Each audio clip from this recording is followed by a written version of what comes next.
tell you what, it's like a refrigerator up here when the sun goes behind clouds. It's absolutely lovely, super smashing great. There we go, folks. How long did that take? When did we finish? I don't know how long it. How you doing? You all right? I hope your notification worked. Still got this on, and yeah, there you go. London Heathrow, folks. Top of the Hilton Garden Inn, overlooking the southern runway. Got a hybrid DHL.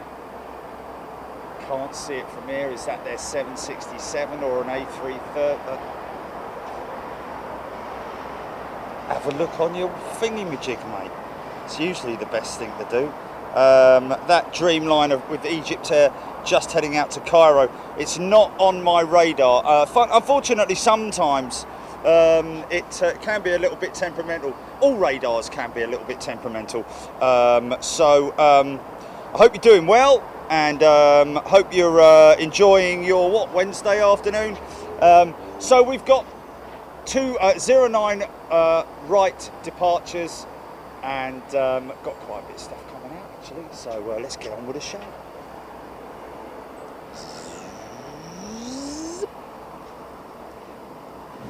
Let's have a little look. This is 767.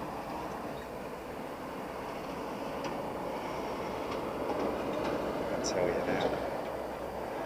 Yeah, that's the 76, isn't it?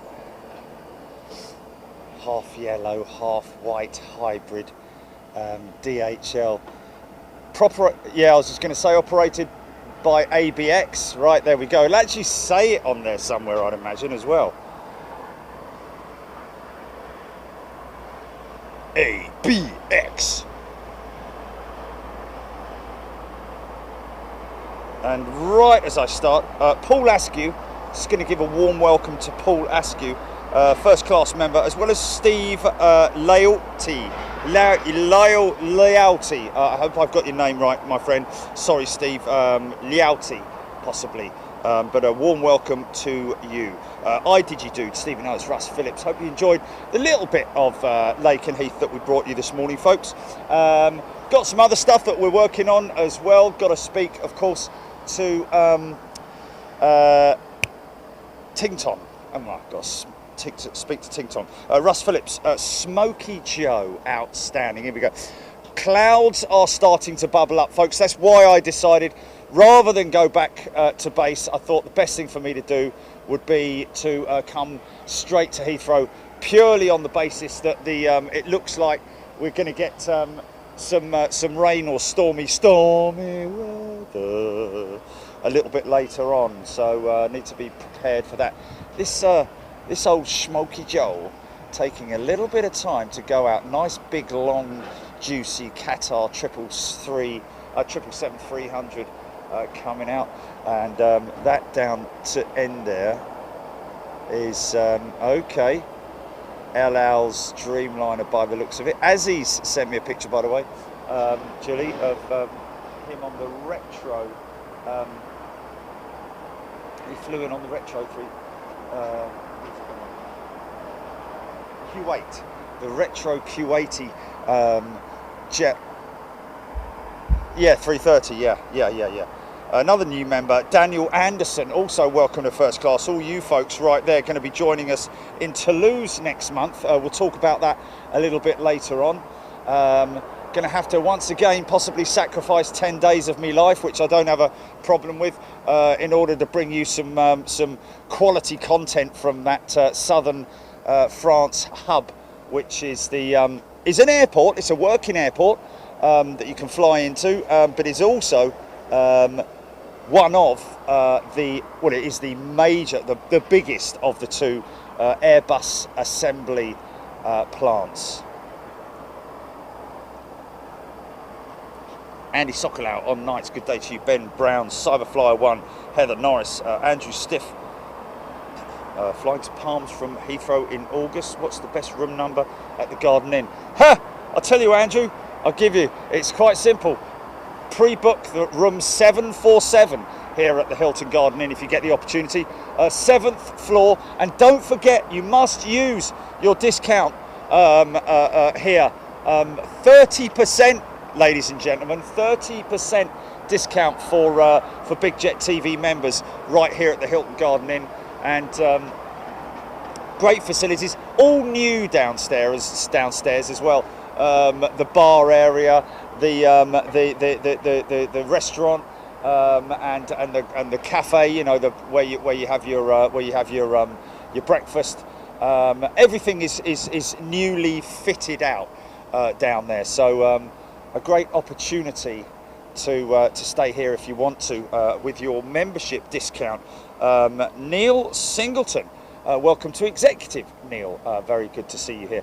This 767 has been sitting there for the best part of 5 minutes now. Looks like she's fired up and ready to go and rolling. Lights ablaze. Clear takeoff, runway 09 right. Winds are calm, I would say.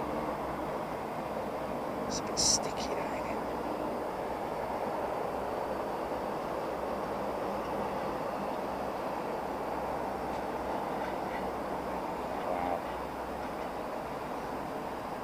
Somebody on Facebook tuning in from Australia. Welcome from lockdown in Australia. Quite a few of our friends out there. Hope you're doing well out in Australia. Lockdown, wow. Is that going to be a thing of the past here in the UK, or will we ever see it again?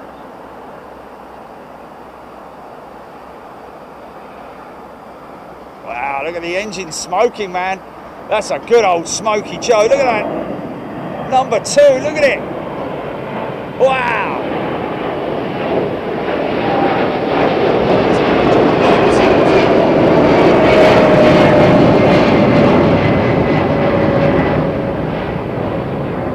Look at his engine smoking. Nice. CF6s, I think, or Pratt Whitneys. Two most common power plants on the 767.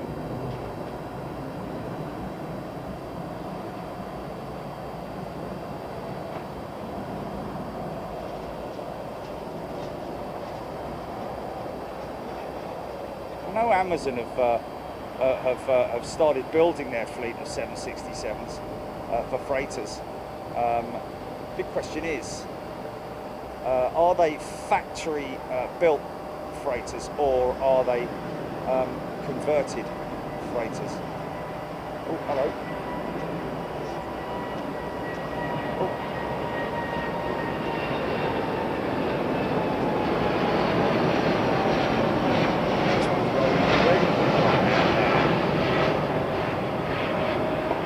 Bloody made you all.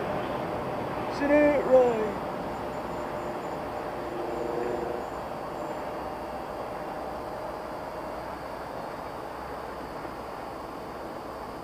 That's where you really get to see wing profiles. Look at that. Look at it. Lift off.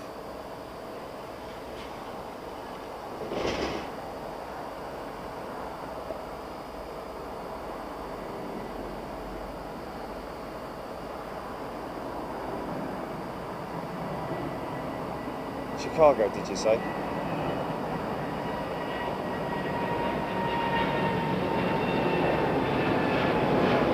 Yeah, I know. Doing that recently, going out and turning left and over the top.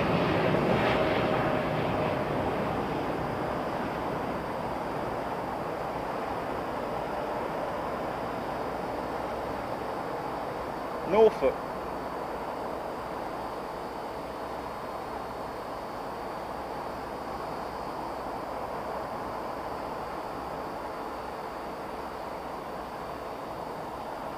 These shots of that cloud.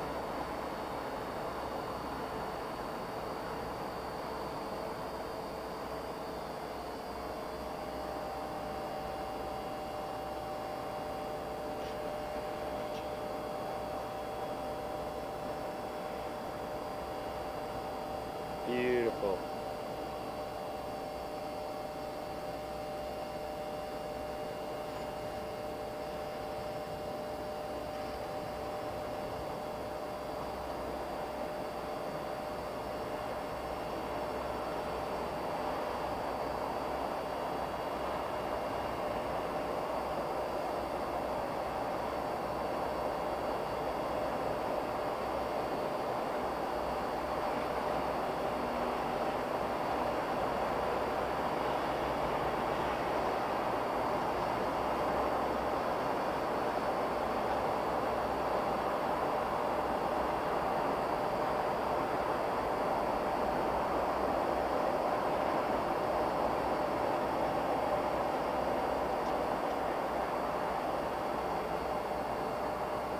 Let's see what happens when she's gonna hit the cloud at some point.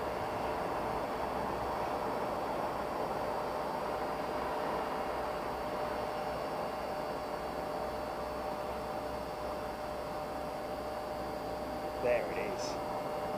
Boom! Right, let's have a little look round here, shall we?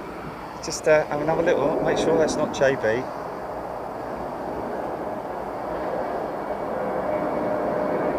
JH. It's a nice clean 200 over there, look.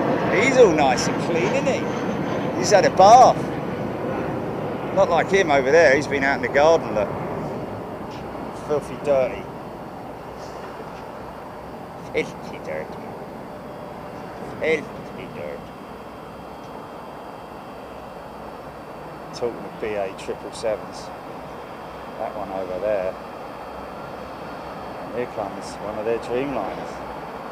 Here comes Bod. It's long.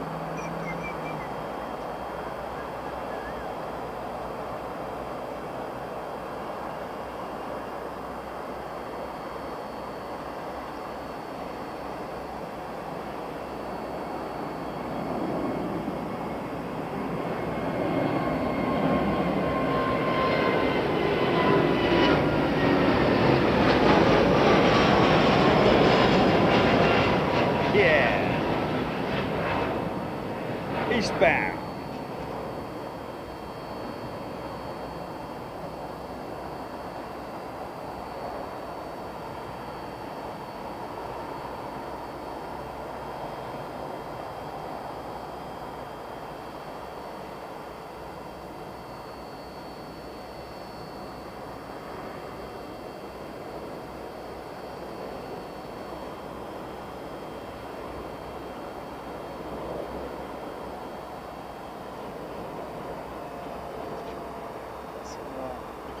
Look up at these clouds, you can actually see them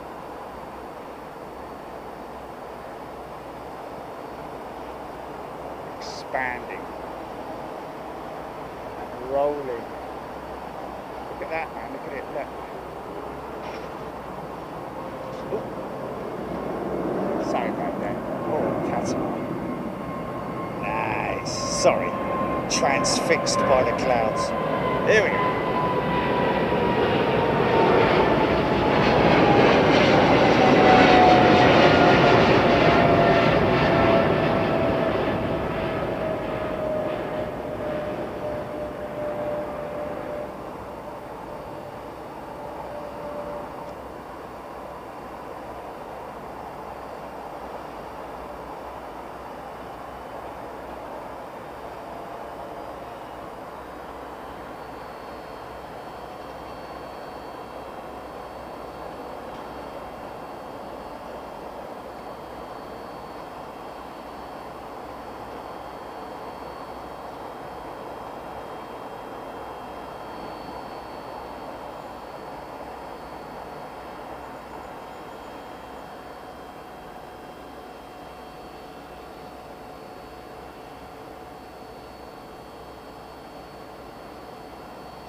Could get some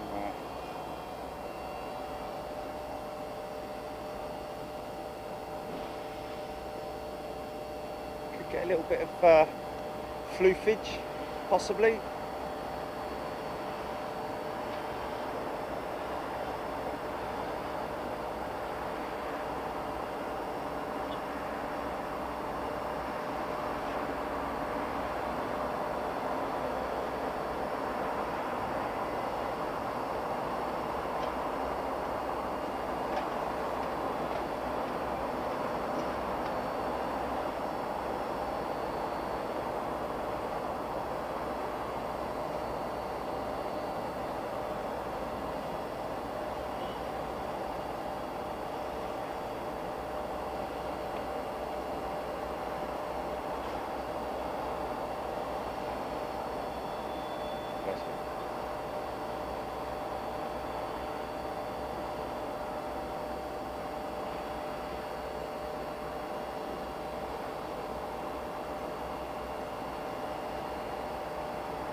So what I was trying to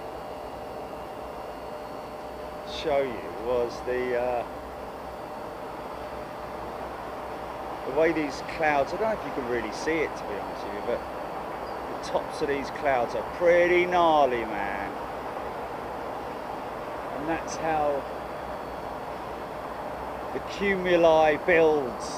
All these fluffy clouds here, all trying their best to become the big daddy, and the big cumulonimbus that you can see some big ones off there in the distance that are trying to bubble up to become the anvil cloud. Big flat bottom to it.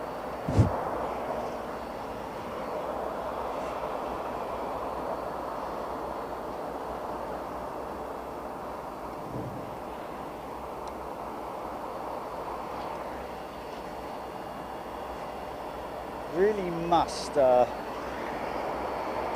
get over and do some more stuff with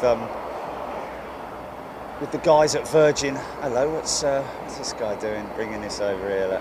Look how dirty that triple is. Oh, bless it.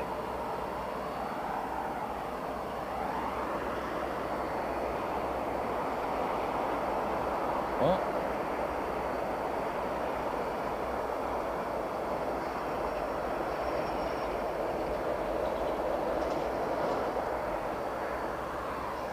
Let me just move this a little bit so that I've got unrestricted. It's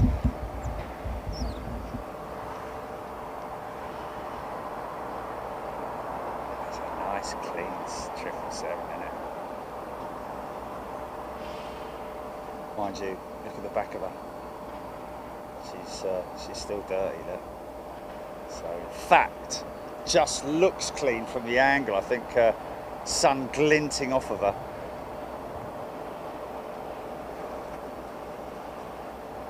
Okay, let's 330. Is this a 330? I think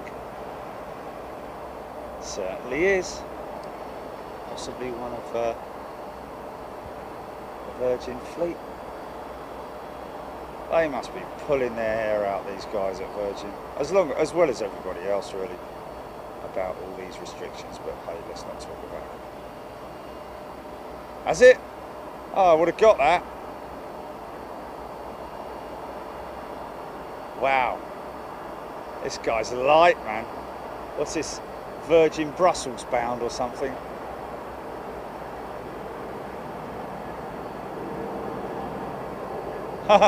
There you go.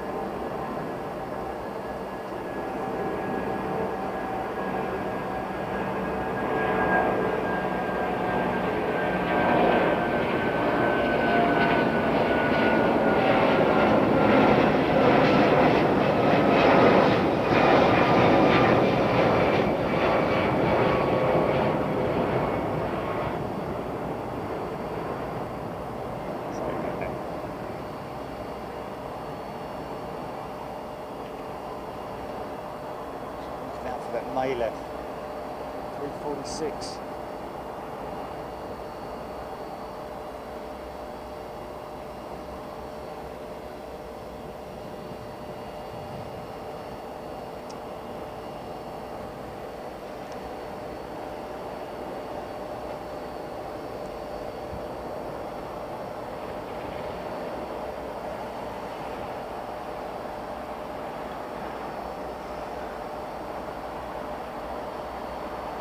Which way was he headed, that May left?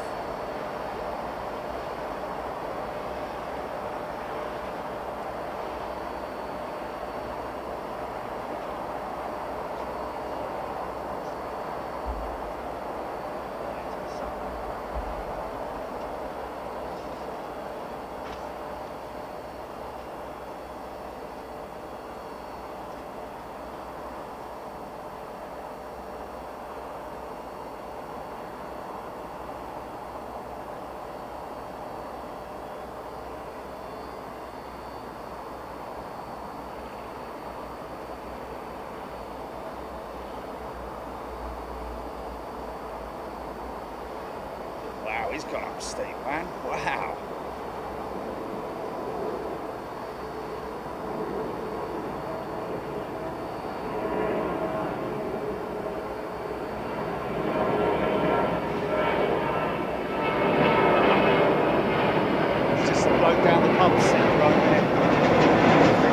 to what everyone else is saying, not making his own mind up. You know, talk the talk, don't walk the walk.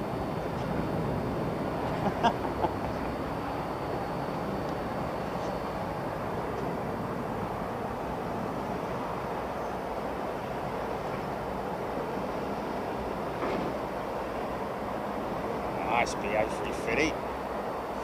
Got another new member, Sam Robson, upgraded to first class. There we go, Sam, welcome. Sakati Channel, Sakati, good afternoon to you. Lewis Aviation, Rav H, Peter Henry. Are those Virgin flights passenger or cargo?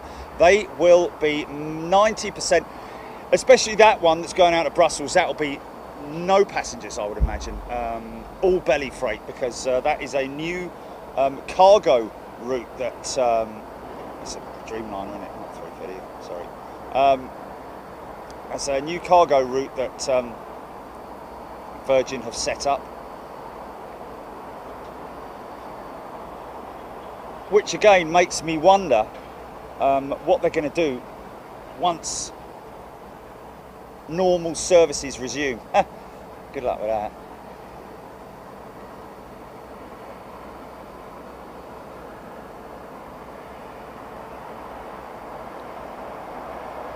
Hey, Turkish's Dreamliner with my reputation.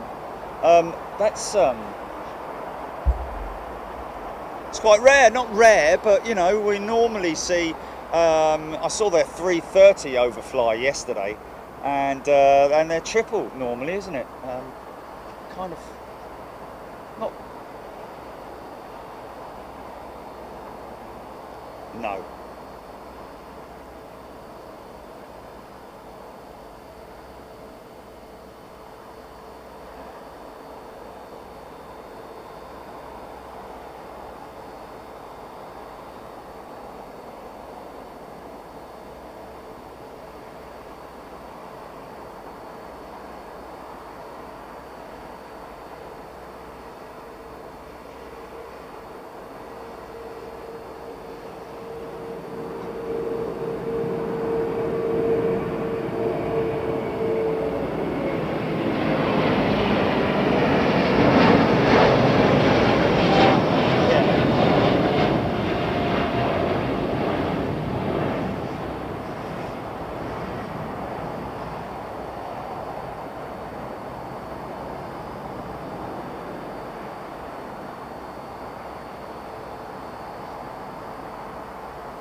The lack of passengers and the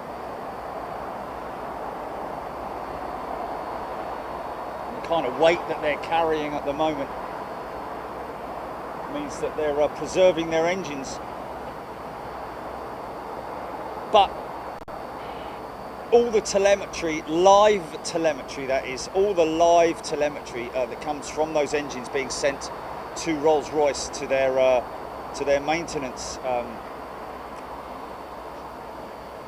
section. Well, I say their maintenance section, but their Rolls-Royce will gather all the data from these engines, every single customer engine around the world. At any one time, they'll be able to tell you exactly what parameters it's running and whether there's anything that potentially looks a little bit damaging. That'll be flagged up during flight, even if the pilots don't see it or if the onboard systems don't show it.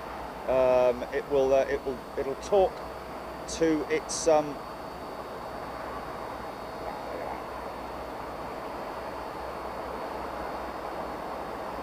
what's that, GP?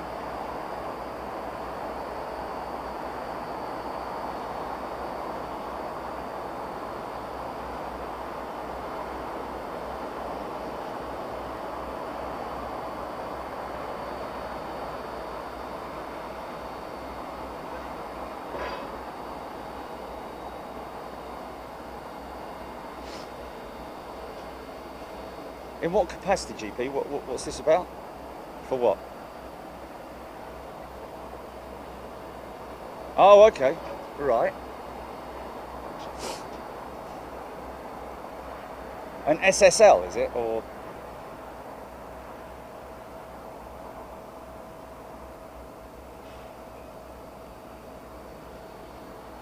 right, okay. Okay. What, sort of like that green tick that you see for customer? Okay. Yeah. If it makes sure that we're obviously, let's triple check, quadruple check.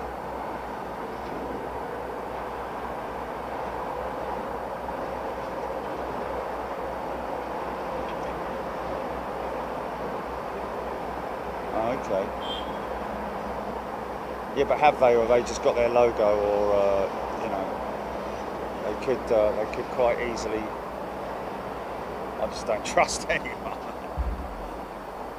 Ian Morrison, thank you. Carl Hanron, I read that the BA Dreamliner, whose nose gear collapse had extensive damage to L1 door and structures, which was open at the time.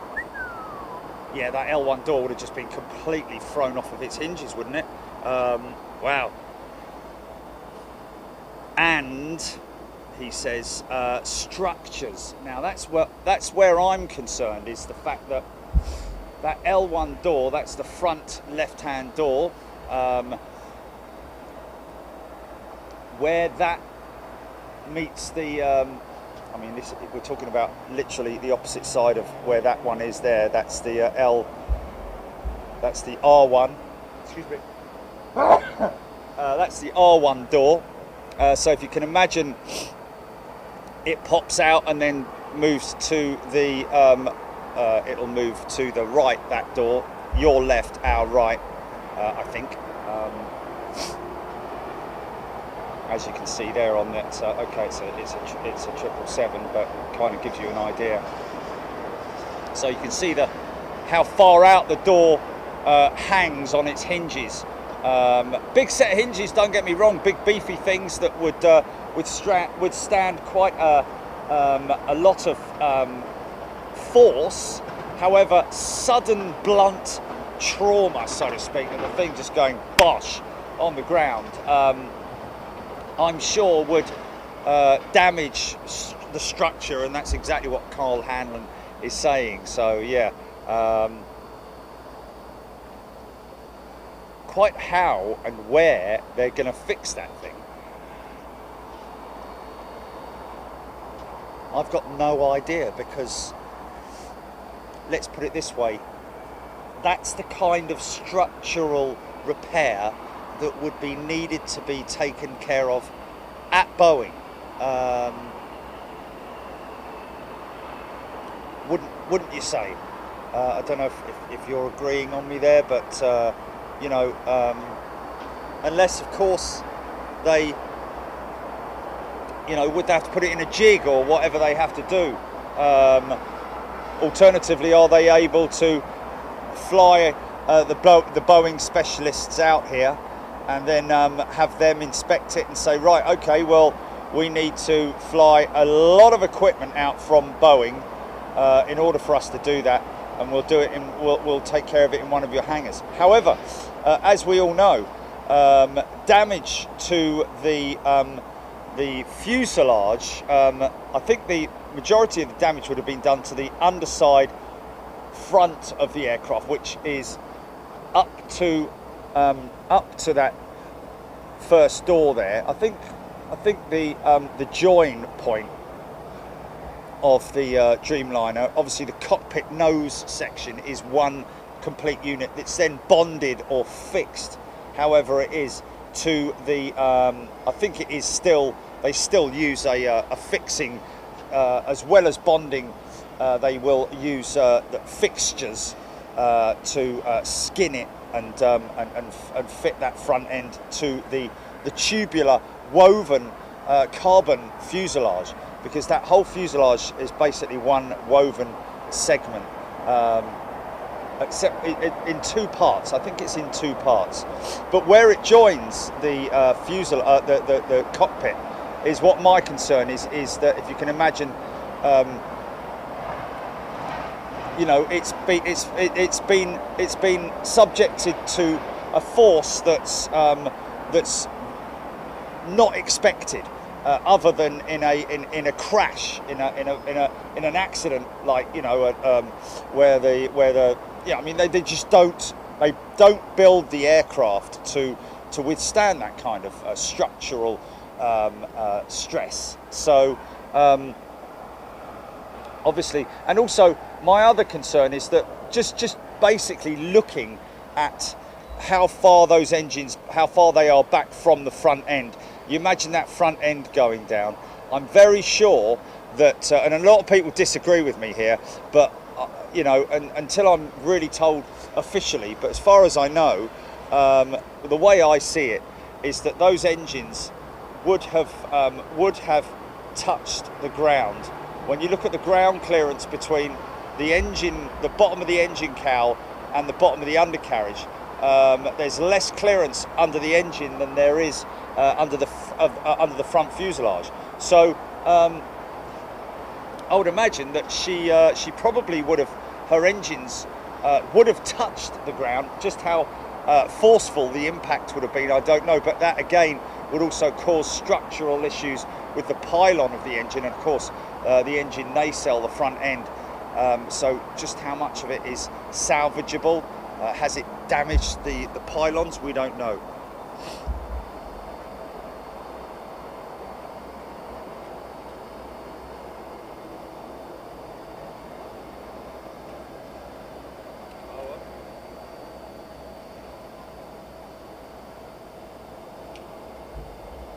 Oh, okay, right. What, to basically say that yeah, I see what you mean.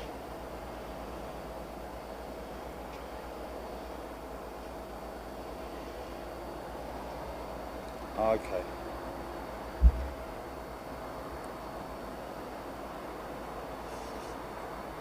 Oh, there we go, fastest front. One of my projects when I worked for CETA in Germany was the networks for sending that engine telemetry data back to Rolls-Royce. It's part of their power by the hour service. There we go.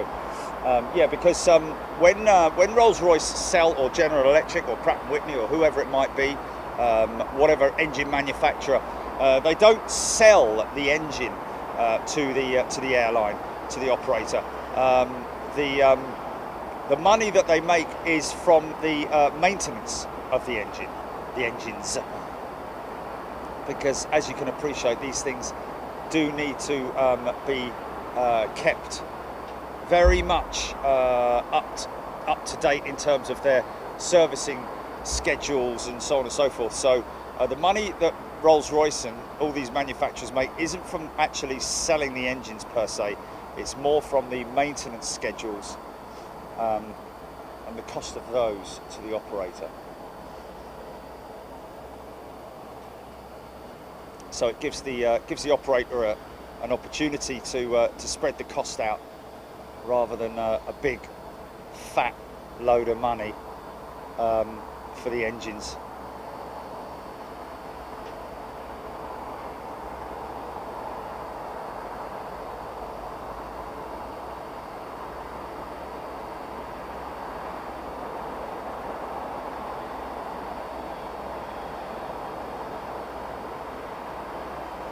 We are less one BA 319 that retired today. I think it's gone. Must be down to St Athan, I'd imagine. That'll be scrapped, won't it?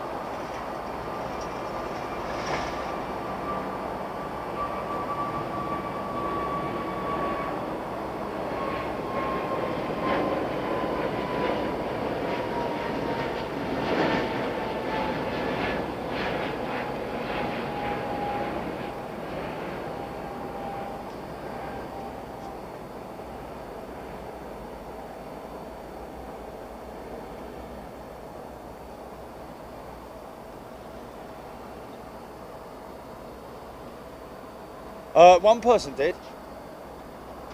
Yeah.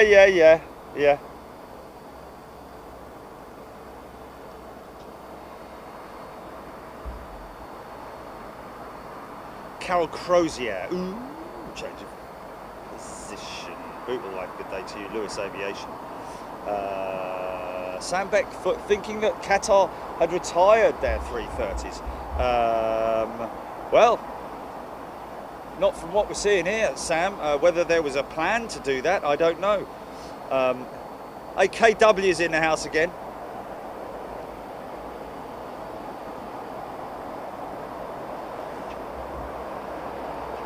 Oh, there we go.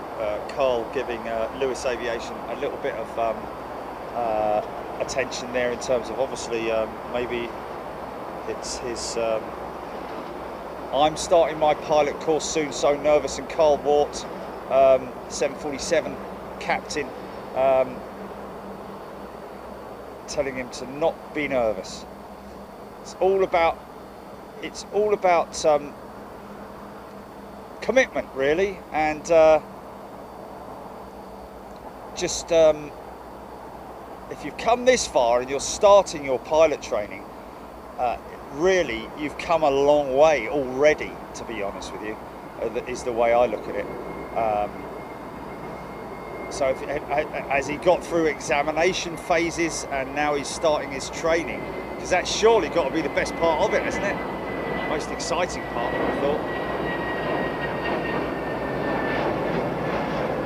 Poor old Carl, still sitting in his hotel room, isn't he? Oh my goodness me, I shouldn't have, but blimey, that's not fun, is it? Poor fella.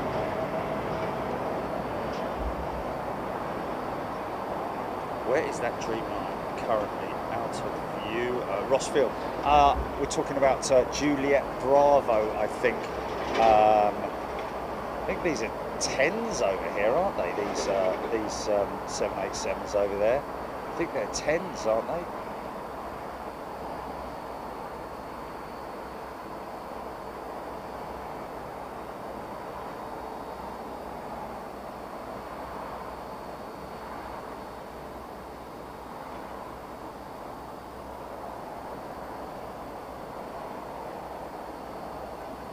Papa and Lima. There's another one. I won't be able to get that one. Can you see that one? Looks like JB, that does. It's JD Delta, yeah? Oh, haha! It's my plane sitting over there. Okay, Qatar 330. Interesting that they're operating this service really with these with those 330s. Still bringing in their triples, but I think this is in replacement, like you said the other day, Jelly, for their 350s. Maybe they're just keeping their 350s either on other routes or just getting the maximum opportunity. Nice bit of brake dust there from the mains as the wheels are auto stop before they retract.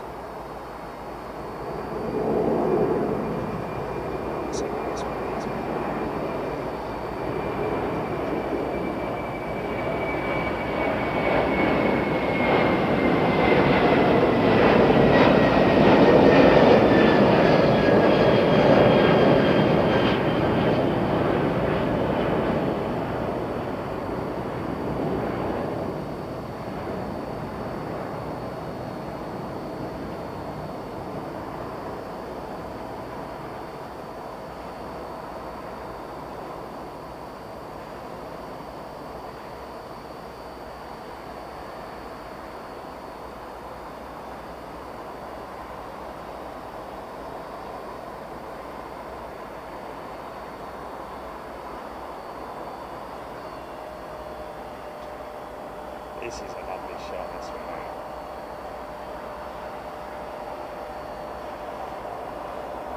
Flipping Rembrandt.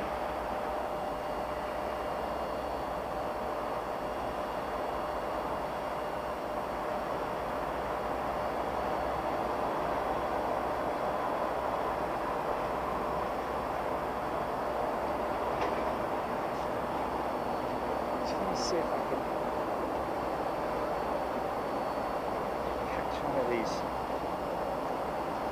if I film that and speed it up later, you'll see the cloud actually bursting at the top as it expands.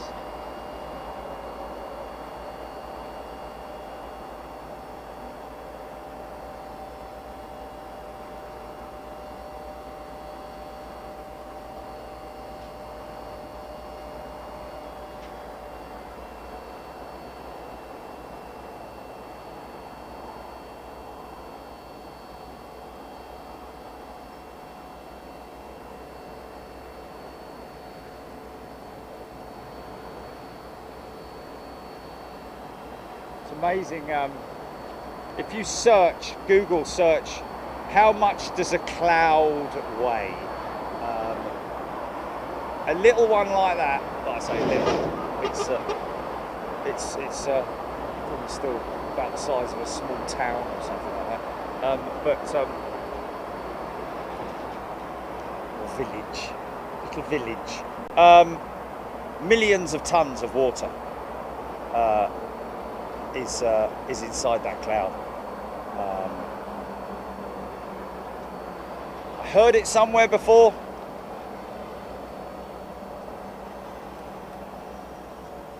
Eddie, welcome to Big Jet TV, Eddie Atageka.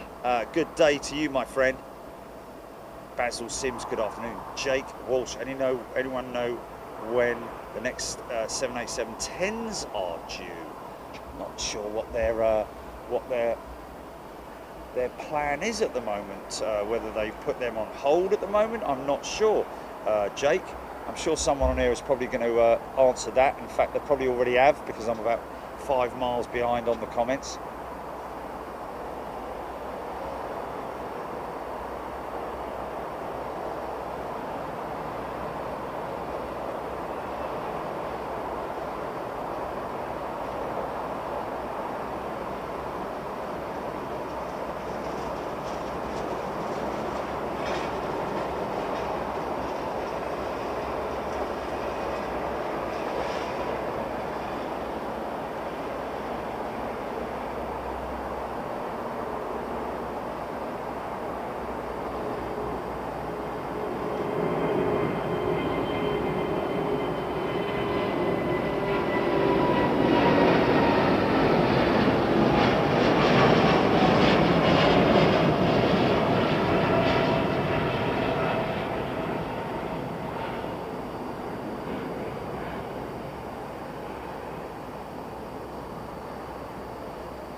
Wow, who's that?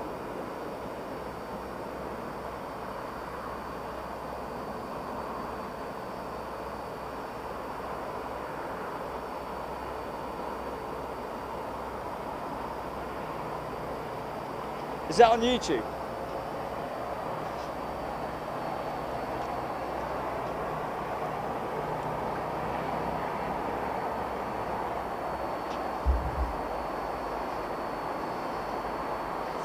Jay Kerry, are we moving again? No, we're not moving again. We're just here for good. Well, not here for good, but we're here for a little while yet, Jay. We're not moving. Got 30-minute notice on YouTube for another show. Was that an update, Julie? Like a show update that she's received there? I don't know. Mark Appleby, Lewis Aviation. I've flown on the TUI 787 9 and 8 to Cancun and Dominican Republic. J.F. Bryson, that Malaysia 350 is gorgeous. He's gorgeous. Is this Emirates trip?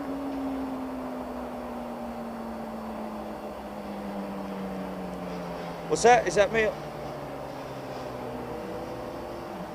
Someone on the chat. It's a delayed notification, possibly. Jay, I'm afraid, or yeah, Jay.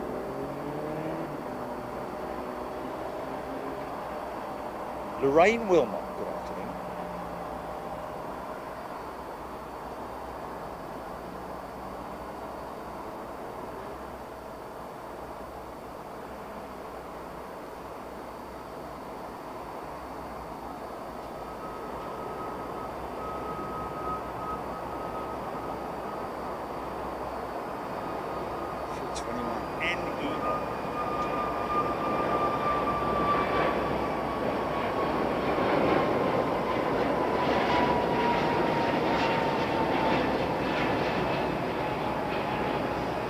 I wonder when Airbus developed the, or first developed the minibus variant. I think it was the 3. 319 that came first, was it? And then it was the 320 and then the 318 or something like that, or the other way around. 320 first, then 319, 318. Did they ever plan for the longer 321? And even then, whether did they plan? Hello, he's got new engine cowls, replacement engine cowls. And maybe it's just temporary because he's going to be carted off to the knackers yard any day soon, isn't he? Yeah, just makes you wonder, doesn't it? Doesn't it? Okay then.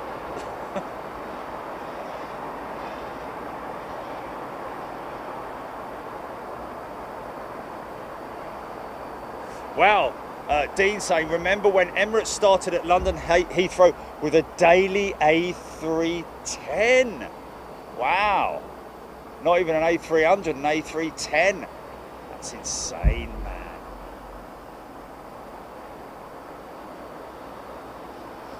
man. David Hammond, so many good airlines have gone from the sky. I think, David, some airlines have obviously been massively affected. Some were already being affected due to competition in the airline industry. Some of these big operators, hello. Oh, he's just come in. Has he just come in? Must have done, obviously. Yes. But some of them are temporarily not flying that we're seeing, like for example a lot of the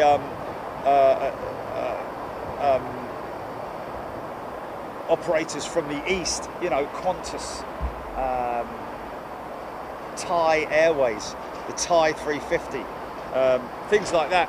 Hopefully we'll see them back in the future. Ian Snelling had the privilege of EK4 380 flying over my house the last 2 nights at around 15,000 feet and watched through my monocular. Looked great. Wow, how about that? Yeah, it comes screaming past my house at about 5,000 feet when he goes out. Mark Barr, love the Britannia livery. Dallas Schwartz.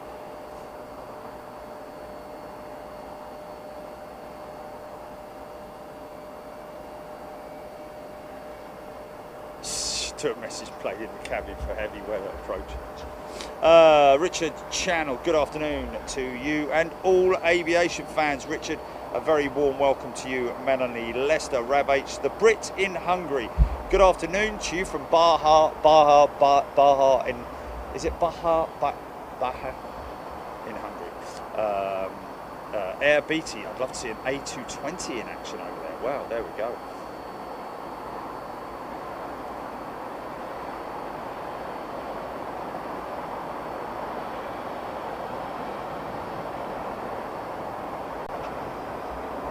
TCC.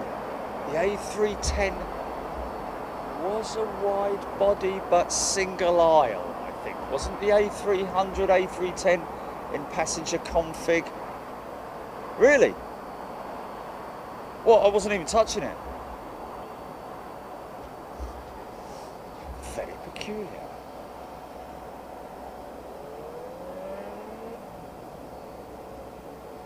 Unmarked 320, probably Titan or someone like that operating that. We had that, who was it, Bulgaria the other day that operating an unmarked 320, I think it was. Or whatever it was. Kelvin Grant, London Heathrow is on dual runway operations, as you're seeing there. David Hammond. We are all looking forward to getting those airlines back in the future indeed. Rab H, Bobby Fitzsimmons, good evening. Hope you're well. Anna. Still no plans to swap with Jerry. Is that? Okay.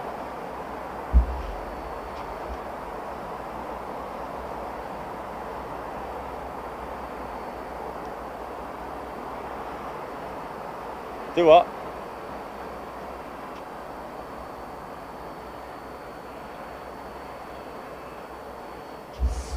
Andrew Howard, Bulgaria Air 320 on finals. Snow colour scheme. There we go. That's that one that we just saw there, the unmarked one. Bulgaria Air, not what I said. Jerry Gray, BAE market it as the Whisper jet because at the time it was the quietest commercial jet on the market. Okay, what are we talking about there? BA 319 retro. So that's Noah 09 saying that 3 minutes. That's BEA, I'm guessing, is what you're saying there.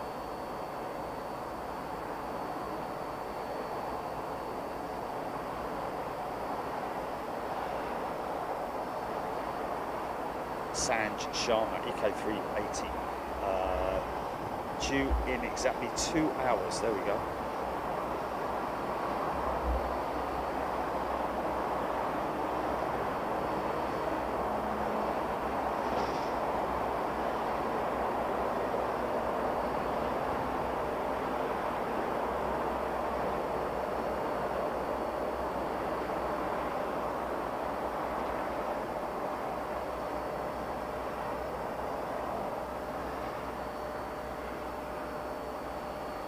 Richard Channel, has anyone mentioned Fox on the runway late on Saturday the 17th? We didn't have a Fox. What? Did we miss it then? Did I miss it? Oh, the A300 and 310 were twin aisle, Alan Gale saying. Thanks, Alan. I thought it was on the same as, because I think the 757 twin aisle as well, single aisle? I don't know. But Alan, thank you for that. It was a twin aisle, right.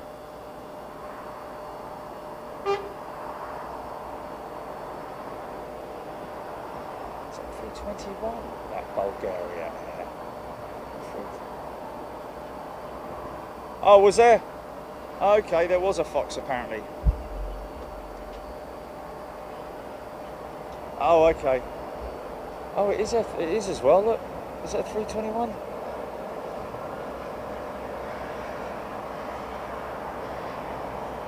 Sure it's a 321? Looks like a 319 to me. Anyway. Yeah. There's BEA just touched down.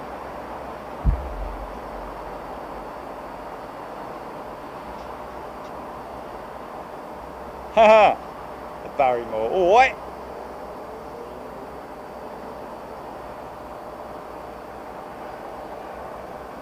This is BA's 350, one of them.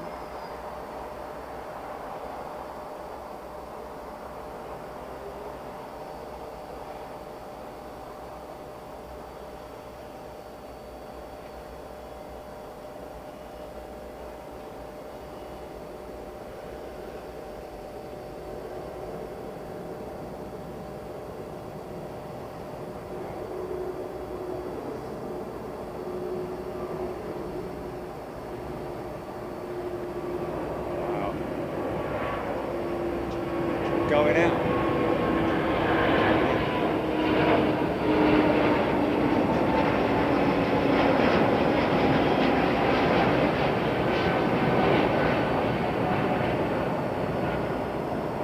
They did.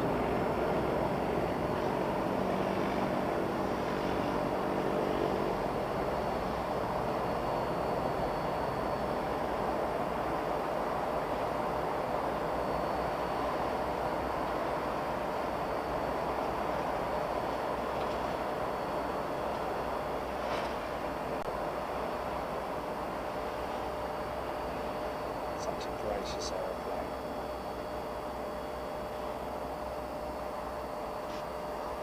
$787-10 those is also a great looking aeroplane at that angle as well.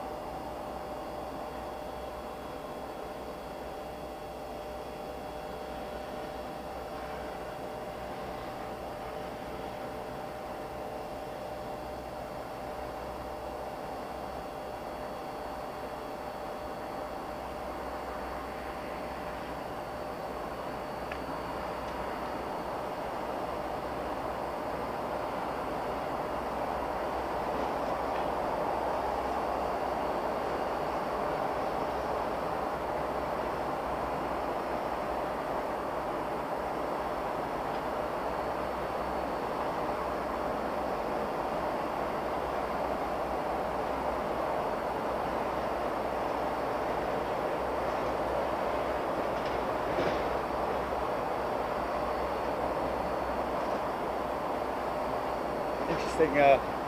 Carl Wirt on the chat right now. Carl, I think it was who was it? Somebody amongst you guys discussed at one point how quickly you can get an aircraft up to cruise altitude, and quite a few 747 pilots saying that the Jumbo was a great aircraft for getting up to cruise. Something as, was it like 15 minutes or something crazy like that? Pap Transit, welcome Pat to Big Jet TV as a new member. Les Tankard, I was at Manchester Airport Viewing Park on Sunday. It was very busy, not a lot of aircraft flying, but plenty to do there. They have something going on most weekends. Okay, yeah, great place to visit up at the Manchester Viewing Park.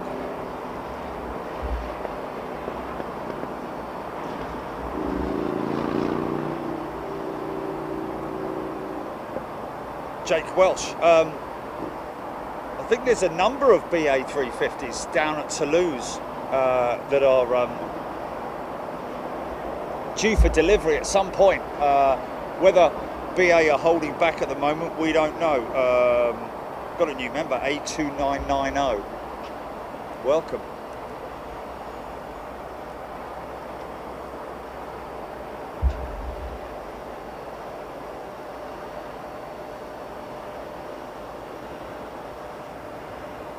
There we go, Jerry Gray confirming and correcting me that the A310 was a dual aisle aircraft.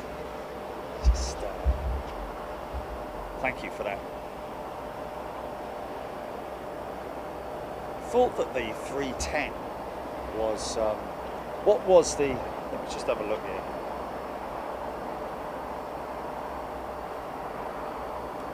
Oh, Dean's saying 27 flights so far into Birmingham today. Traffic building up.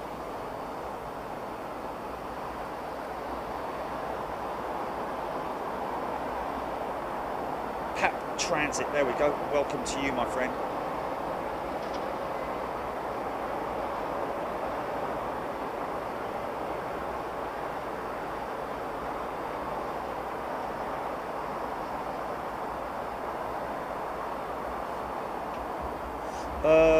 Revive from EMA is showing squawking, I guess that's 7700, turning back over the North Sea.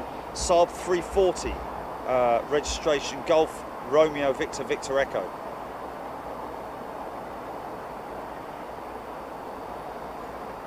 Harry Butley, yeah, the Manchester Airport is an insane place to visit. Lots of things to do down at the viewing park though. As you know, static exhibits. They got the nose section of a DC-10, ex-Monarch, I think it is. A Trident, BEA Trident. Of course, Concorde.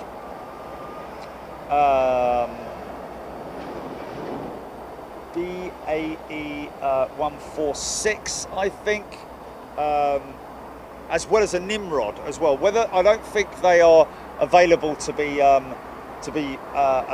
don't think you can get on them at the moment. But there's a great CAF there as well. Big area outside where you can run around. Run around now! If you've got the kids and all that.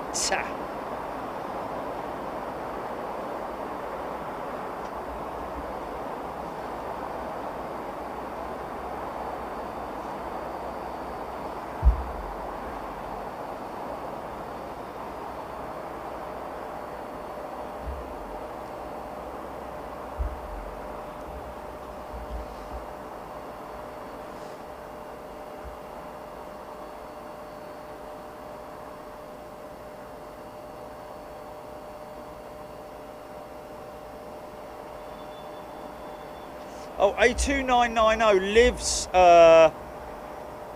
right next to where you always are in Hatton Cross with the horses. Okay, so is he in one of those houses in? He's not on Myrtle Avenue, is he? Does he live on Myrtle Avenue? Let's all go round to 2990's house for lunch.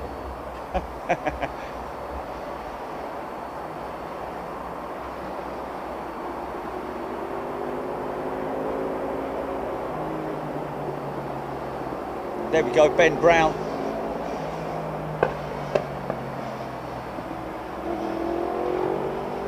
Ben Brown confirming currently 2 A350s at Toulouse, both in storage and have not flown. A third was sent down for more long-term storage in Tarbes today, and it was scheduled to be the next one in the fleet. So there we go. So yes, British Airways holding back, as are so many other operators as well. I think the majority of deliveries that are going out of Toulouse at the moment will be the single aisle stuff. However, they will continue to assemble these the bigger aircraft, the 350s and the 330 Neos, for their customers, because you know, after all, it is kind of agreed amongst many, but amongst most, that at some point in time we will reach a level which is going to enable them to bring their aircraft back into their bigger aircraft, their fleets back into operation, and obviously take delivery of their new aircraft, dispose of some of their older aircraft.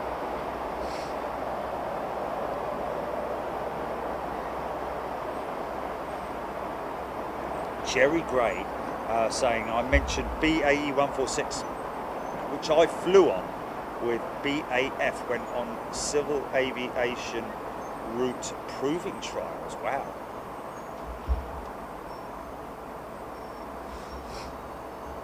Wow, God, I remember seeing the Boeing 707 with Qatar back in the 1980s at London Heathrow. Wow.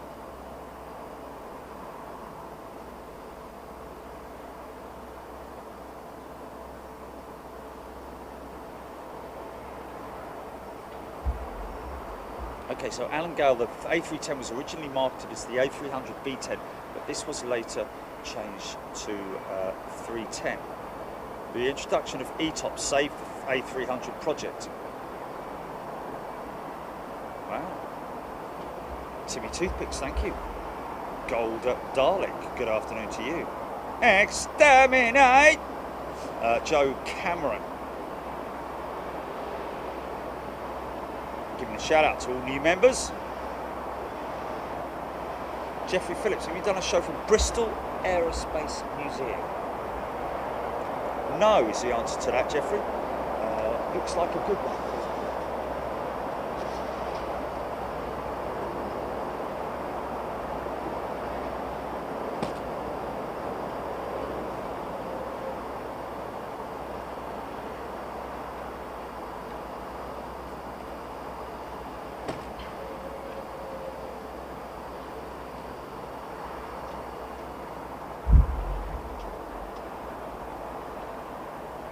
Kevin Nugent, Emirates flew an A380 into Stansted yesterday to fly the Arsenal football team to Florida. Flight was cancelled due to team members being tested positive for COVID. Wow. That is insane, man. You know what? I honestly don't think the Olympics is gonna go ahead. Already one of the lots of people are testing positive. It's just a mishmash of. It's just, I just honestly don't think, why, I mean, just why. Haywood Steve, what's the mark to the left of the B of British in this shot? Oh, that'll be that's the crest. Yeah. That's the crest there. Oh, that cloud. The cloud covers the sun. It's an absolute, Andy Gosney tuning in from Somerset. Tis me birthday today, 55 years of loving afterburners and have-cat fumes. There you go. Very happy birthday, Andy. Sorry if I insulted you by speaking like that. It's an RJ100, Jerry, at Manchester. Yes, it is usually open. Jeffrey Dingle. Okay, it's not a BAE 146.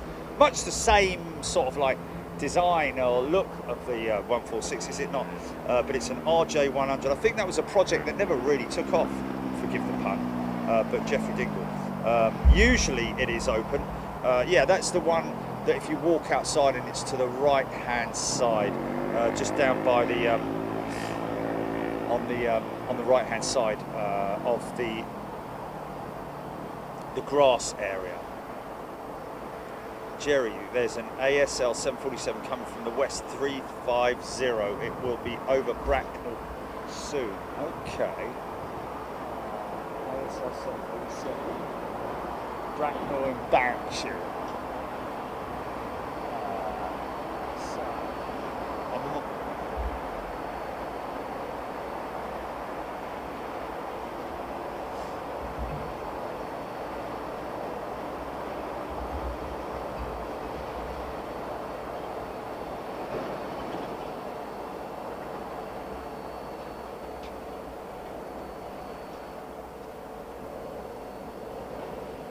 Oh, right, yeah, that is funny, man. Okay.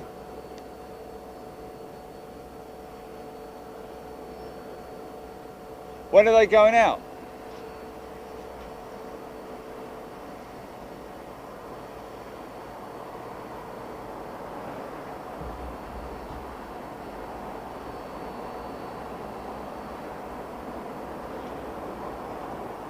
David Edge was worried about his model kits melting. I'm melting. Oh, is it?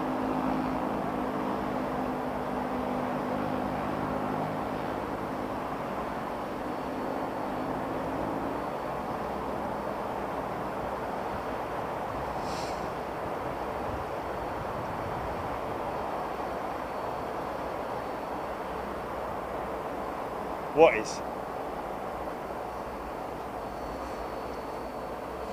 Yeah.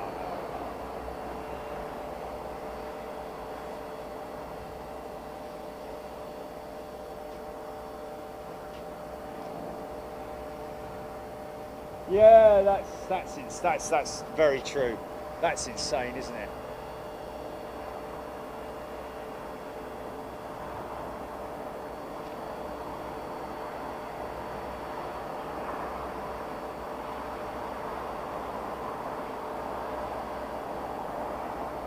Yeah, they're not able to afford that. But the British Olympic Committee, I'm surprised, didn't sort of like say, right, listen, let's get you all out there at one point. I mean, how many competitors are there on for each country? 300, 150, 200, I don't know. You know, just charter an aircraft for crying out loud. Don't take half of them out on one passenger plane and half of them out on another, because someone's going to get COVID, aren't they?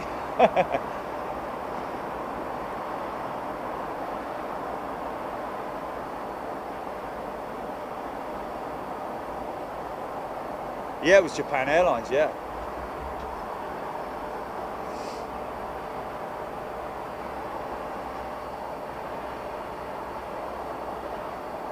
Why, they made what, sorry?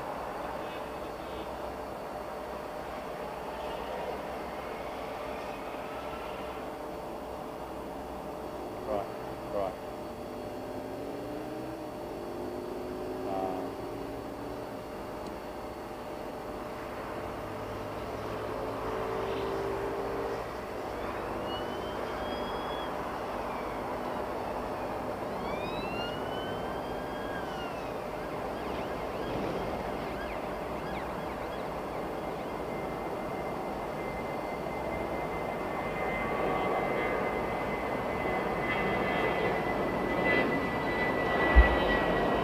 Phil Toby, good afternoon.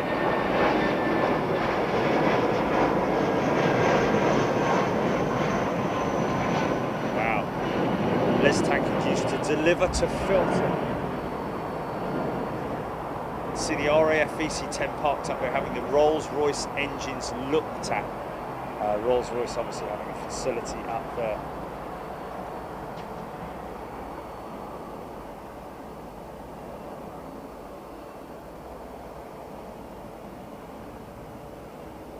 Royal Air Marocs 737. Interesting to see their One World 737 the other day.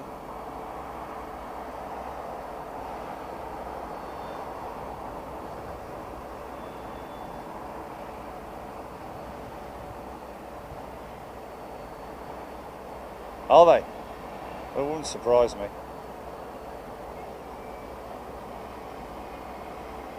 Wow.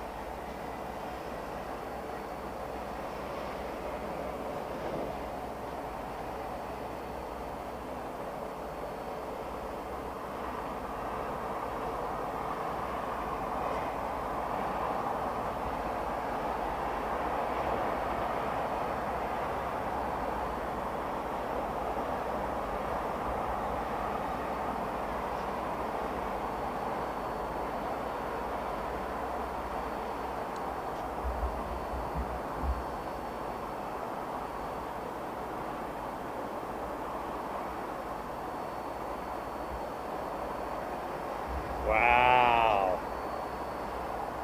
that's interesting. Don't know where you got the which report you read that in, Jerry, but according to a report, Airbus have been playing hardball with major customers like BA and Lufthansa to pay up for aircraft.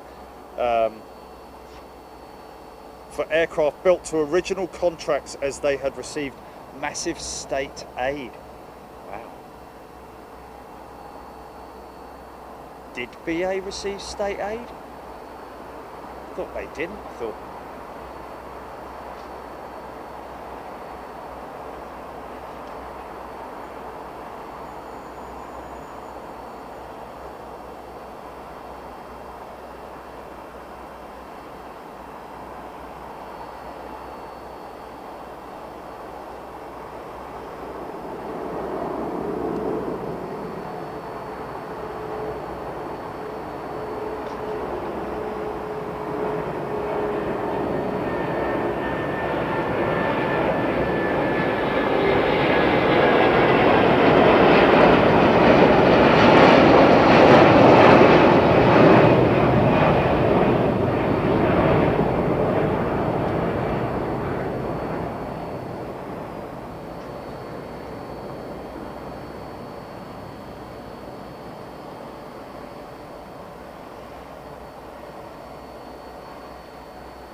Trent Power.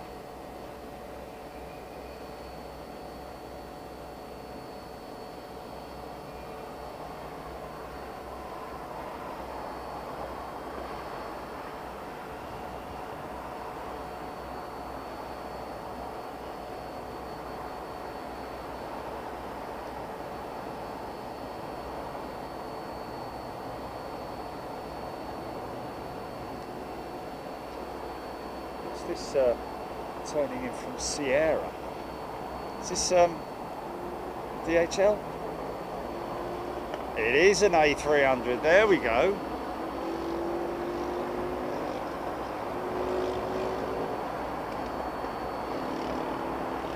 Going to hell in a handbasket.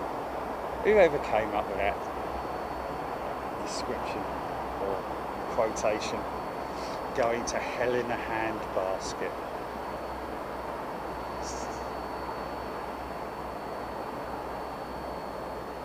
What's this thing climbing?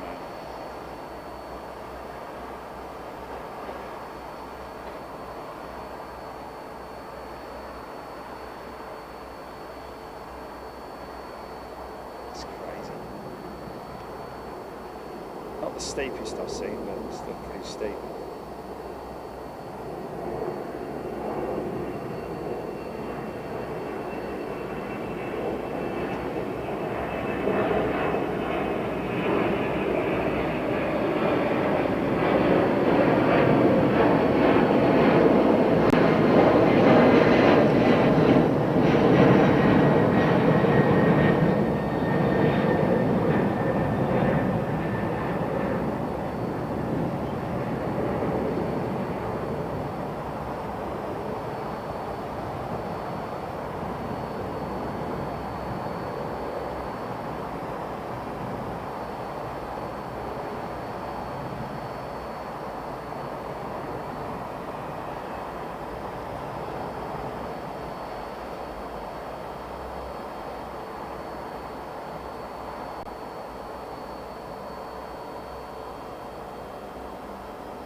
Ben Wall's a new member. Welcome, Ben. Oh, okay. Cali Monkey saying that the phrase "go to hell in a handbasket" is an American phrase which came into general use during the American Civil War. John Grinham done that shot at 300. Thank you, John. Skeeter McTavish. Welcome, Skeeter. I thought it was hell in a hand car, wasn't it?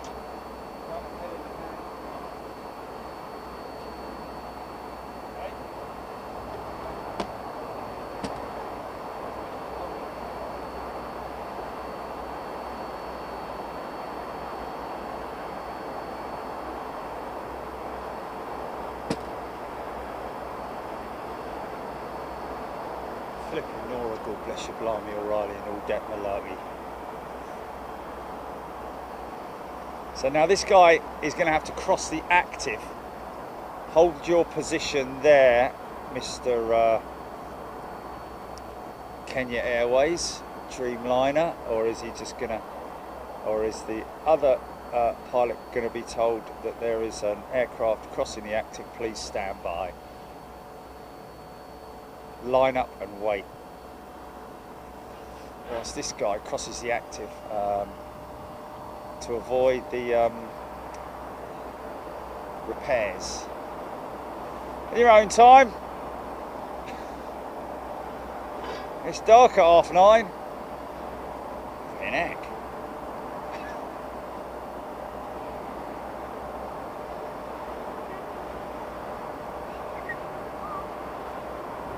Okay, you done? You done? Right, okay. Virgin 330, clear, takeoff, 09, right, winds are calm. Skeeter.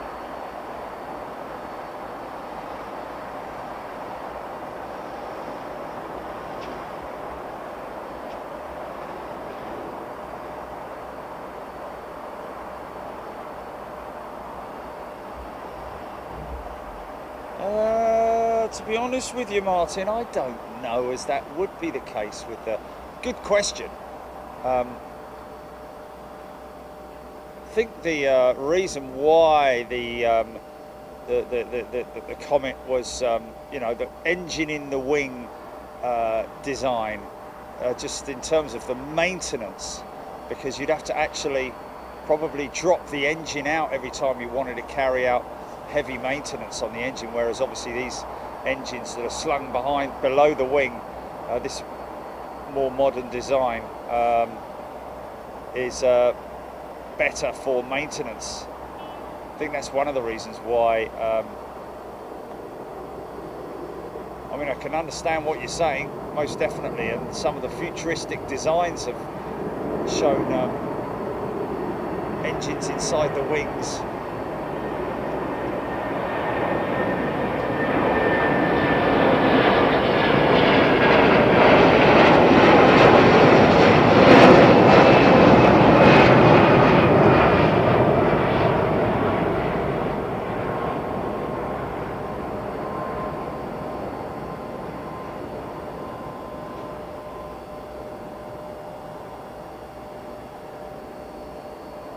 Question now, that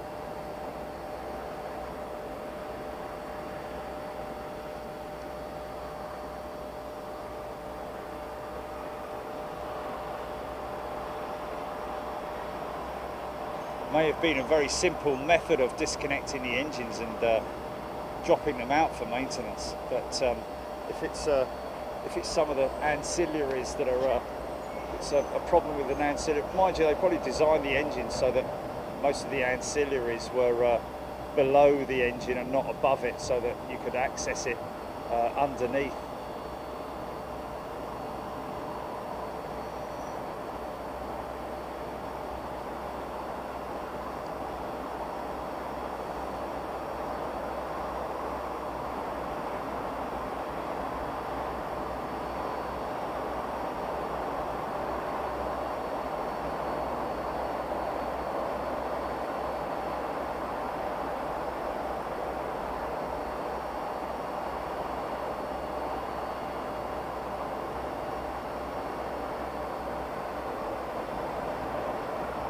What I wouldn't give is just go and jump in a pool right now.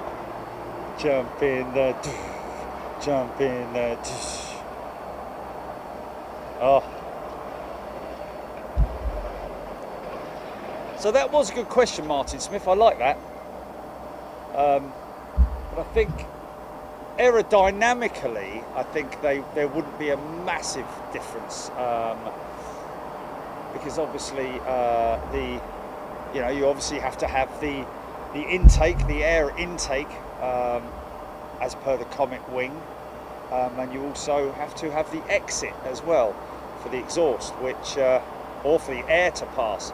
And I think that the Comet engines were not bypass engines as well. I think they were just I don't know if there was any bypass with the Comet engine.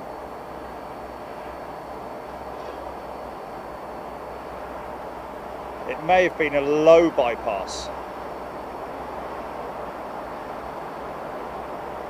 Of course, you need to consider that as well.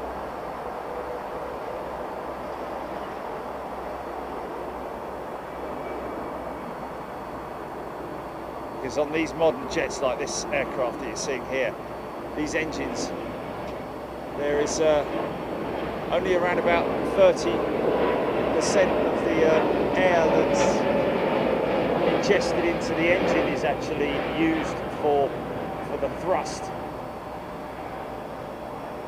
as opposed to the remaining 70% that travels around the core of the engine.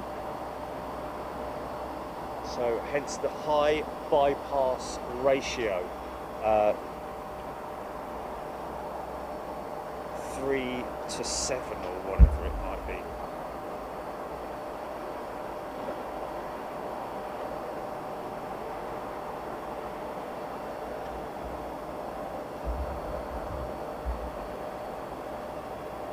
Aviation 2257. Yeah, I mean, don't get me wrong, back in the day, the Comet was a very sort of unique design, and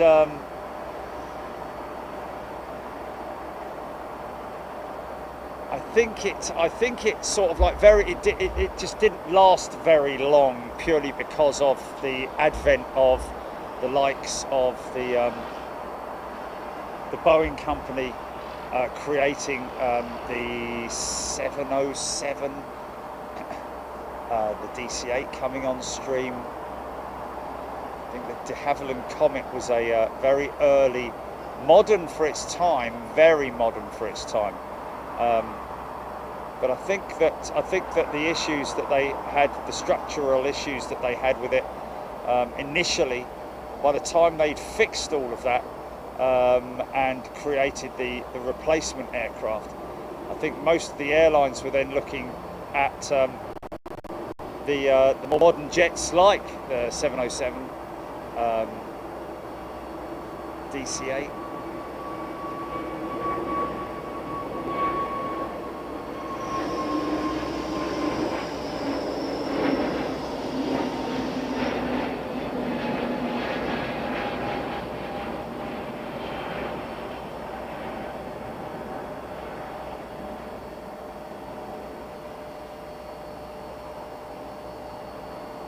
Certificate shown on our website.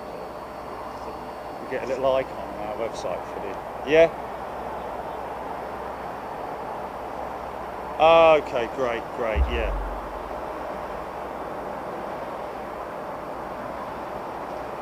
Yeah, Skeeter McTavish, very true point. It was in fact the square windows,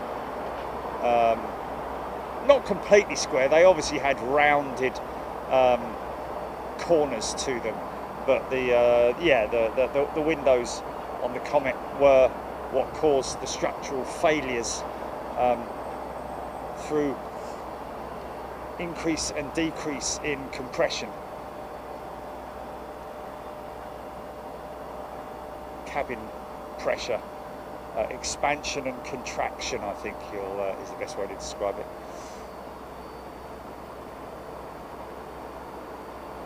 The only way they found that out was to take a fuselage and plonk it into a very large tub of water, take the wings off, and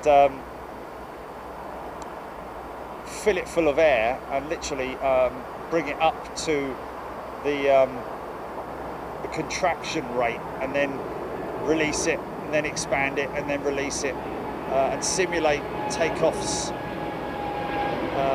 Well, simulate in-flight the changes in cabin pressure.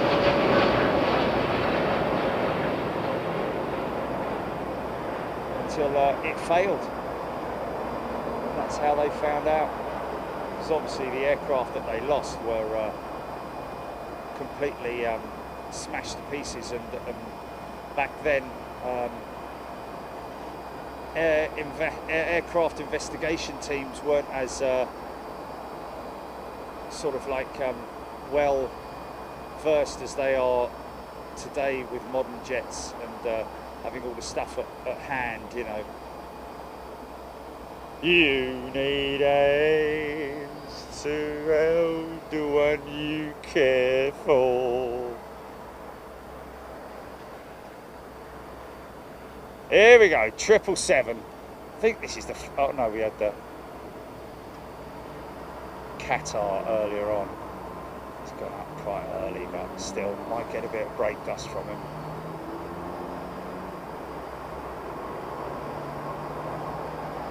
So 200 should be loud.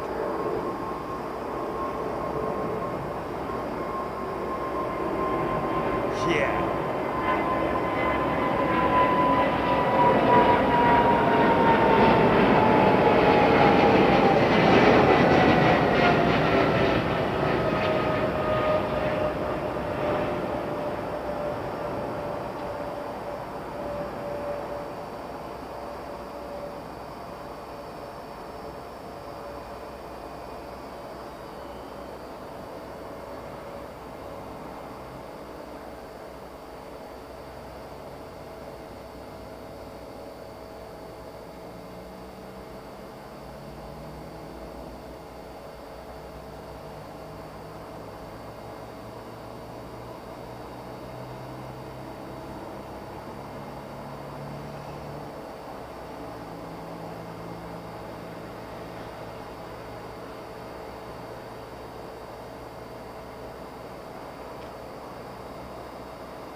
For a little bit longer.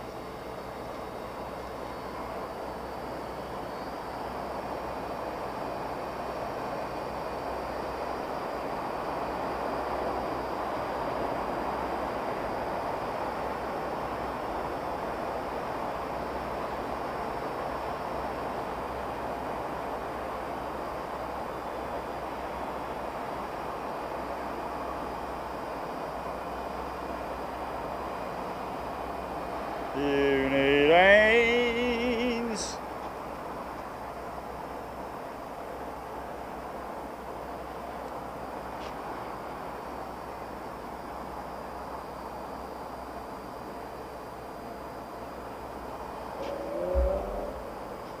Victor Wang is a new member. Welcome, Victor.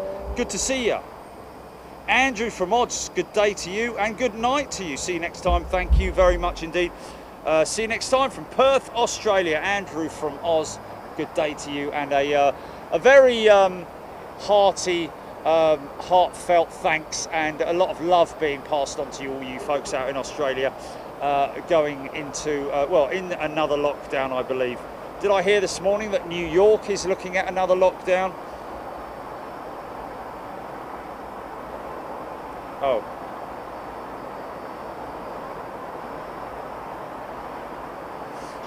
Ian Glass, most of, if not all, British-built jet-powered aircraft from that era, i.e. the late 40s and early 50s, had their engines incorporated into the wing rooms. The three V-bombers being prime examples. The Victor, that would be the Victor, the Vulcan, and I mean, obviously you've got the Comet, but that's not a oh yeah, 3 V-bombers, but 3 V-bombers. Why am I being so, because obviously the Canberra had its engines incorporated into the wing, but it was kind of like half and half, wasn't it, I think, from memory. the Canberra engine. That wasn't.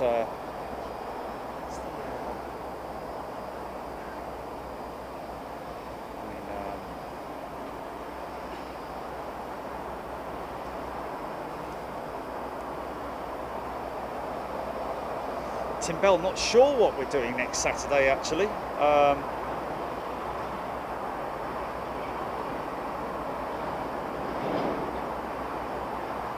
What's that?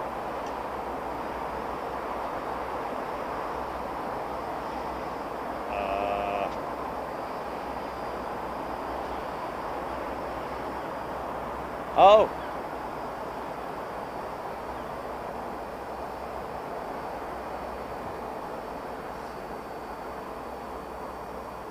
No idea. The Vickers Valiant. The Victor, yeah, the Victor, the Vulcan. Oh, the Valiant being the third. Right, there we go.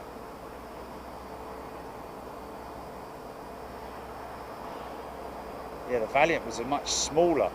I mean, there were, you know, the Vampire was also an aircraft designed with the engine in its wing, but I can understand it from the point of view of.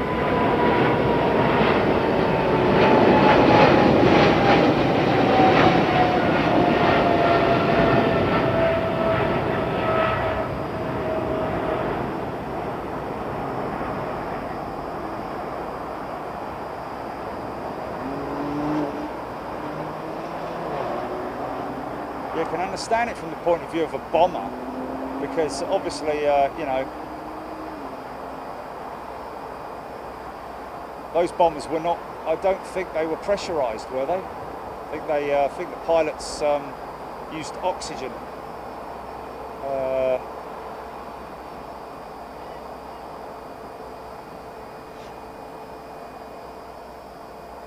What's that?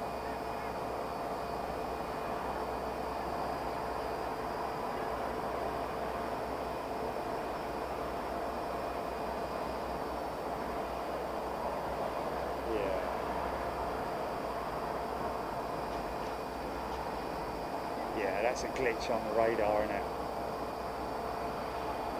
More likely, anyway. It does happen quite a lot, as to be said.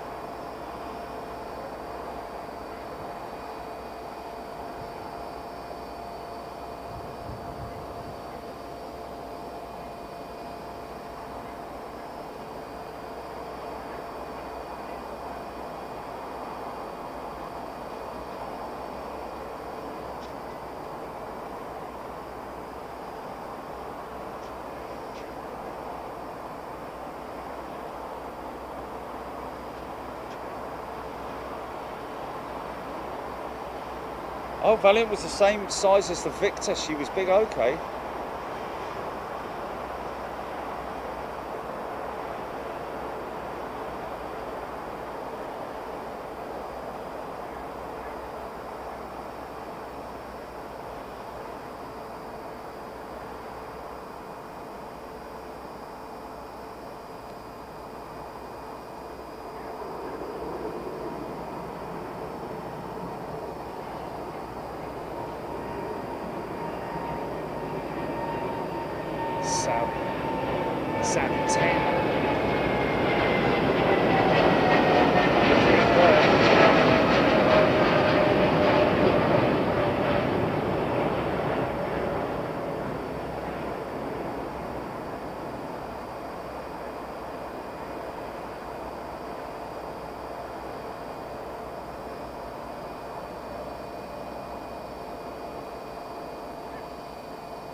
stand by. Just got to take this call, GP. Hold on the line.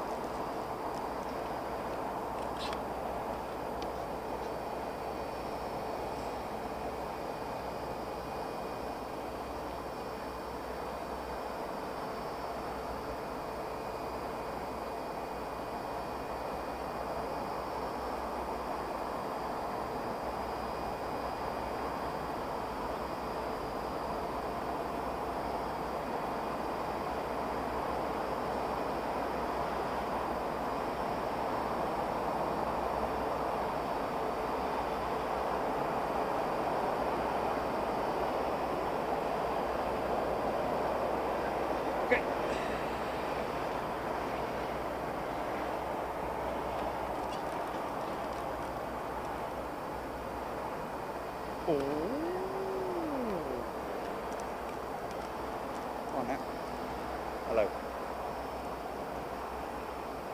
Let's just see if I've got a copy on that yet.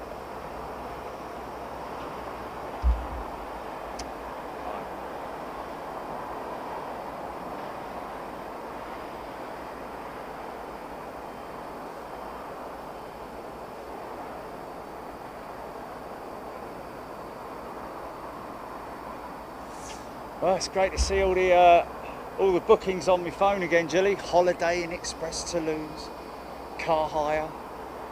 It's all there for you folks. Looking forward to it. 11th and 12th of August. We're going to Toulouse, the Airbus assembly plant. Got a great vantage point there.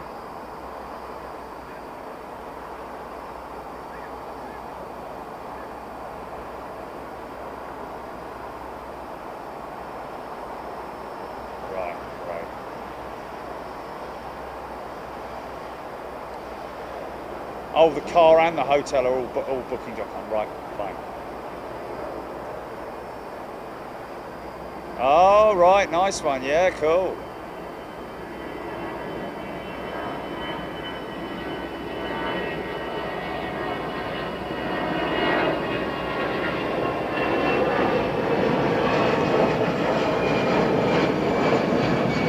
Vickers Valiant. Let me just have a look here. I thought it was a Victor that was at Elvington.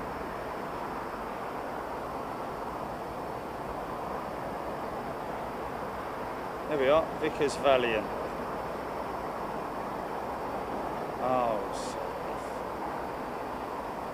Oh yeah, I'm with you now. I remember that. Yeah, kind of very much like. It looks very much like the Victor.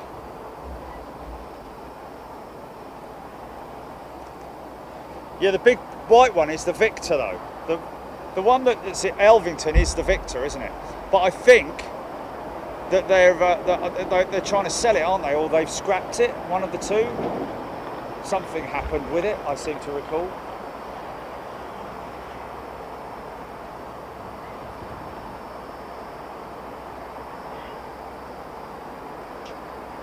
It is still there, is it?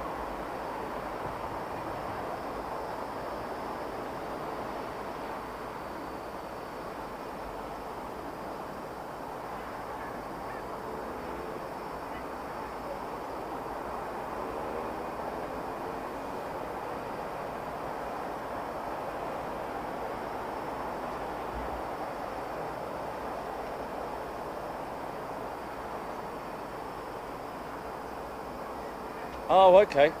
I thought it was a Victor. Yeah. With the anti-flash paint, the white anti-flash, because it was developed to deliver some rather large ordnance. Tim Bell, Victor at Elvington. XL231, there we go.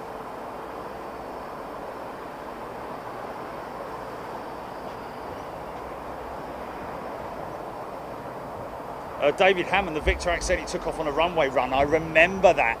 Dipped its wing and everything. Oh, the pilots must have been, well, they must have probably had to have completely replaced their pants that day. Iberia 350 on finals. Mirrorman, thank you, Mirrorman. And there it is.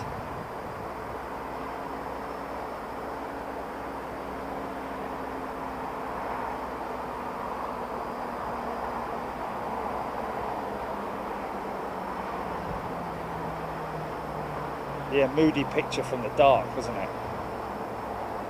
Oh. Oh, okay, still there, is it? It's amazing how much mould grows on those things, man.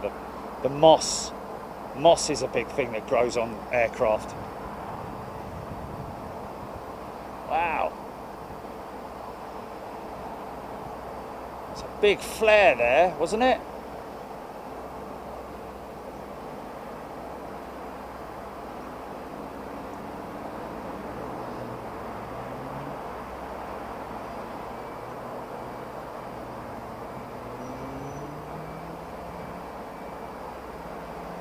Some great names of aeroplanes in the back in the old days. Andy Kitson, there was a Victor Gate Guardian at Marham for sale last year, unsold, so cut up instead. Yes, saw that happening. I don't know whether they've. In fact, one of the folks that we were speaking with has got a company which is creating memorabilia and.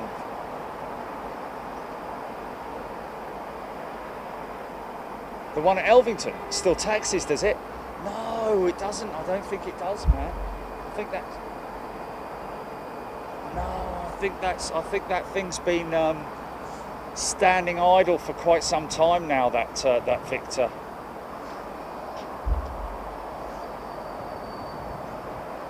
Valiant rear stabilisers were halfway up the tail fin.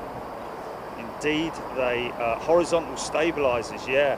Halfway up the tail fin. Very ugly design, I've got to say. Humongous, great big drop tanks on it.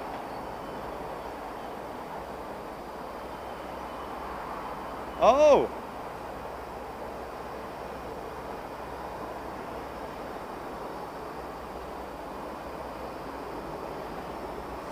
Dids 1953. We have been over and over and over about the Concorde there. Yes, indeed. When Heathrow were offered the aircraft, they were like, okay, yeah, okay, we'll put her over there and we'll see what we can do with her. And there she has stayed since that day. Most unfortunate, has to be said. They were probably quite pompous about it when it was parked up there. But to be honest with you,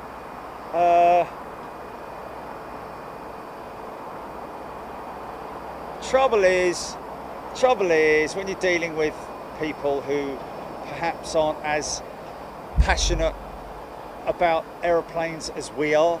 The people who were dealing with that project with the Concorde were like, okay, right, the meeting for today is we're going to talk about the taxiway repairs to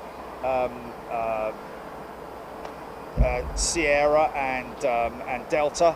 That's on the agenda. We've also got the radar apparatus that we need to dismantle because we've got the new radar tower coming in. John and Steve, I think you're handling that. And on the other thing, yeah, the Concorde. Who's handling the Concorde? Me, sir. Okay. Well, what are you going to do? Well, I don't know, really.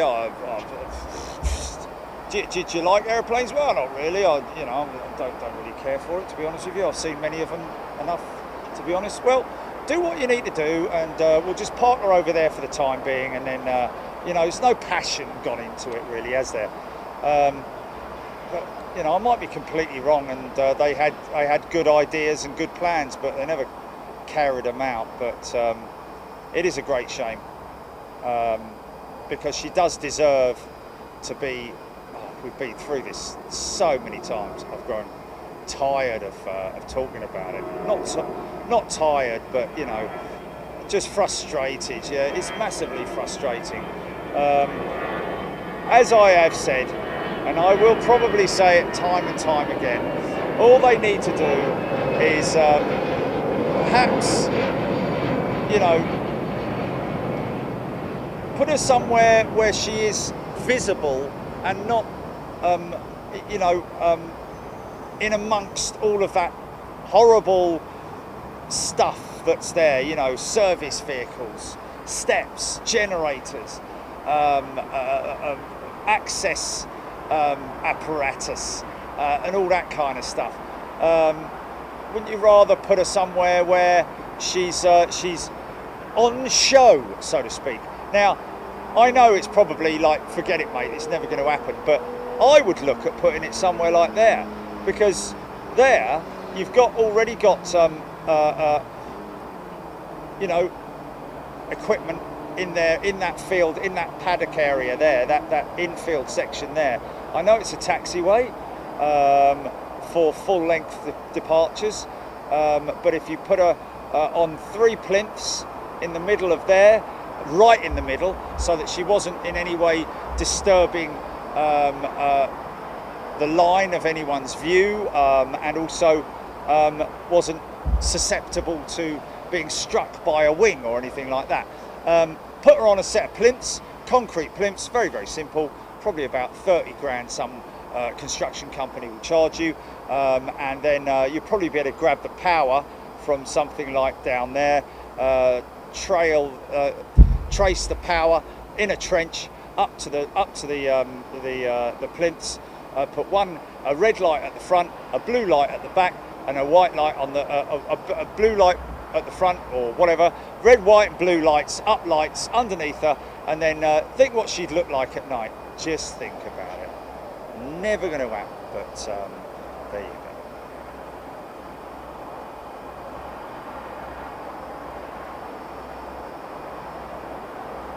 Kelvin Grant, considering she was BA's flagship, she really should be better looked after. Yes, very true. Very, very true indeed. It's never going to happen though. Barbados had the right idea with BOAE. Let's have a look at that.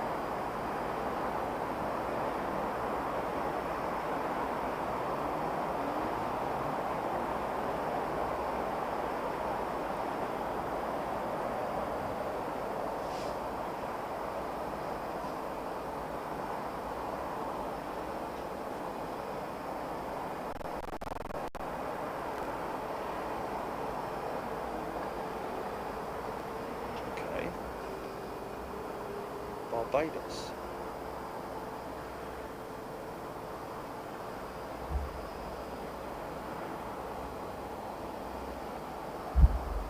Okay, well, it says permanently closed here. Wow.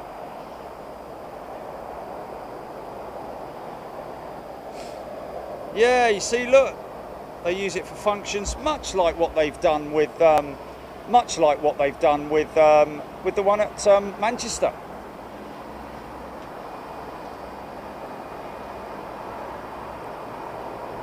Cared for by, you know, volunteers. I think this might be Royal Jordanian.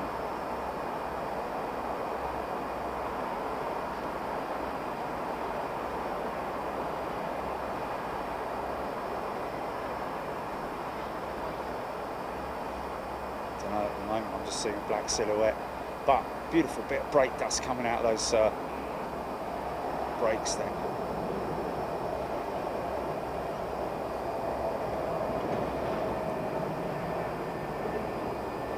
Is it?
Yeah, good opportunity to try out Plane Finder, folks. If you're a regular to Flight Radar, apparently it's down at the moment. We've got some issues with it.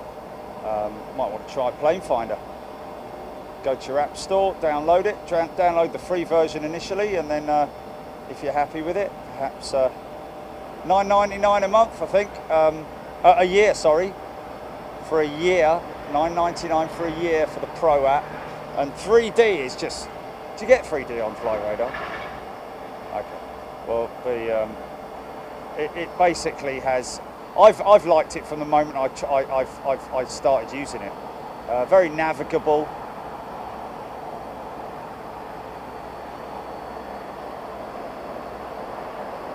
I don't know. Does it?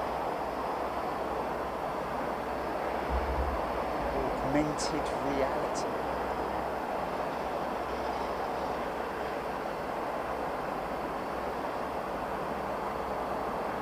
Oh, I'm with you. Yeah, a bit like Staff Walk. Nice, yeah.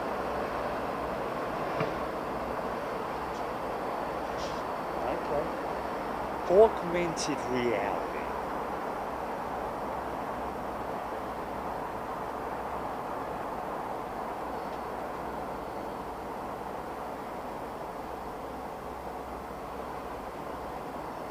This is a 321 Neo.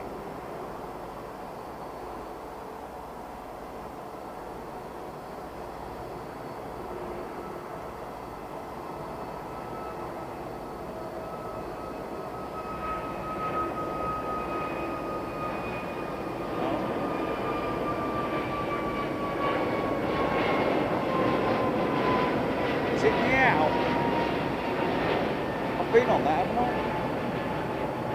Is that the one I've been on? Meow? No, I'm not.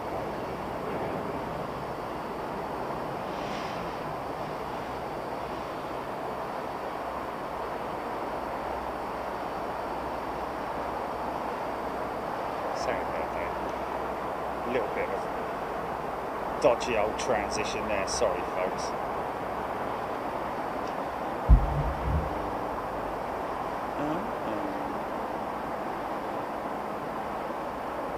Got lights inside the engines, that's pretty cool.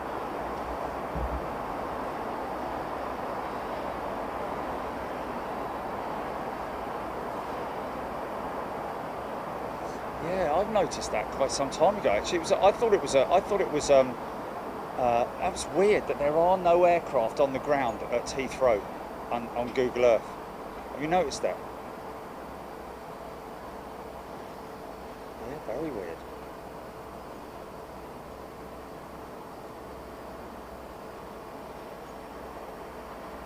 Have obviously all been taken out.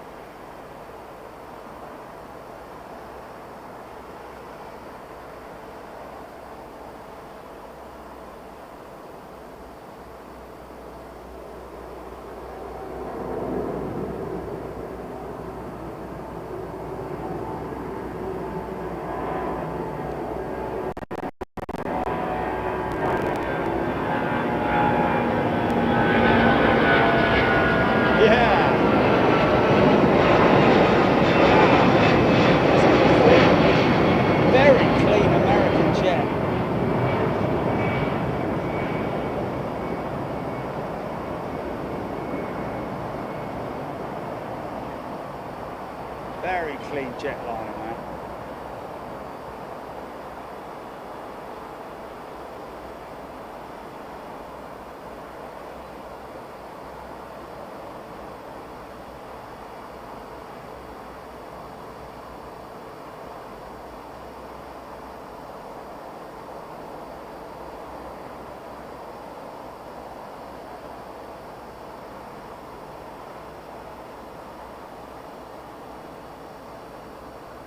Is it? So they've done that to all airports, have they? Try Gatwick. Oh, JFK, yeah, Boston, whatever.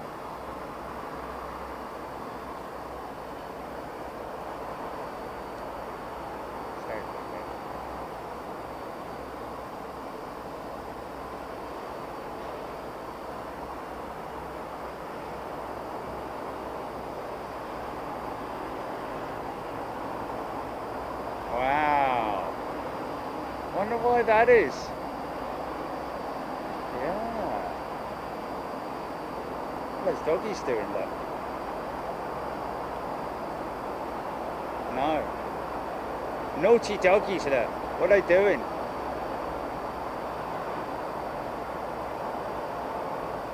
Gonna go and bark at that person, look. They're gonna go and bark at that person, look.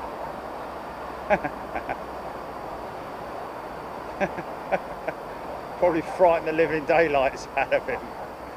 See him up. Bite him. What's that? Dig hole. What the? Who the? Naughty.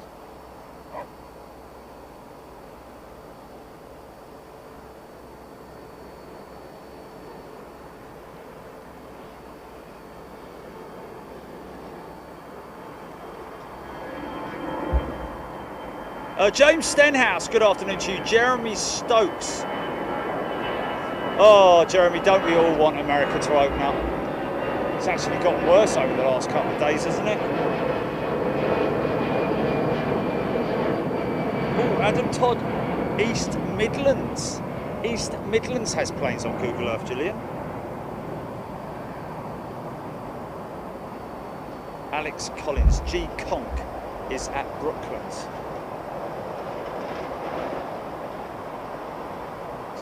Charlie? Peter Ratcliffe worked on the TSR2 project. Wow, Peter, great heritage man.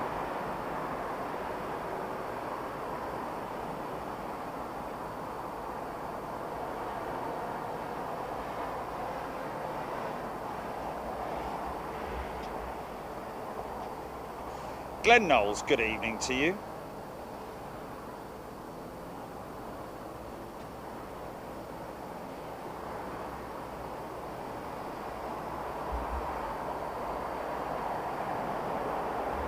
I think this is a 767, isn't it? This looks like a 767.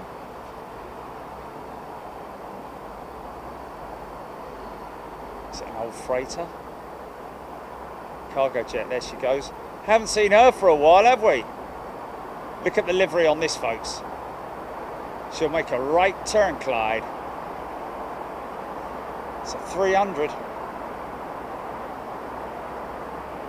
Probably X.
Converted freighter, folks. That is, I think, ex-Air Canada, more likely. I've thought.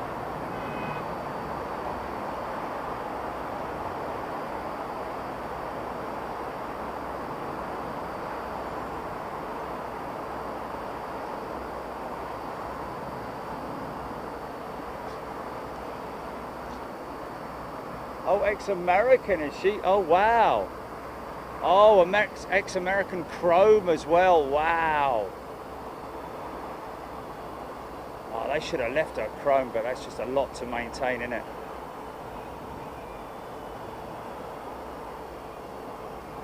Look at those wings flexing up, man.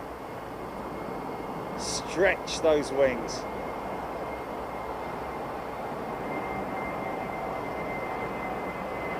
That's an old jet then, American Chrome.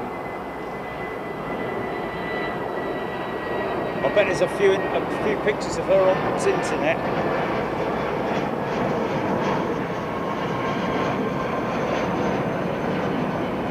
By heck! Mark, welcome Mark, he's a new member.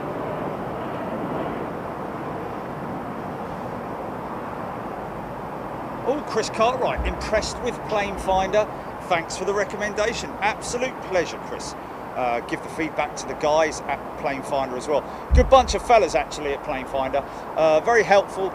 They are contactable as well. Not that you need to contact them, but you know, there you go.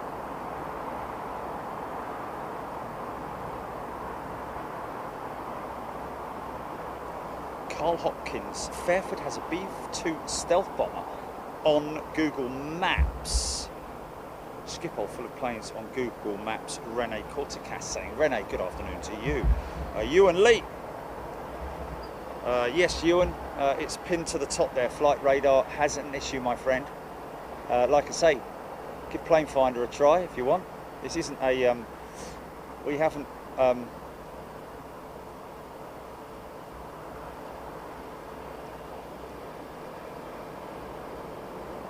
sabotaged Plane Finder to put all you guys on, Flight Radar to put you on Plane Finder. We obviously wouldn't do that, but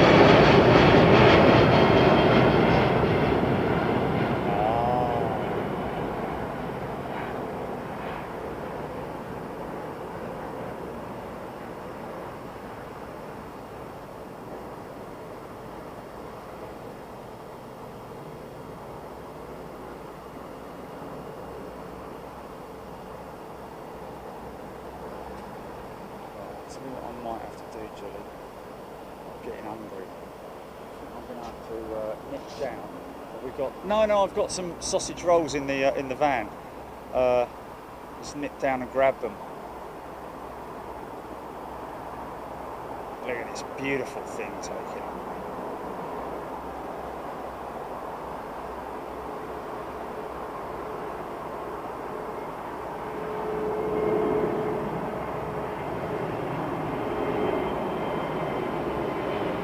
Oh dear.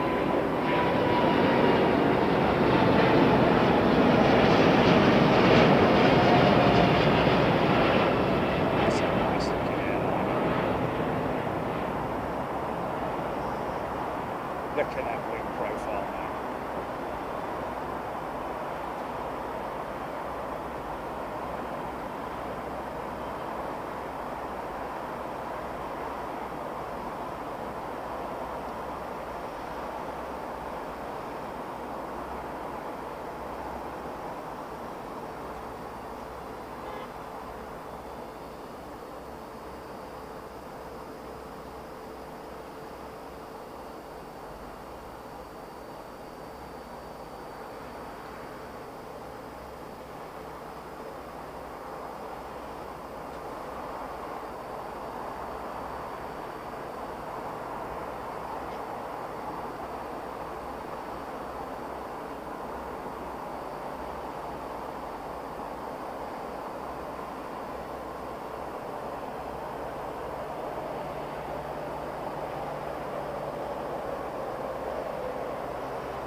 Bosh! Some taxi now.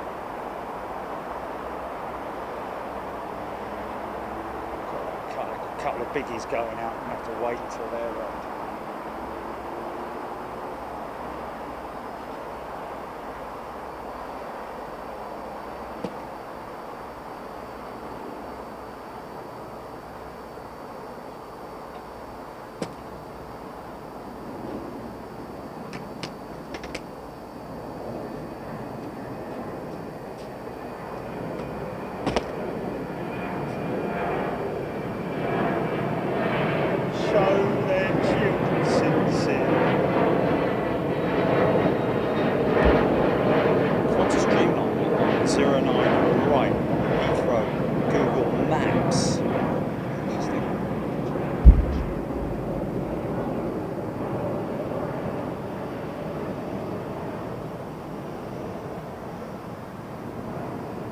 Dreamliners are growing on MTCC, especially the 10.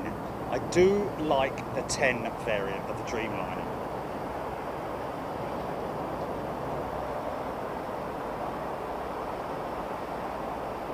Oh, Dean likes the 8. I'm not a big fan of the 8, to be honest with you. That's a stubby little 8 over there, isn't it? It's kind of like middle of the road.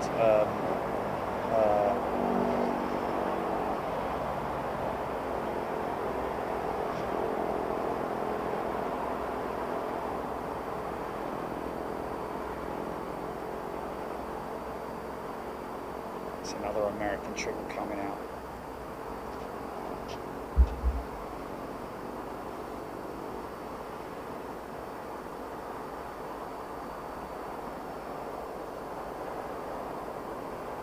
Oh, interesting. Mark says Google has a new algorithm that removes non-static objects from their maps. Well, yeah, but these were static.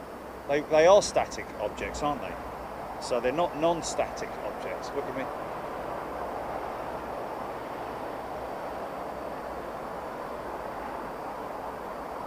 Ah. Wow. So all the cars are off Google Earth now. Wow. That's some serious algorithm right there, isn't it? Flipping heck. Does it remove people as well? I'm guessing it would do, wouldn't it? But why has it removed Concord? Because that's a static object, isn't it?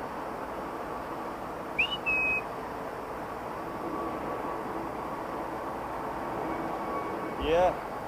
Well, Google Earth is recognising it as a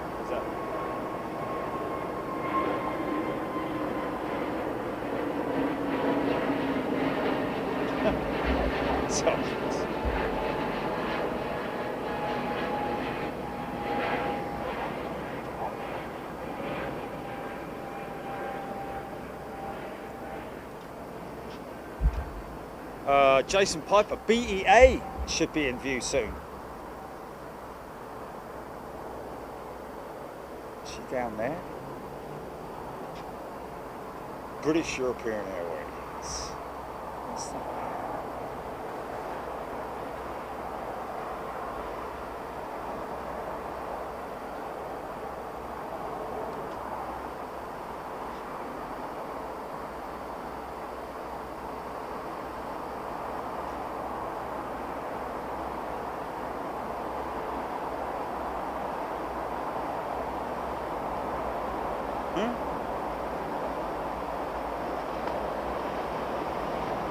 Oh, Peregrine Bush, Concord is still visible on Google. There we go, sorry.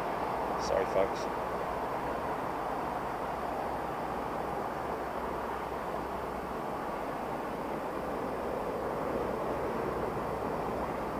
Wow. What's that just landed? Giving a load of reverse.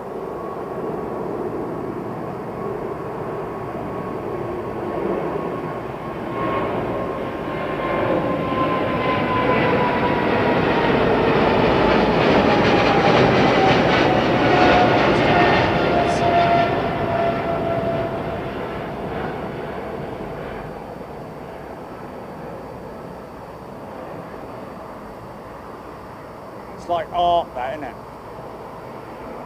When it's up against the clouds like that. Monet.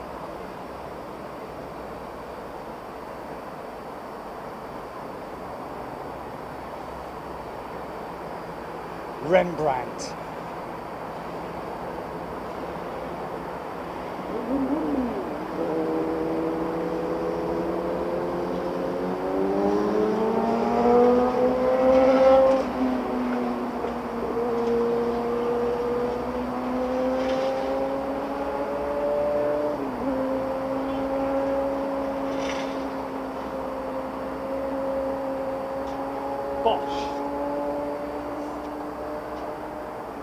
He painted kids on the corner of the street, do.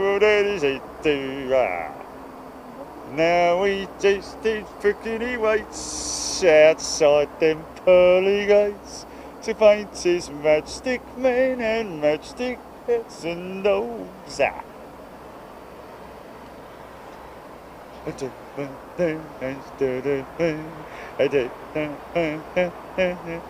Oh my God, what we've Clive done.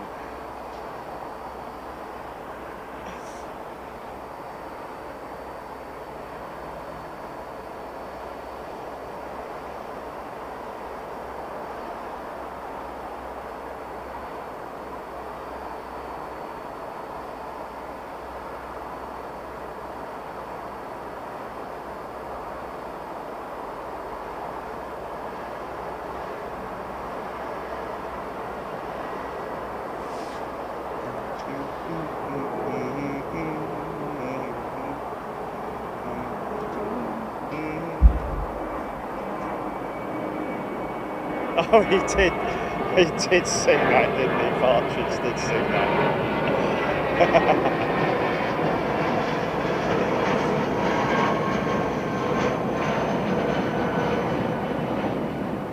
I'll tell you what, that guy Mark, just Mark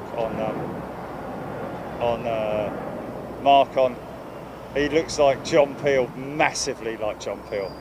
Hello and good evening and welcome to, he was a very sort of like boring voice with old John Peel. Tonight, had a bit of a Brummie accent, didn't he? Tonight we're going to have the Roots and the Clash and a little bit of this. But first, we'll kick the show off with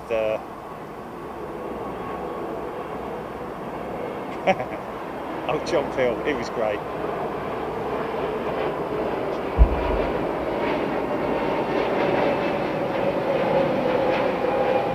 Ravage, yeah. Should have bought the sausage rolls up here. I could have cooked them, couldn't I?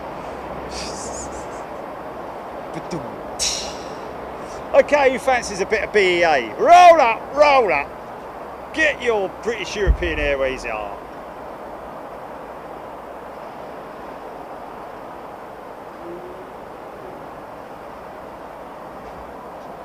John Craven's news round.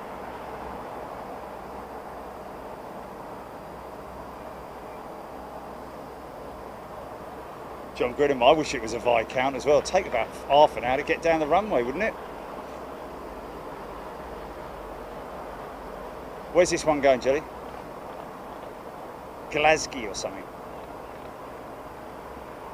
I was going to Jersey.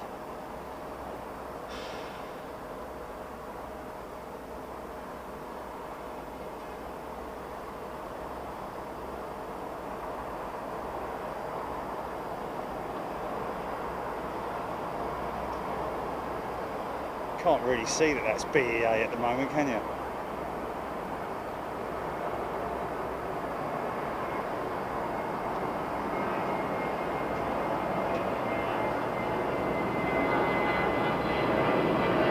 We'll see it. We'll see it. Come on, son. Turn it right. That's it. Keep turning. Keep turning.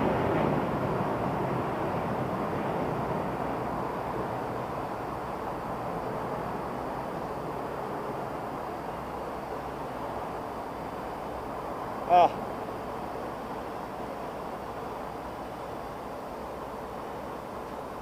Okay, he's going to make another turn any second now, you watch. Here we go. Come on, mate.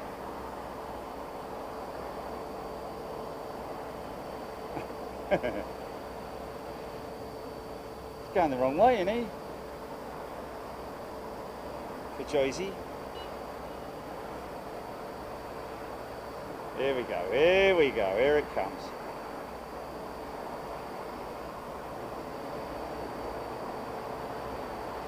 It's about leaving focus down there.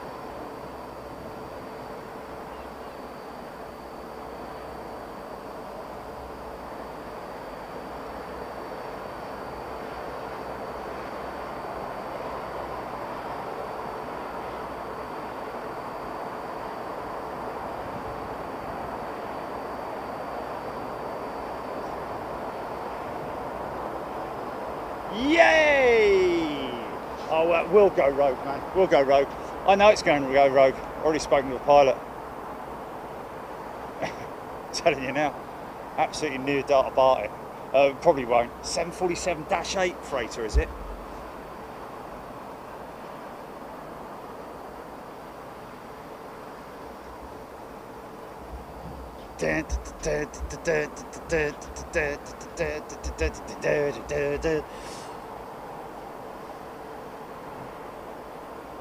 I keep seeing the word petition.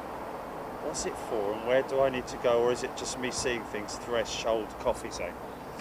Oh no, let's not start all that. I mean, yeah, yeah. BA8 just would not touch it. Yeah, sorry folks, but we'd just be wasting our time if we did something like that. It's like telling someone, I don't like that car in your back garden. We're going to make a petition and tell people that we want to move it from where it is. Well, you can't do that because it's private land. It's just not going to happen, I'm afraid, folks. Sorry to say. If I ever get to sit down with the CEO of British Airports Authorities at any time, see, I'm going to follow the shadow. Watch this.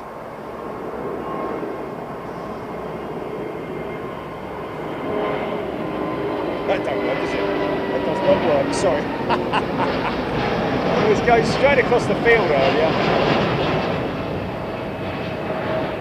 think it's because I'm hungry. I'm seeing things.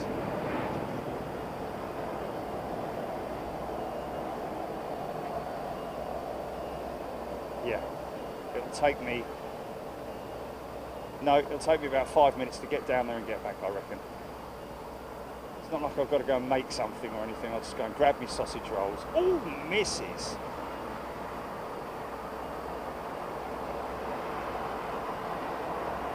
Yeah, I'm going to get some more down there. Because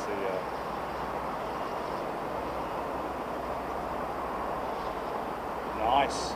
That's a good fruit to have in hot weather. Yeah, especially ones that are really ripe and they're all like dripping down your flipping. Yeah.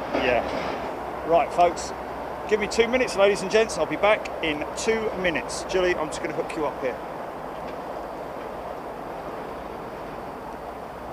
And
Right.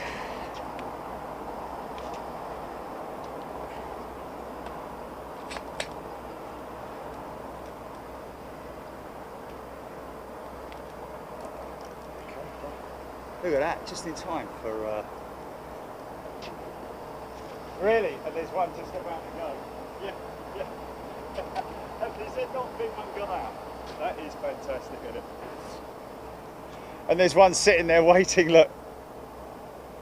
Fantastic. 4 miss.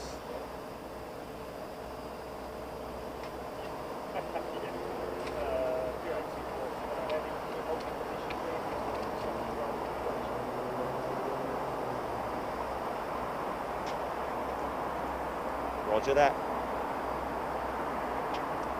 Sausage roll heavy, you're clear for roll.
Build, man, clouds are starting to build. Look at this massive, great big cumulo nimbi that this guy's just about to, literally flying towards it.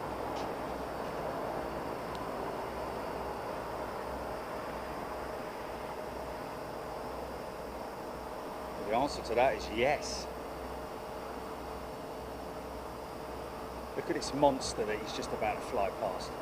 Absolutely beautiful. I mean, I'm sure a lot of you guys have flown on planes before, but when you fly past something like that at close quarters as well, it is the most beautiful sight.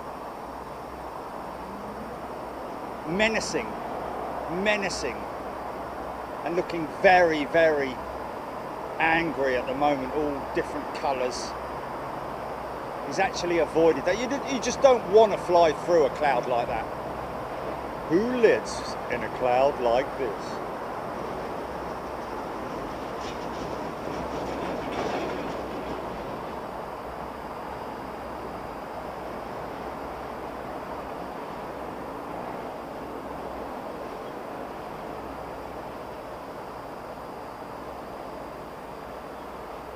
No, that's a truck. That was a trailer. When these big heavy 18-wheelers go past with no freight on board, you get that rumbling sound because it's all hollow inside, isn't it? That guy there, at this moment in time, is definitely the winner in terms of big gnarly cloud.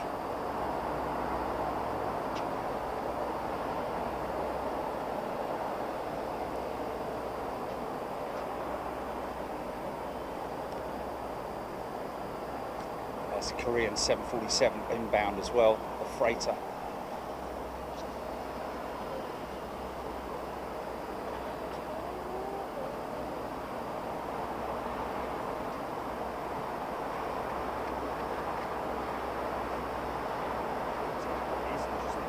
Around the corner from here, a line of A320s parked up around the perimeter fence, and more being placed there as well. BA 320s, that is. Whether they're going to be, whether they're slated for retirement or not, I'm not sure.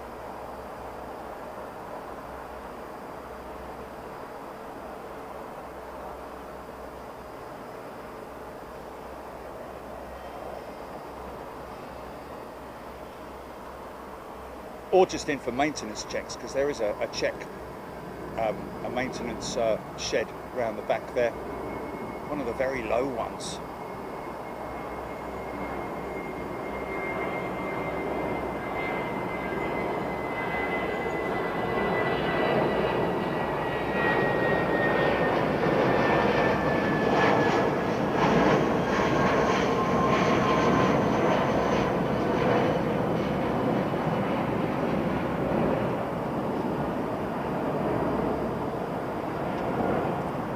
Met R2, you're probably right actually, in fact, you know, you will be right, because you probably know more than I do, but he's right, that's not actually a cumulonimbus just yet.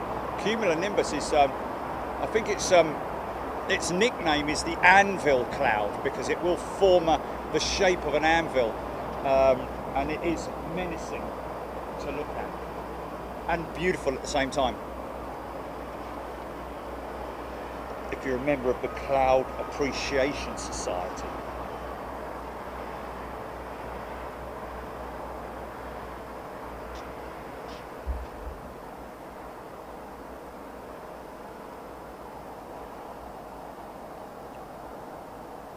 Claire sitting in the park with other mums just now watching the planes go up. Crazy people don't know anything about planes.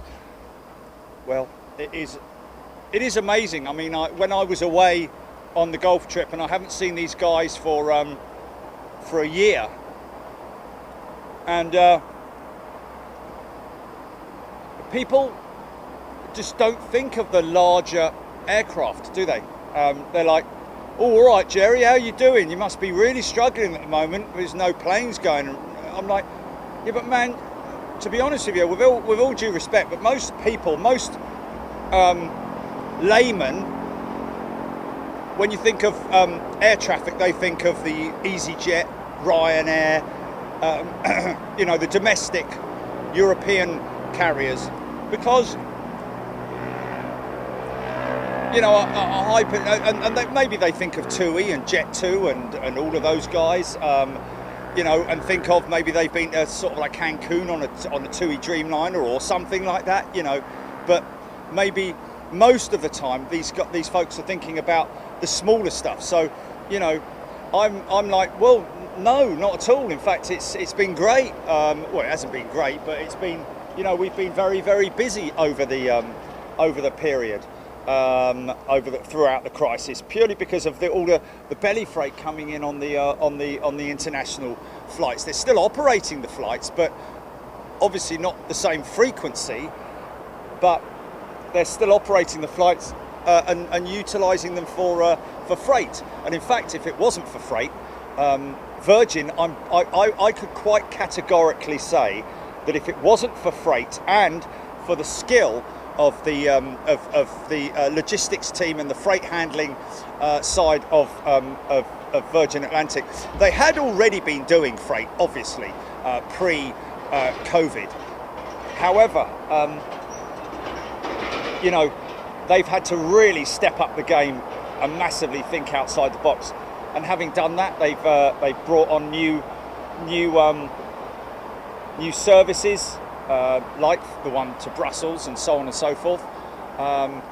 South Africa is another new one, I think, for Virgin, with their freight services. Is it going in on the right? Oh, yeah, I can see him.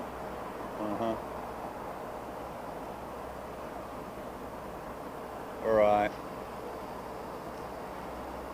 Oh well, never mind.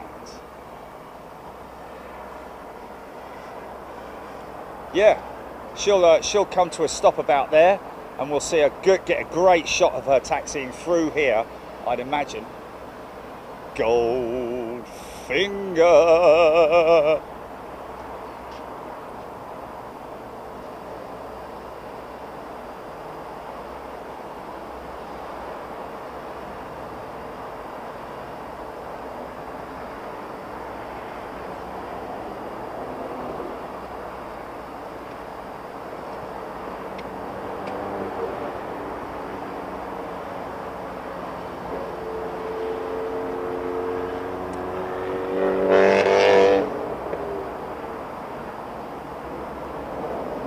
Baker. And you did have the quizzes to organise too. Very true.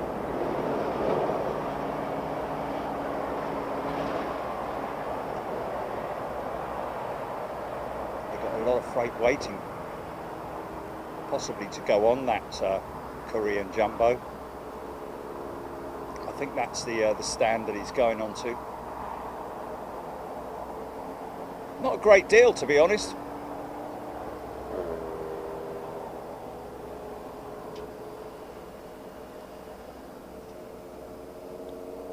Was that Turkish's 777 I just saw creeping behind the Virgin maintenance shed there? Unmistakable sight.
And touchdown.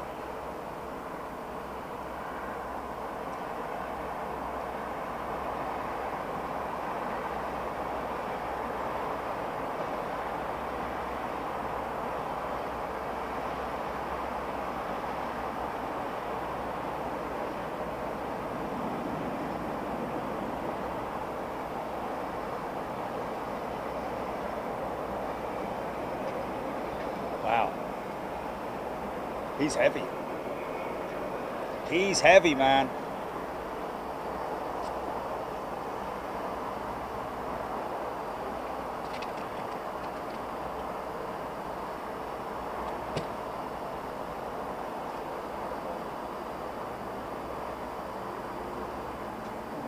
Doesn't seem like 2 hours ago that we got that notification.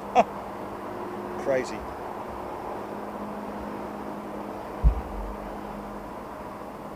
Russ CT, thank you.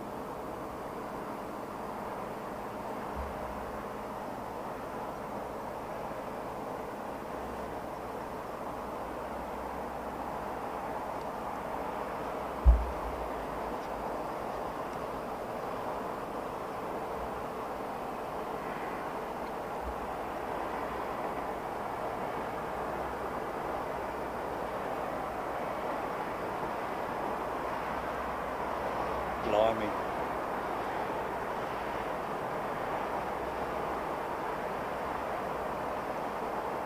Linda Beattie.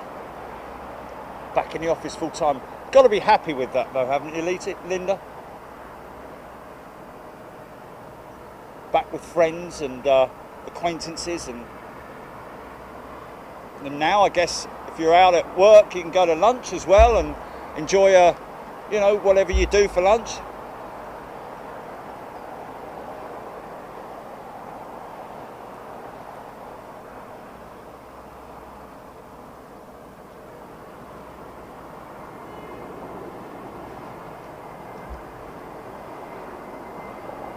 .380 next. There she is.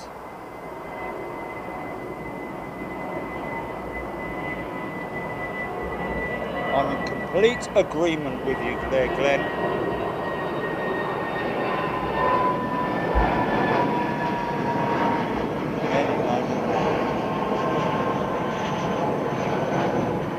Come on, don't be shy. Come out.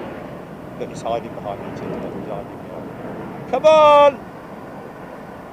Come on. Don't be shy. We all just want to say hello. Here she comes. There's a good girl. Look, you're beautiful, aren't you, eh?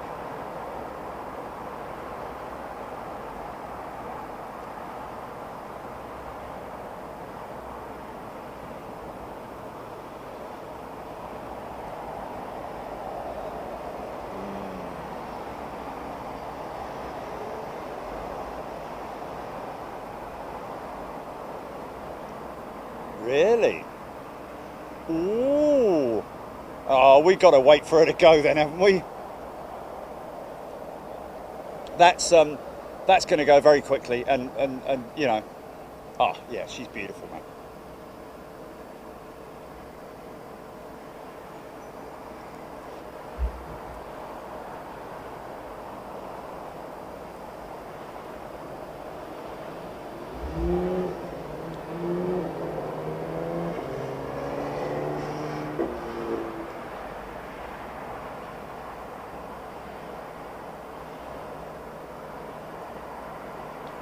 But the team never got on the aircraft, did they? Did it get to standstill? At what point was it cancelled?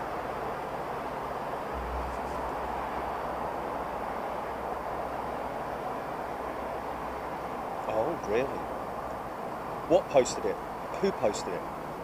Arsenal or who posted?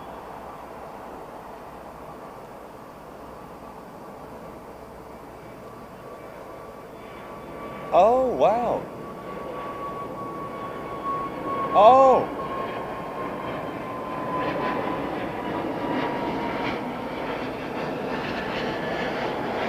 Blimey. Still would have had to have paid them. It's not Emirates' fault, is it? Still owe us the money, son. Oh, okay, right. Oh, it was a freebie, was it? Yeah, of course it was, yeah. Yeah, of course it is. Hold on a minute, mate. You sponsor us, you bleeding idiot. Got your plane all over the flipping this, that and the other and fly this and fly that. Oh, yeah. Well, just give us a pack of sausage rolls and a couple of cans of beer and we'll be done with it. Here we go.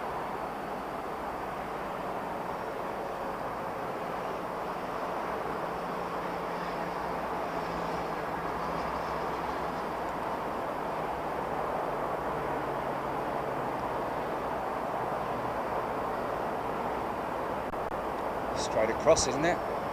Go straight ahead. Hold that position. You have a departing aircraft to your right.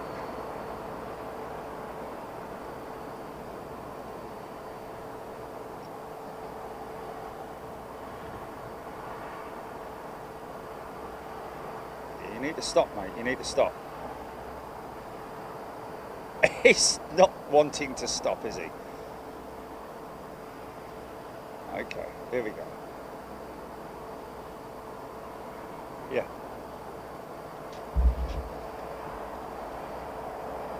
And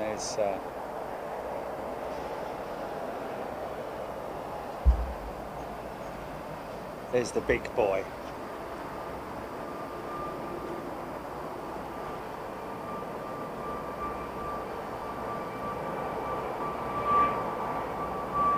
Do you want to see that? Or do you want to see that?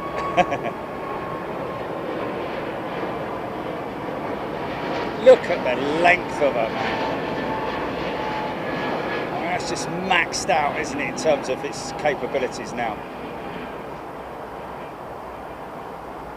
I bet Boeing are really glad they over-engineered that thing with the with all that undercarriage on it.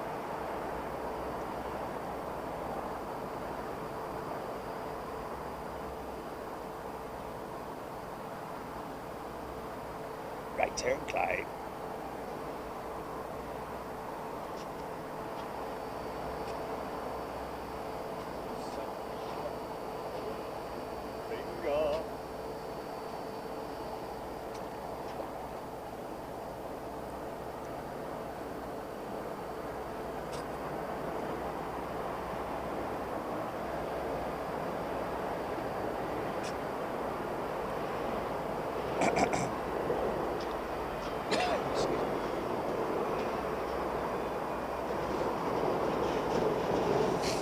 truck. Cool truck.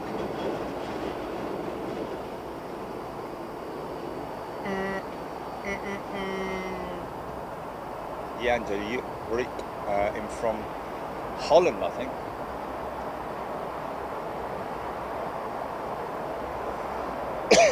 Although I think they have a UK division. Jan de Rik. Or Jan de Rik. Alright, Rick. You alright, mate?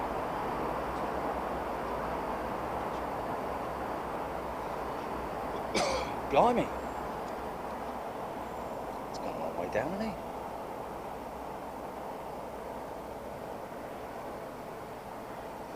Full length.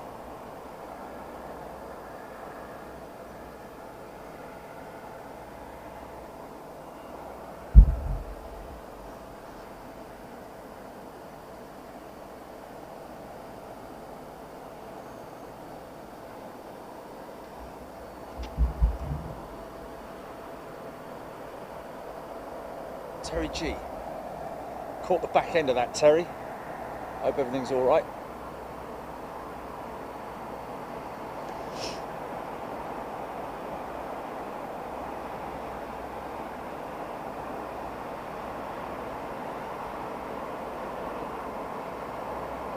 Oh, Terry, so sorry to hear about that. Oh, what a great shot. Oh, man, that's terrible.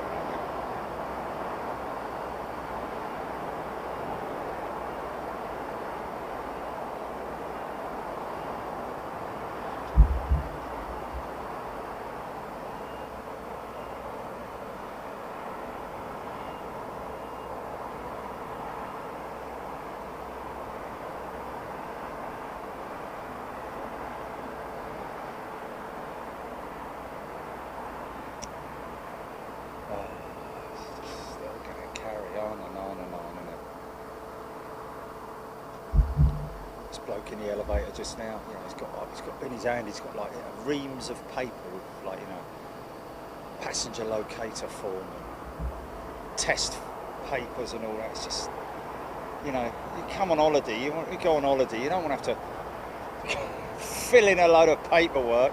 You want to go out and start enjoying yourself. Might just go and do it down in the pub, wouldn't you?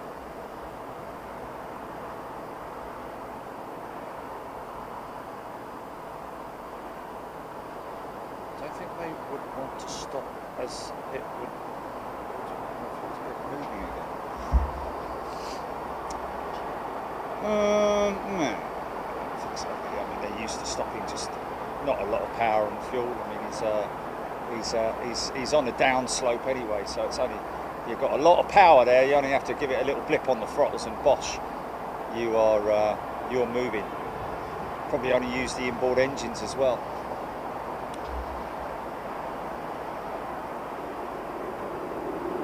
But I see what you mean.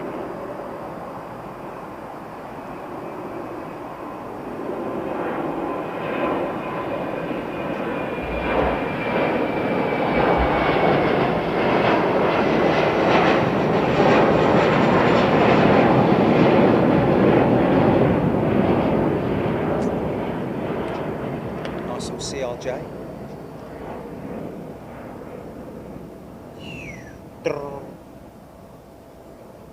Seen that quite recently, haven't we? With Lufty.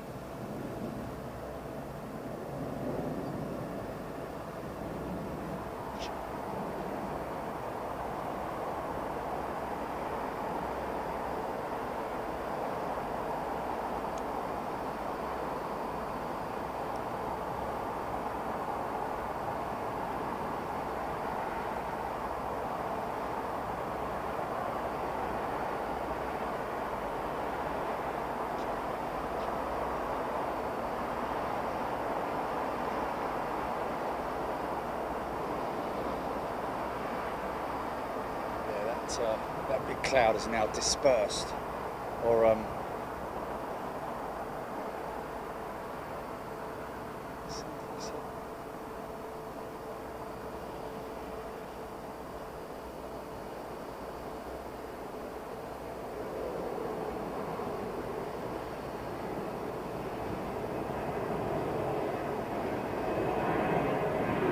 it's this little rock ram, isn't it?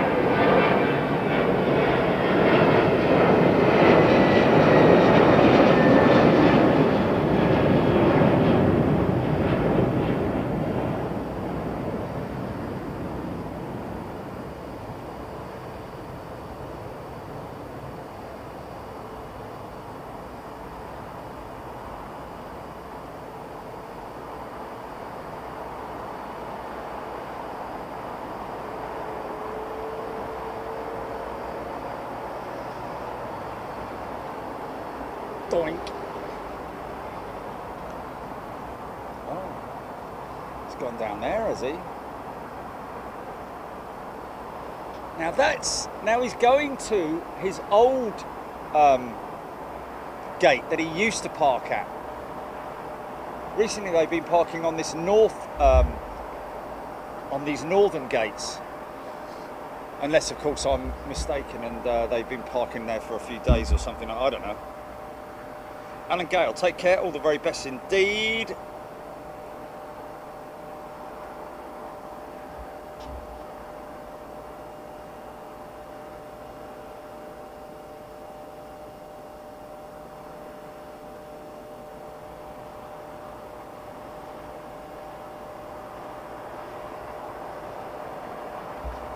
There is a Facebook page that's fake, Timmy Toothpicks.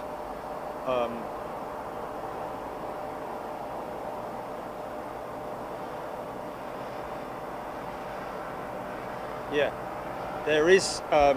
We don't have a Big Jet TV Facebook page, Timmy. It's quite as simple as that.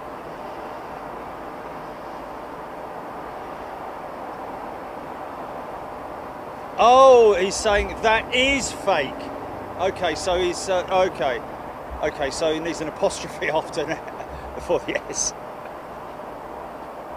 Or actually, no, he doesn't. Yes, he does.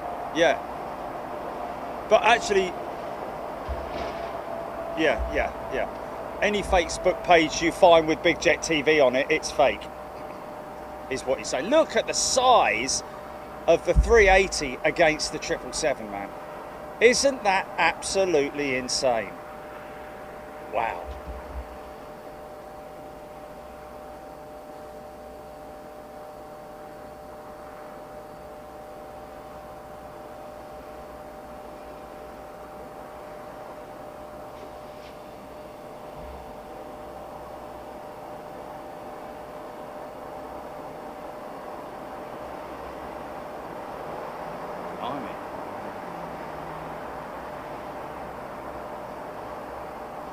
John Blower, back in from work. Good day to you, John. Hope you're well.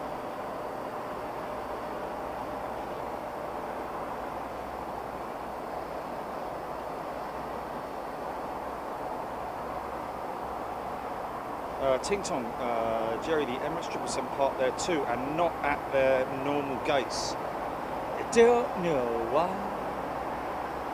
So make sure that.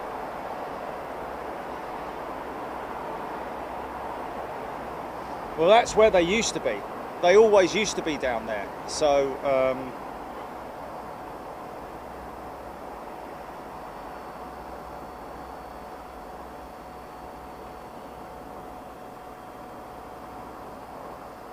okay.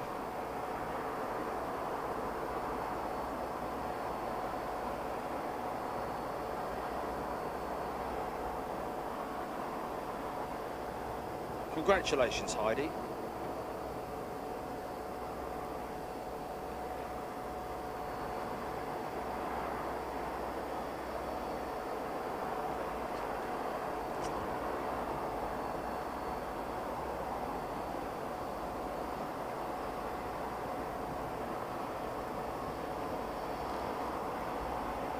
Did Cot Twist Blue Air 737 due in 41 minutes.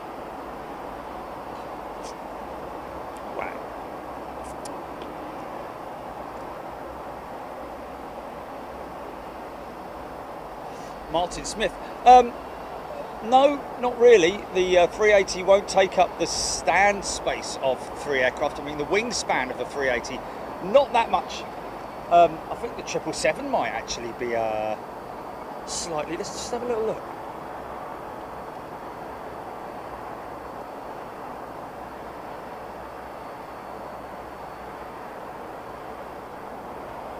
Oh, look at that. I searched on Google A380 wingspan and it's come up.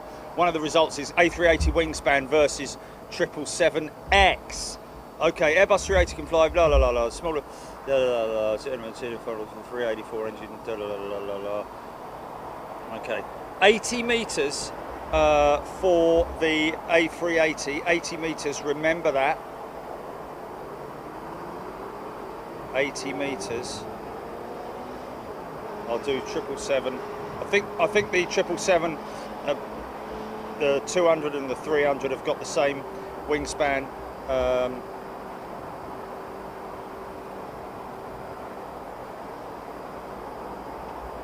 Let's just have a look at this image down here. Oh, there we go, 61 meters for the 777.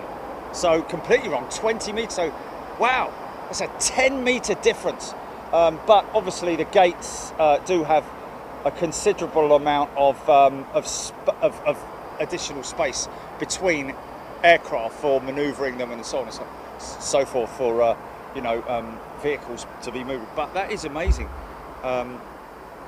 61 meters for both the 200 and the 300. But actually, yeah, that's with the raked tip as well. So that's the 200 ER, I think, or LR. Wow. So there we go. It's A380, 10 meters either side, bigger wingspan. It's nuts, isn't it? Just nuts. Oh, did Cot Twist. Aer Lingus 330 inbound from Dublin. Departing Dublin in a minute.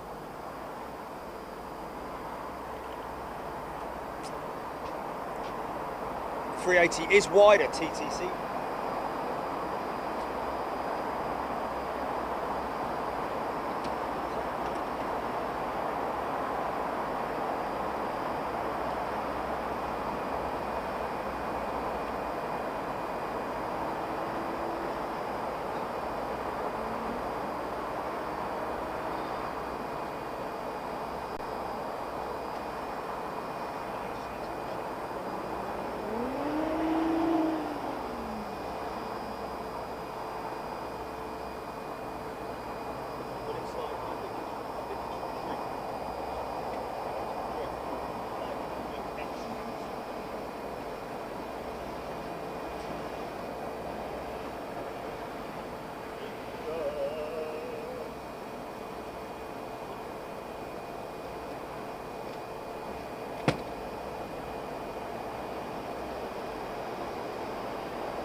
Look at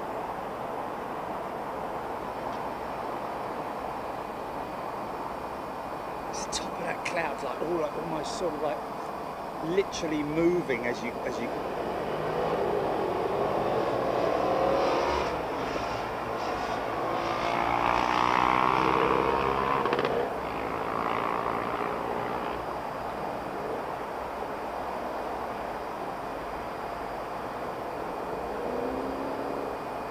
Yeah, I was saying earlier, wasn't I, about the weight of a cloud. Even the smallest cloud can weigh millions of tons. Just have a little look here. Got a new member, Dave Thaxter. He's become a member just as he's come on. There's a bleeding cloud on the screen.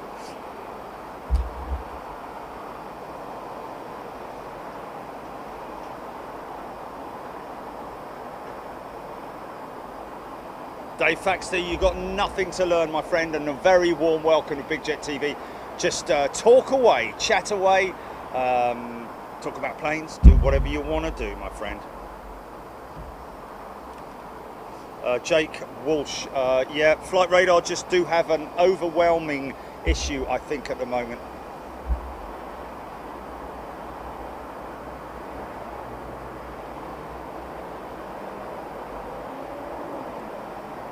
Hello, hello, hello.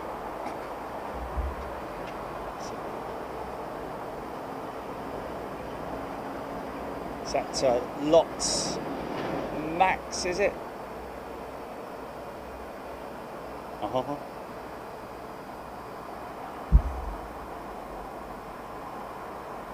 Now, let's just have a look, see if that stuff coming off. I think it's coming off, because that truck, that low bed.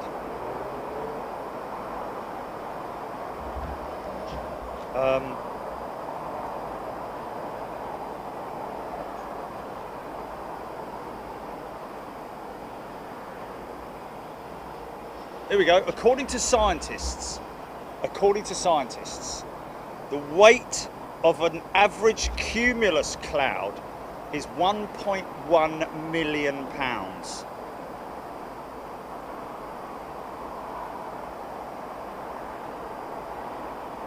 Okay.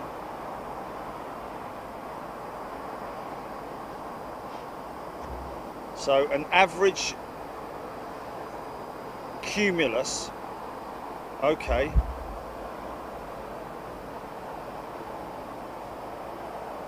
Wow. Wow.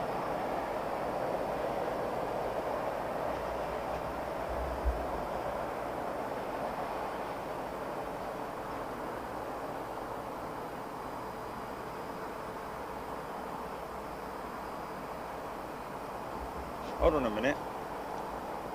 Comedy Channel.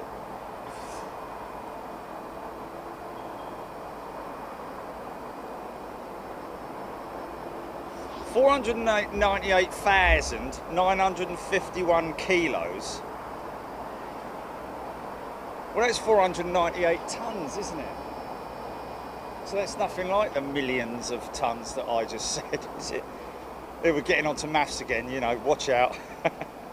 You might want to plug your ears just in case you don't want to learn something from the Jerry Dyer maths, world of maths.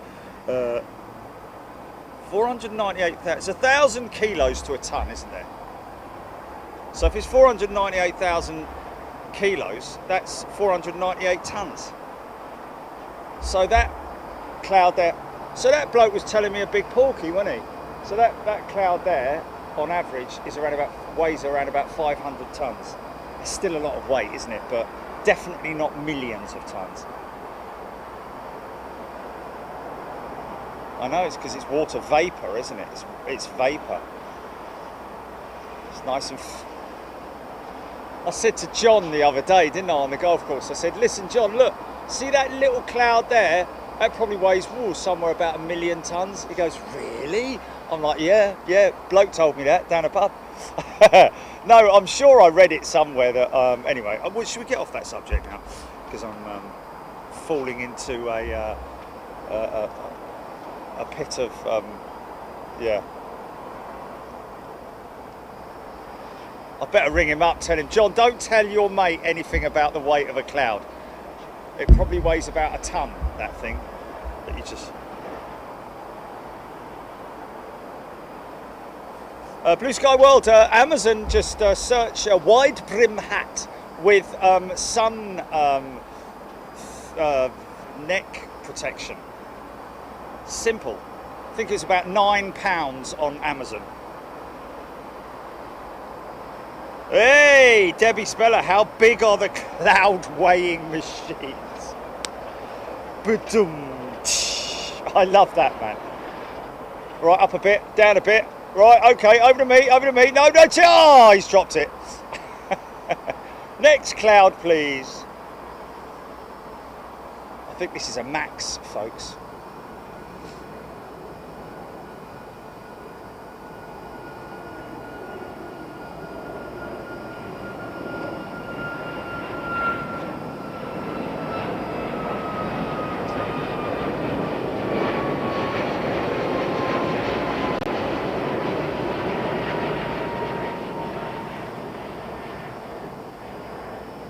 As far as maxes go, I think that was one of the first we saw at Heathrow, wasn't it? In that livery. So therefore it would have been that aircraft. Was probably one of the, I don't know whether it was Icelandair that we saw at Gatwick, or which max it was that we saw. WestJet. At Gatwick, there we go, yeah. It's not Thunder, by the way, folks, it's just an empty lorry.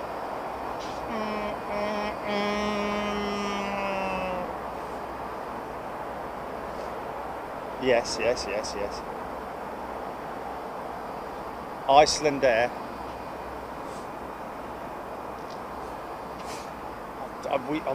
I'm absolutely sure we caught Icelandair at Gatwick. John M, any recommendations for rodeo scanners? Yeehaw! Hold on tight, boy. Radio scanners. To listen to ATC. You don't need a license, John. Radio World. John, if you go to bigjet.tv, our website, scroll down and you will see a link to Radio World. And if you buy it from them, yeah, Norwegian, of course, yeah. If you buy it from them, they'll tune it for you free of charge. Just make sure you mention Bigjet TV, because they'll be more than happy to do that for you. It's the meerkat. Oh, meerkat. Sorry. Isn't it? What is it, Chili? The bear cat or something? The bean cat or bear cat? No, it's the.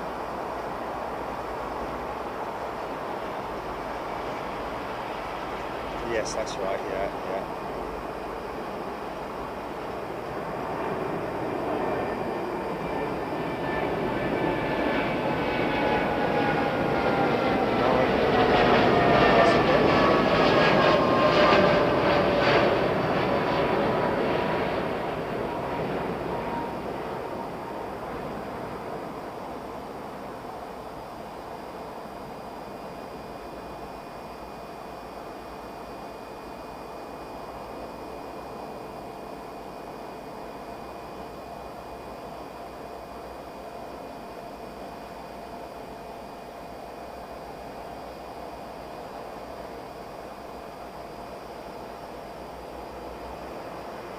If you just joined and you're a new member, or if you're a relatively new member from however long you've been a new member, and you please don't feel shy, folks, about coming in and chatting.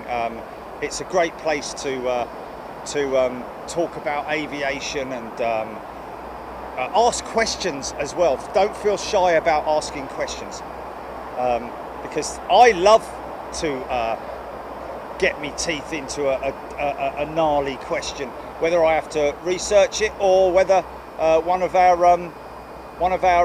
members on here right now will be able to answer it. I quite like the chase, actually, of trying to get there before they get there, but they generally do get there before I get there, unless of course I know the answer without having to Google it.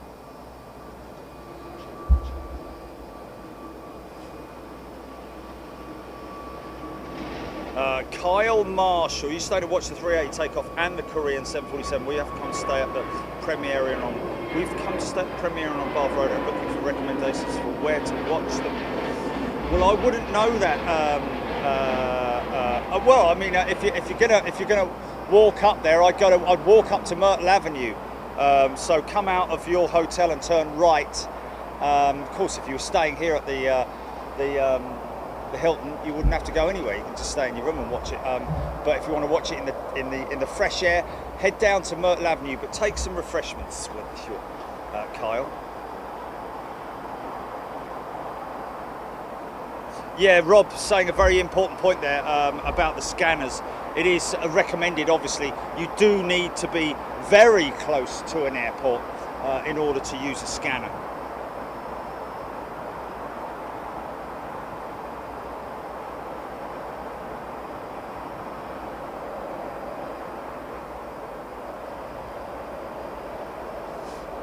Russ CT, just go plane finder. If you're having problems with flight radar, folks, head over and just download the plane finder app. Who knows, you might just decide to stick with it for the time being. Exactly the same options as flight radar, and I've been using it for a good 3 years now, and I'm very happy with it. And if you do, check out the 3D. It's pretty funky.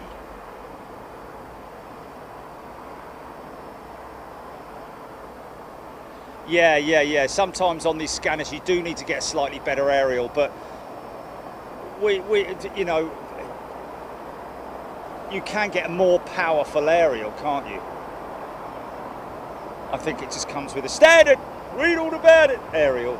But you can get, I mean, some people have them big, really big long reach ones, don't they? They're about 15 miles long. No, only joking.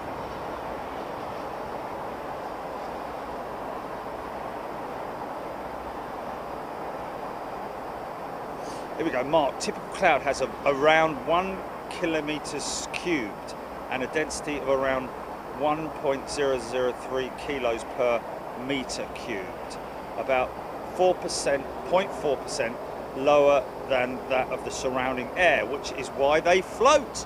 Typical cloud weighs around, I am right, Jilly, look, a typical cloud weighs around 1 million tons. Maybe that decimal point was 948,000 tons. Maybe that was 948,000 tons. Thank you, Mark. Wow. Marcus Killingworth, how heavy is Jupiter?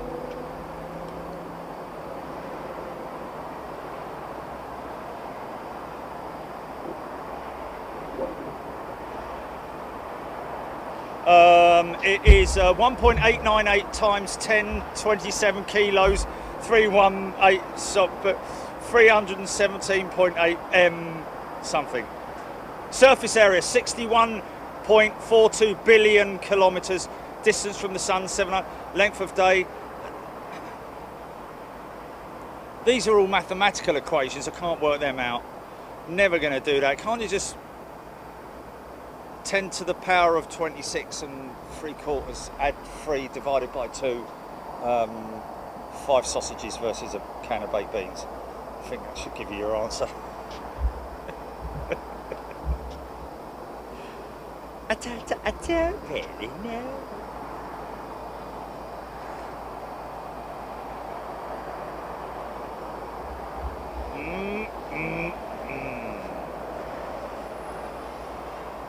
Scottish clouds are way heavier.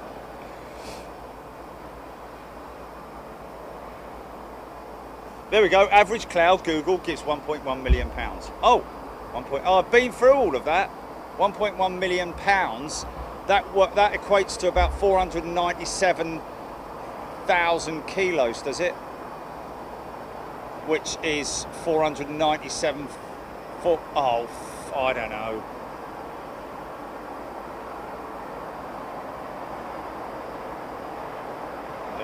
What weighs more, a ton of feathers or a ton of iron? Well, they're both the same, aren't they? Because they both weigh a ton. Just volume, a ton of feathers would fill probably a football stadium or something. Russ CT incoming Virgin 330 from Brussels. Hey, is that the Brussels 330 we caught going out earlier? Possibly, very possibly.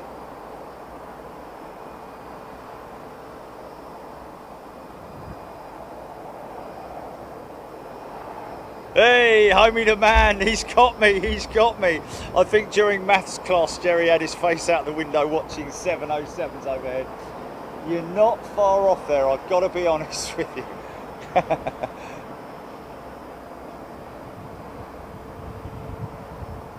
you go.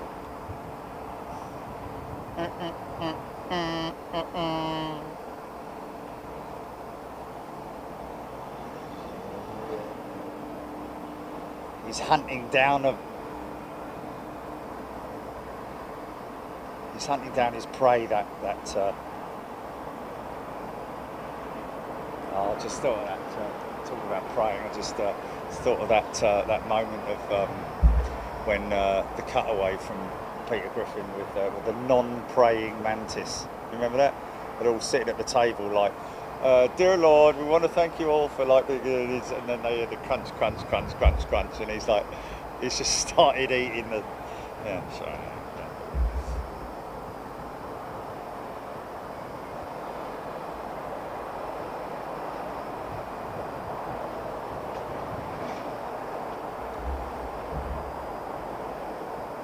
Jake Walsh, is that Jake who was just looking at asking where to go if he's at the Premier Inn? Right, Jake, all you need to no? Okay, well if you're going to Myrtle Avenue and you're in a car, there is parking at Myrtle Avenue, but it's right at the end of Myrtle Avenue, and if there's no spaces there, then abort the mission, because you do not want to be blocking people's driveways. But you see here, now look here, there's Myrtle Avenue, there's the paddock there, bleeding horses, and just beyond it there's the row of houses of Myrtle Avenue. Now that's behind Myrtle Avenue, so as you can see there, where that white truck is there, he's going past Myrtle Avenue now.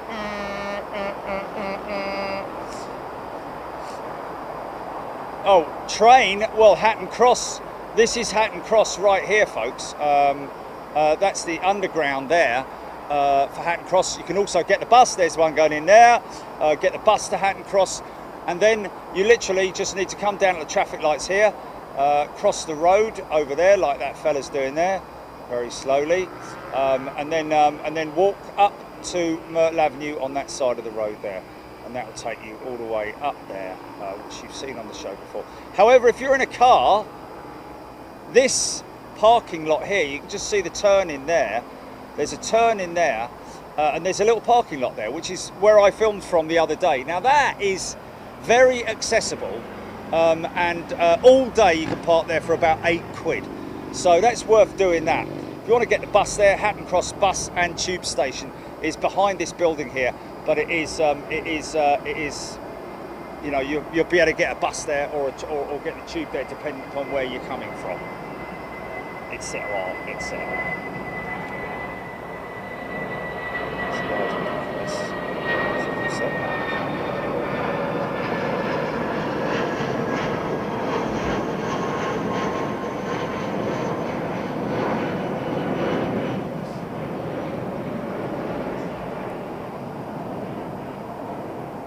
Connecting up the power.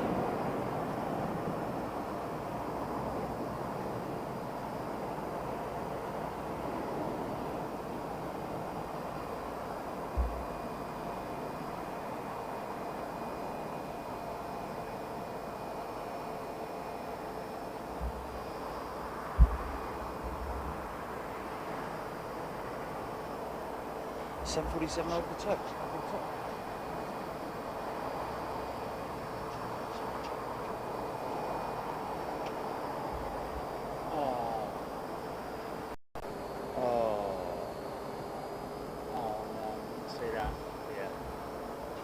I just saw a comment there.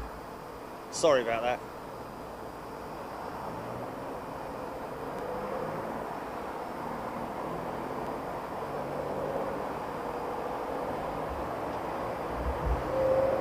You don't need to inform the police that you're spotting. You're talking about me or talking about a person in general?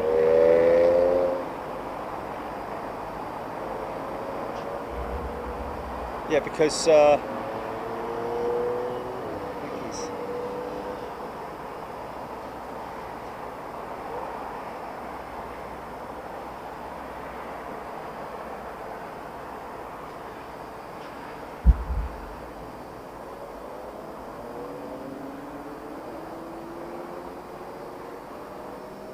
no, Rab, I'll be honest with you, you won't get lost around Heathrow because there is obviously a perimeter that runs all the way around Heathrow. Just hug the perimeter road. There's pathways all the way around. I think, who was it, Carl? Did Carl do the jog, Jilly? I said it'd take about 10 minutes. And it was about 2 hours, wasn't it? Was it Carl who did the walk, did the run around now? Yeah, he was. Remember, he met me at Heathrow, and he's at the Renaissance. He said, "I'm just going to go for a jog." He was running around Heathrow, I think. Yeah, I think it was Carl.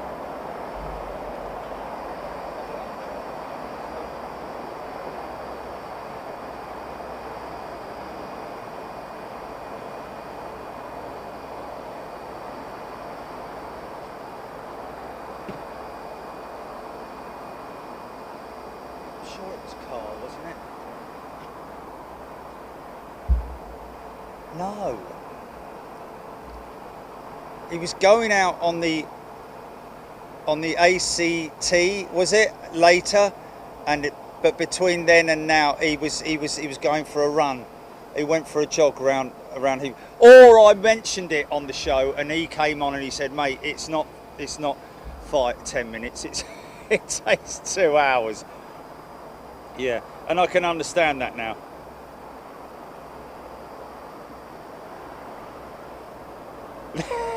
That's right, I was, wasn't I? Yes, I was. I'll do that. I don't mind doing that. How long will it take? I just do not know. I'll have a go though.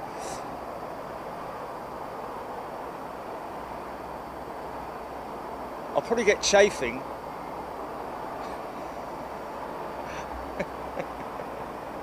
It was Carl, Mark Wallace saying.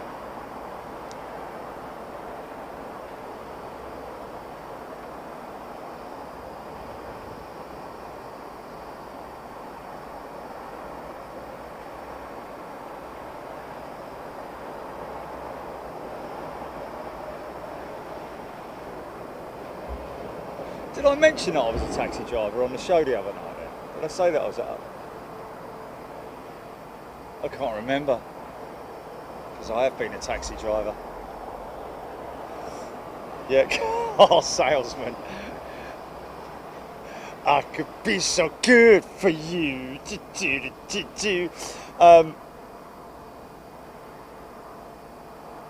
Yeah, where's Terry? Oh dear. I didn't have the Winchester. I had the Sargison Arms was my local. But no, I was a taxi driver as well, wasn't I? When I was actually it was just a very short filling time. It was quite good though, because I was the taxi driver at the station taxis at Aviation. For Aviation, this is Aviation. Train at platform 4 is for Withersfield, Burgess Hill, Essex, Preston Park and Brighton. Passengers wishing to disembark from the station taxis. Every station's got station taxis.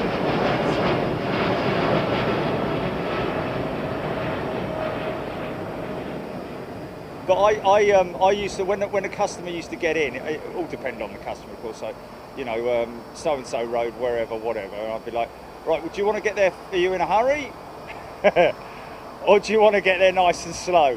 And when they asked me, when they said they were in a hurry, that was good fun. That was. The next time they either avoided getting in my car, or some of them came back, said, "Can you take me home again in a hurry?" That was quite good fun.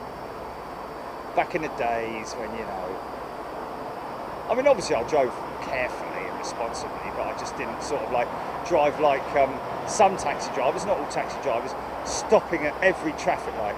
Even happens now in the Ubers.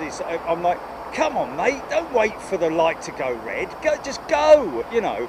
And they say, as you're coming up to the lights, they go slower and slower and slower and slower. And they must hear me in the back tutting like, oh, for God's sake. You know, mate, go on, just go. It's green, you don't have to wait for it to go red. Just to make your journey longer, innit? You're on the meter, aren't you? I didn't do any of that, I just, you know, only did it for a month. I got fired, didn't I? I wonder why.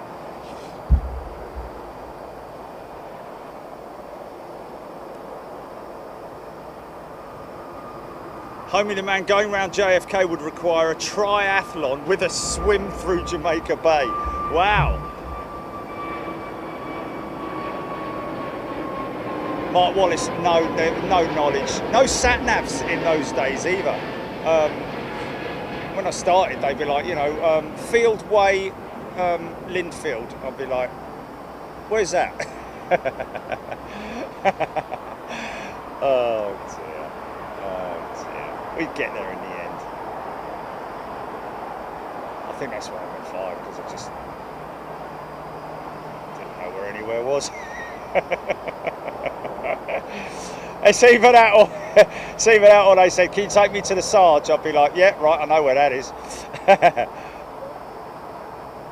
Yeah. Yeah. I did get a few to Gatwick though. I did get a few to Gatwick. I knew the way to Gatwick because I used to ride there on my little racing bike, didn't I? Come on, son. Come on, son.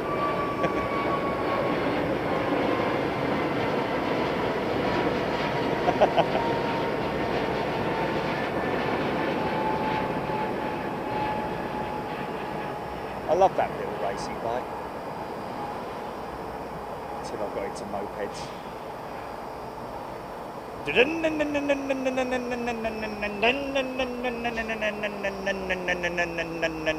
Two-stroke.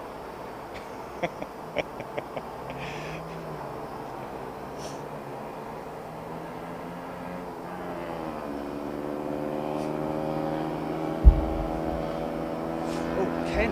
Iberia 350 about to depart. Here we go.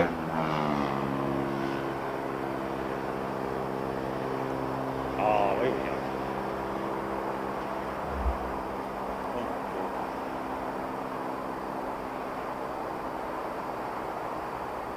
Okay, Plain Mad Dean.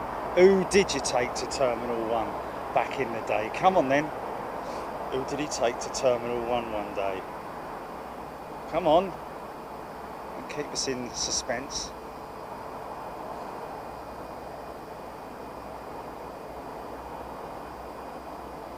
Noel Edmonds.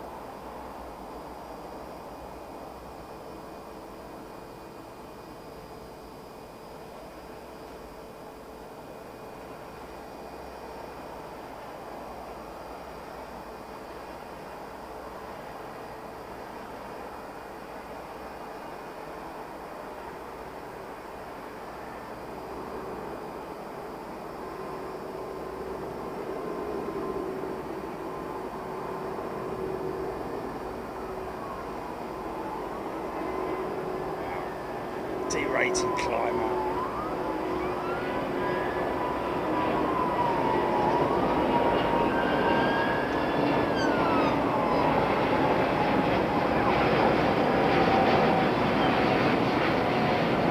Thing of beauty. Plastic fantastic. I think it's something like 70% carbon, that aeroplane. Flaps, flying surfaces, wings, engine cowls, fuselage, horizontal and vertical stabilizers, and obviously the wing spar itself, I think, is possibly alloy. Lots of glues used as well, which is not very you know, appealing to many people to know that your airplane is being stuck together. But that way of assembly and bonding has been used for quite a number of years.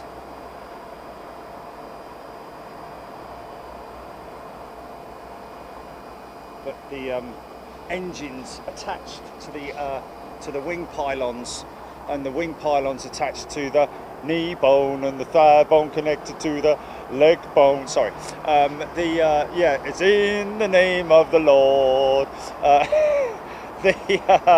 The dirty great big bolts attaching the engines to the pylons and vice versa.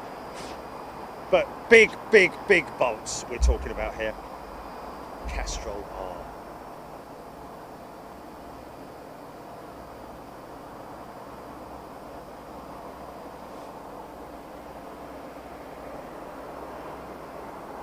What happened to Nolan?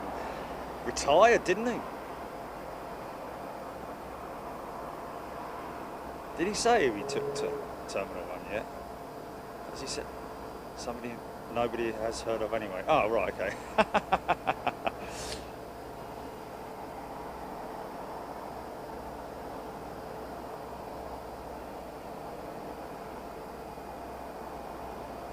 Sherry Elliott, we had a Polish neighbour once, and we'd pass the time of day with him, asking him where he'd been. He'd always said, the Gatwick.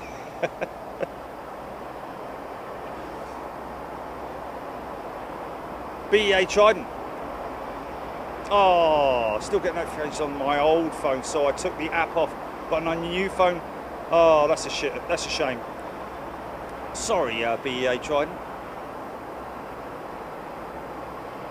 Martin Smith used to be a backseat driver. Once a backseat driver, always a backseat driver. I'm a terrible passenger. I'm the worst passenger. When I get a cab, I literally have to look out the window and ignore everything that's coming up in front of me. Because if I look forward, I'm like, oh, what would you do?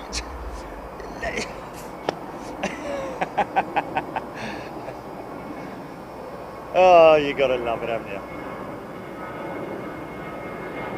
French B is a great livery, Dean saying. Didn't you see French B?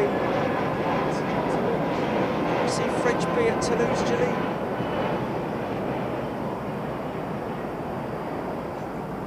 I think, and also someone won the model competition and asked for the French B 350, wasn't it? Yeah.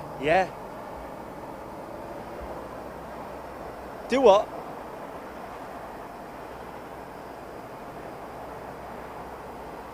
Yeah, it might have been Scott and Brenda, yeah.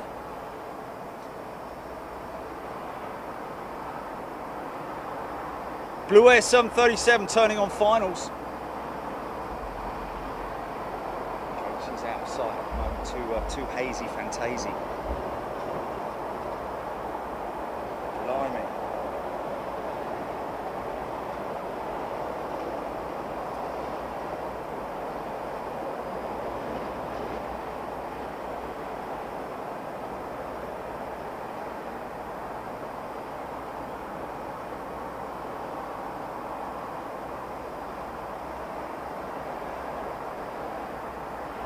Noel Edmonds flew all the pop stars to Wembley before Live Aid, then flew Phil Collins to Heathrow to get his Concorde to JFK to do his set after he did one at Wembley. Oh, that's interesting. Big Zav is a new member. Welcome, Big Zav. Great to see you here. Flew all the pop stars to Wembley. Because there's a lot of pop stars. All of them or some of them? I mean, what aircraft? He had a private aircraft, obviously, at that time. He's a pilot, isn't he?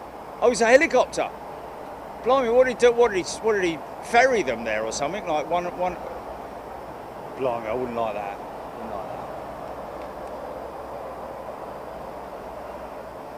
Did they? We Are Many, Goat Farm. That's the name for Gatwick in Old English. I've heard that before. Goat Farm. Brilliant. I love that.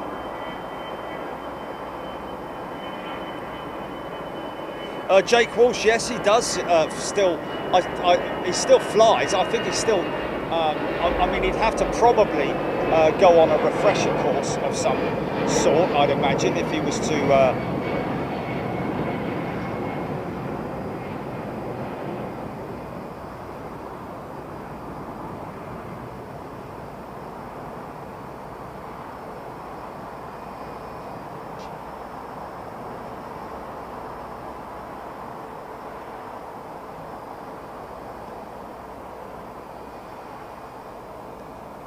Terry G, what about Gary Newman? Does he still fly a DC-3?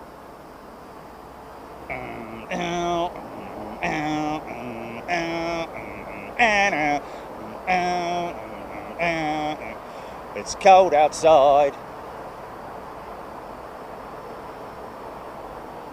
Big, beautiful engines.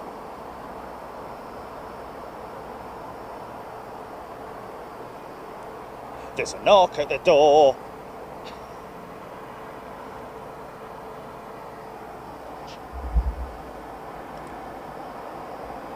Yeah, I can hear him. I can hear him firing up. I can hear it.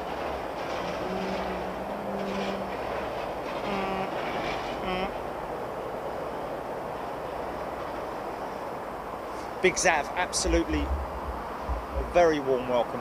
Get involved in the chat if you want. Ask questions. Tell us what you love about aviation. If there's anything you specifically like, want to chat about.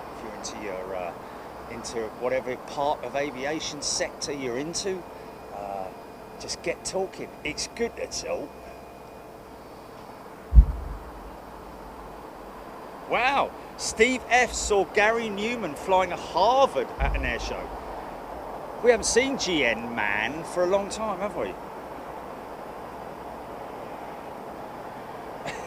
Daniel Pearson. In that case, I'm flying from Goat Farm to Skiathos in September. GFM now, isn't it? Instead of LGW. GFM. It's got a new name. It's got a new desig.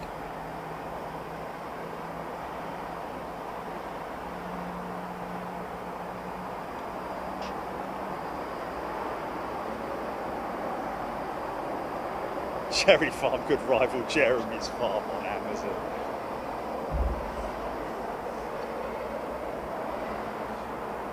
That was terrible. He took his oh, I heard a terrible story about that the other day about Jeremy Clarkson. He took his well, I won't tell. It was a bit. It was very sad. Very sad. Jez Bass, shame about the mosquito. Love to see those flying. Well, Jez, you won't see one flying here in the UK. There was one.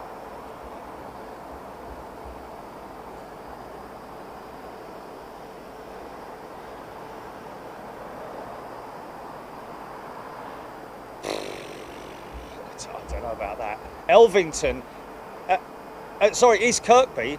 Do have you can taxi in it.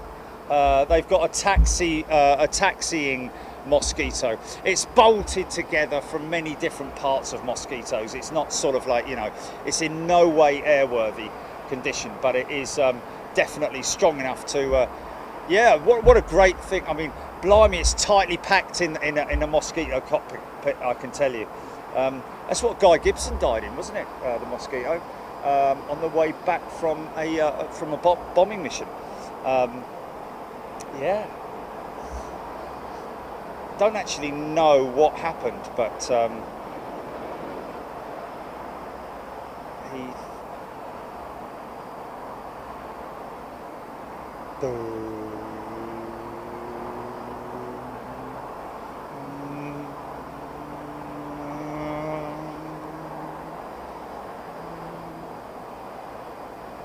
Yeah.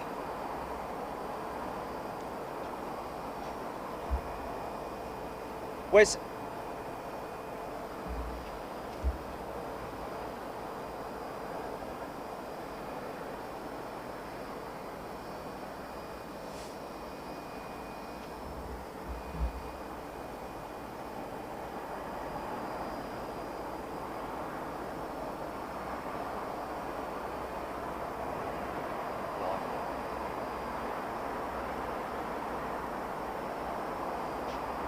BEA Trident, 61 years old and still never flown on a jet, only 3 times on a Chipmunk. Tell you what, there might be some people who are envious of you flying on a Chipmunk, young man.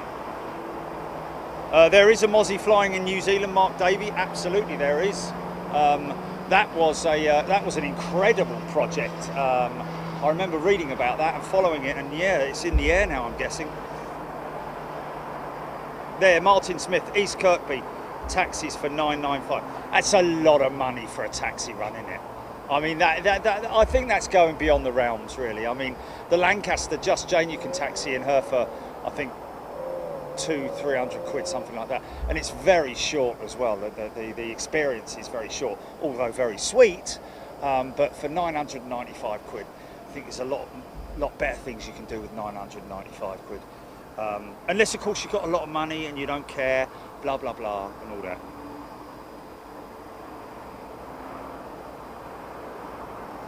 Christopher Johnson.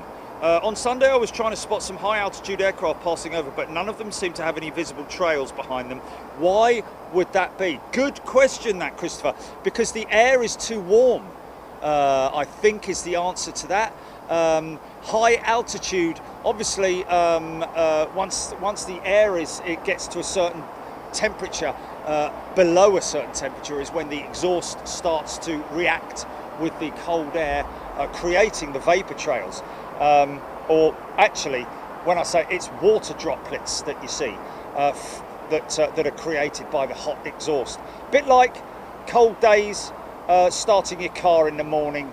Well, certainly here in England, probably not the most modern cars, but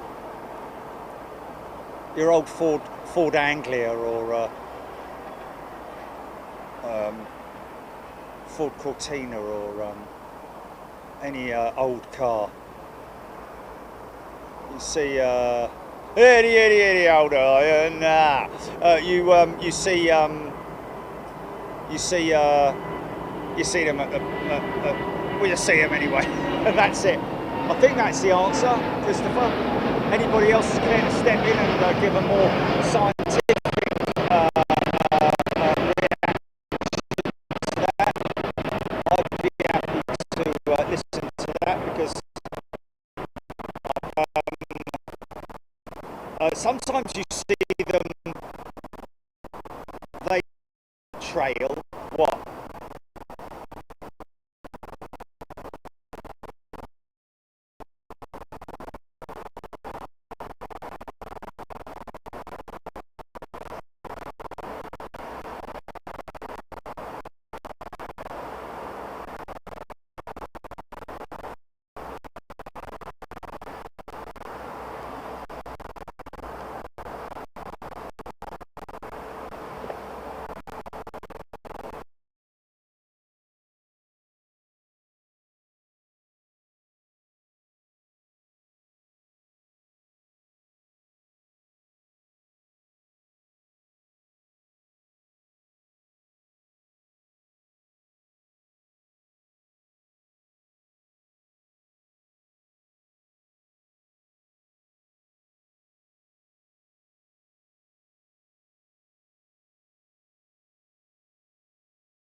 An aircraft in the middle of the air.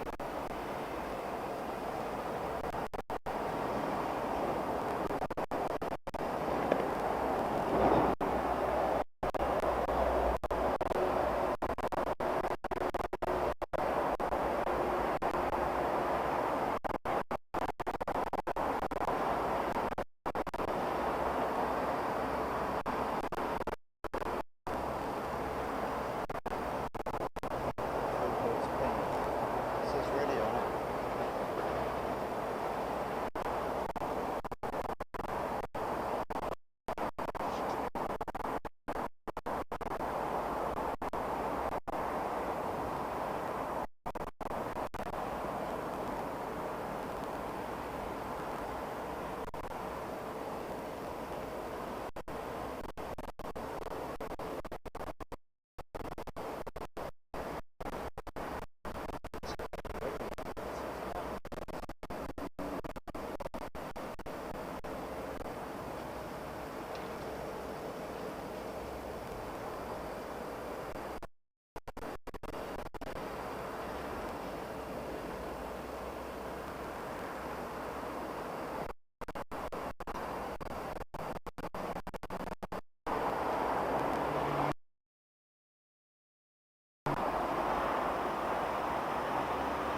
Calm down, Scuddy. I'm sweating, me Captain.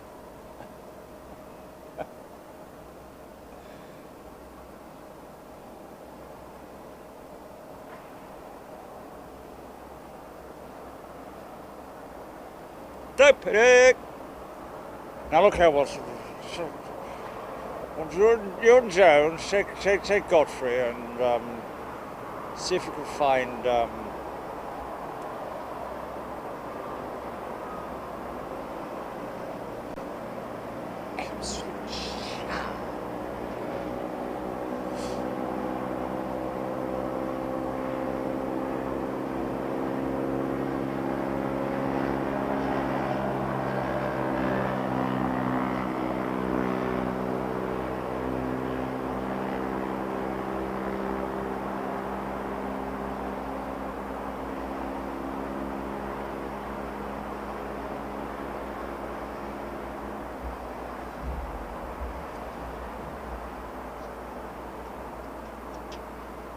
with such a cold finger.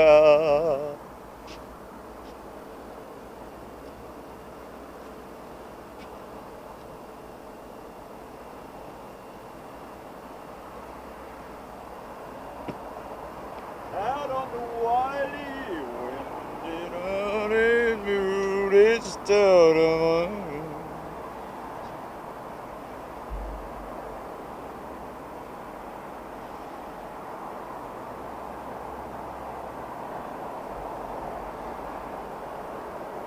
Do what? Sorry, who did what? What? Who had what? What had a surge, Judy?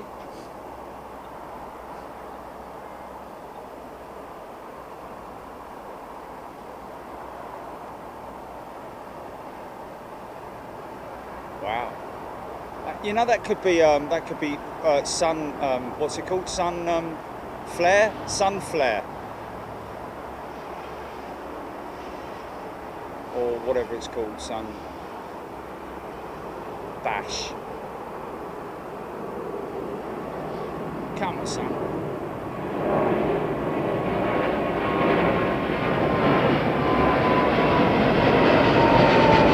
Left turn climb.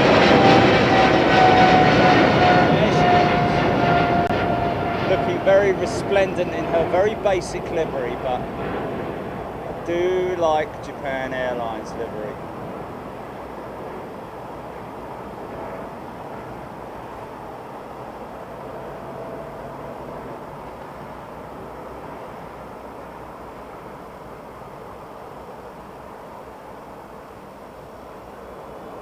How could you leave me when I needed you?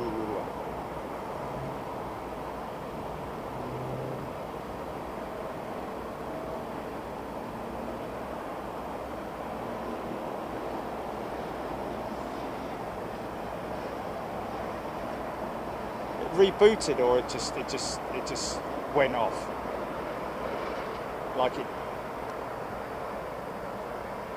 Oh,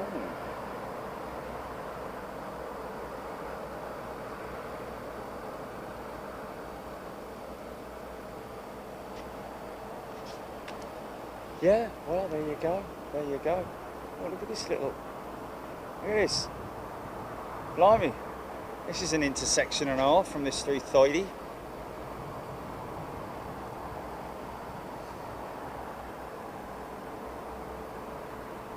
We'll run it long, hopefully.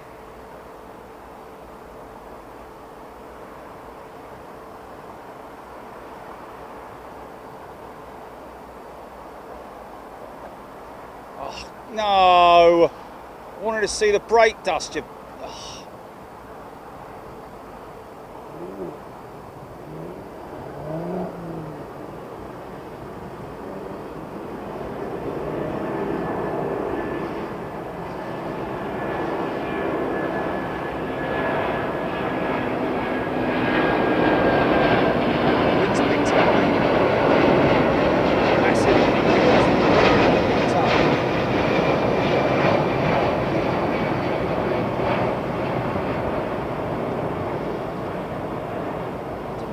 that was Swiss Air's 330, man. Huh. No one mentioned that was in town. Oh, did you? Oh, okay.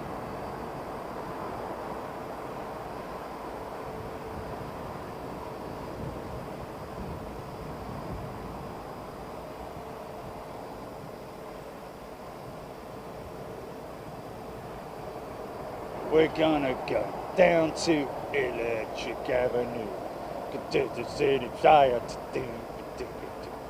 I'm feeling spots of rain here, man. No. Well, not really. Remember, I'm standing on a roof, exposed to the elements. And there's... Yeah. We're gonna go down to Electric Avenue, and then we'll take it higher.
Simon Hill, take care, all the very best, enjoy your dinner.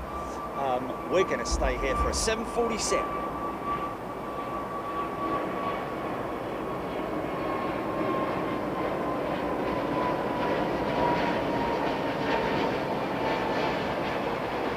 Kisa and the Moo Moo's lost all Sky channels except 4 and 5. No satellite signal, twilight. Craig Wharton, Swiss always reminds me of an air ambulance. Yes. Yes. Also,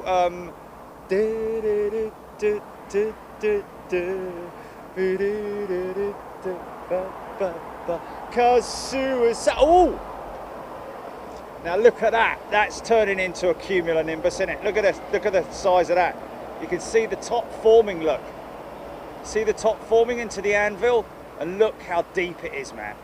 Look how deep she is. Oh, that's a big lump of a cloud, that is. Sucking everything in around it. You don't want to go flying into it, little fella. You want to maybe divert around it.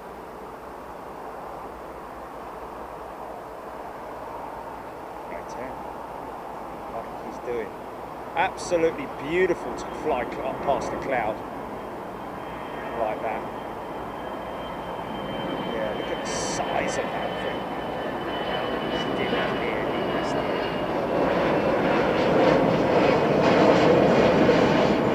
Requested a left turn.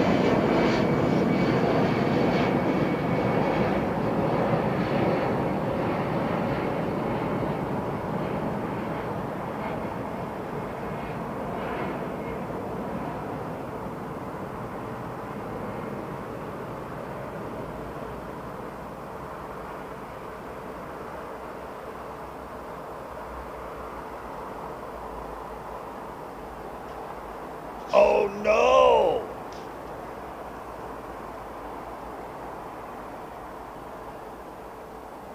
Sounded like Billy Connolly there.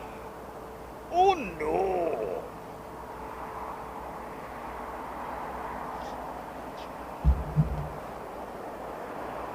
Always think of a medical emergency. Jake also, does this global logic, cargo logic air, I think you maybe mean, Jake, 747 only do Cincinnati EMA route at the moment? No, she does London Heathrow, Frankfurt, She does a lot of trips out to the east as well. They're very, very busy, Jake.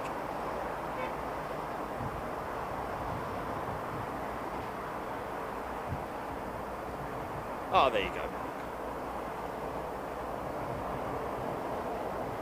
Robert Dawes, thunderstorms over Gatwick. Well, I tell you what, funny enough, that is the direction for Gatwick, isn't it? Over there. And that over there is where, from whence that cloud does reside. Yes, definitely some interesting looking weather that seems to be coming in that direction and coming in this direction. When did we say that 747 was due out, Gilly? Just want to make sure I'm not going to get...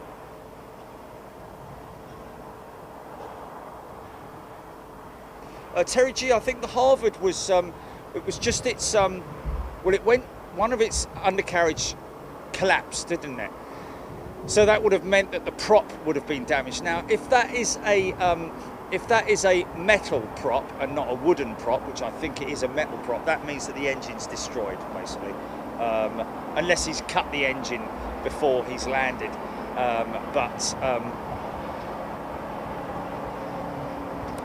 Yeah, of course, as you can appreciate, that's why the early Lancasters and Halifaxes had wooden props, parts of which splinters I found when I dug up that Halifax. Very, very interesting makeup of the prop. It wasn't just wood; it was a mixture of bonded timber and a surface coating, which was almost like a wire mesh, a very fine wire mesh, and then the leading edge was had an alloy tip to it, I think, to break off any ice. But whenever those wooden propped, I think the reason why early on in the war they made them with wooden props was because that in the instance of a wheels up landing, it would mean that the props would just splinter and save the engines, because obviously you can appreciate a metal, if you stop the engine abruptly, it's gonna just mash everything up inside the engine.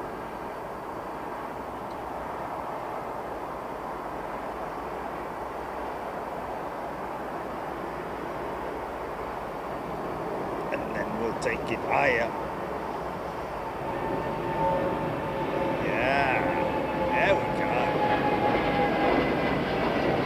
Singing away, listen to that. Saudi Arabian Airlines, that's on track. This will go more or less holding that line there, so we'll get to see that beautiful wing profile.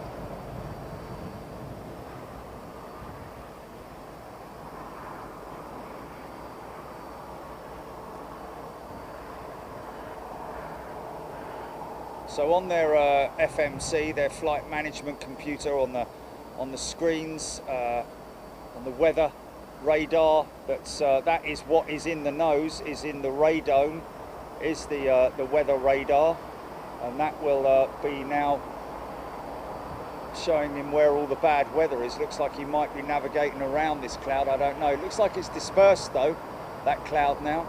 It was trying, but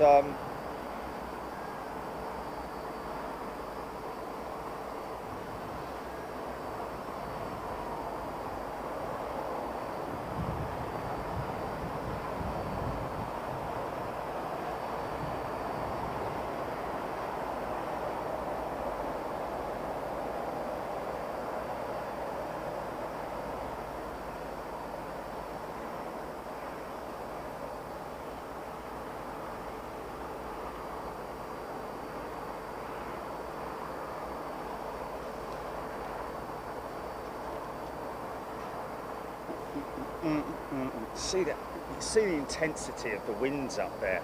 See, that's getting just blown off, that never even getting the chance. I think the winds the intense winds that are above that cloud top there have literally put an end to that that cumulus cloud turning into a beautiful anvil cloud.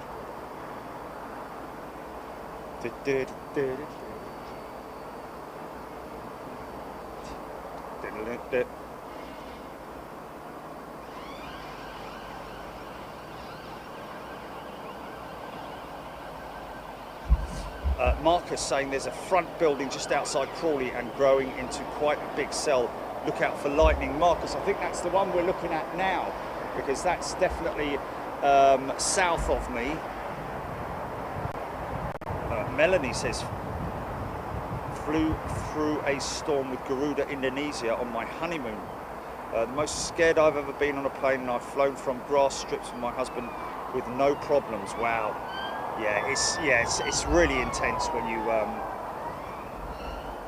you fly into turbulent air, turbulent conditions, especially when you're in a cloud as well, and all you can see is the flashes around you. You know, all you can see is the anti collision lights at the ends of the wingtips, flash, flash, flash, flash, and they light up the clouds. It's beautiful. It's beautiful to see, but pretty daunting when you're inside a big gnarly cloud and it's throwing you about, and you're obviously saying, can't you climb out of it, climb up it, or get below it, or get to the side of it, or something? I don't know.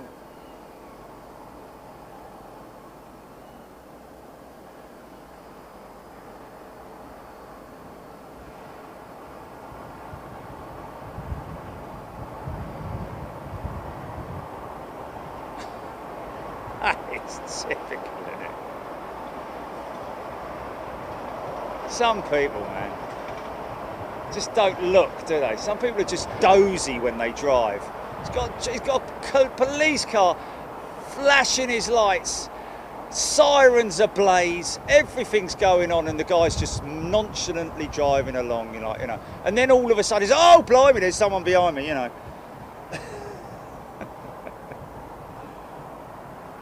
Rossfield, yes, has been a long day, up at 4 o'clock this morning. Little bit of a shame about today up at Lakenheath, but that's why I'm here now, because I wanted to bring you something at least half decent. Not to say we didn't get anything decent up at Lakenheath. We've got some great stuff up there, but not the intensity that we're used to. The wind has really picked up. You're probably going to get it on the mic, I'd imagine. Wow. So much so I'm going to have to... Oh no, that'll stay on there, won't it? Paul Brown, Cargo Logic 747 at Doncaster this morning. Wow, interesting. Nice big, beautiful undercarriage.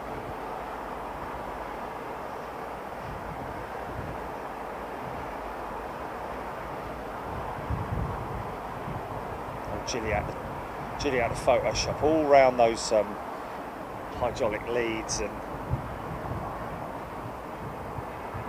go on, Gilly, you can do it. Go on.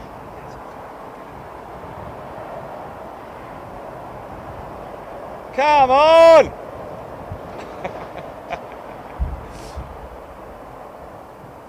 Lightning strikes detected near Gatwick, Dean saying.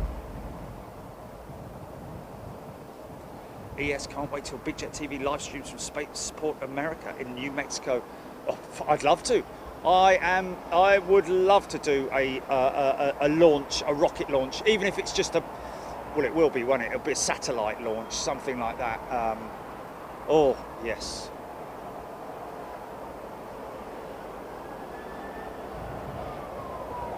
Pauline, 648, very warm welcome to the afternoon to you, Pauline. Oh, this wind's going to cool the bleeding thing down, I'm telling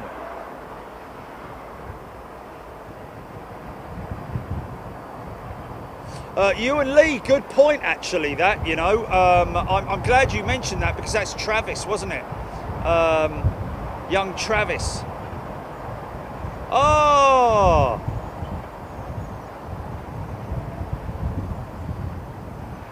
Oh, so Nivedita says that today's flight never took off.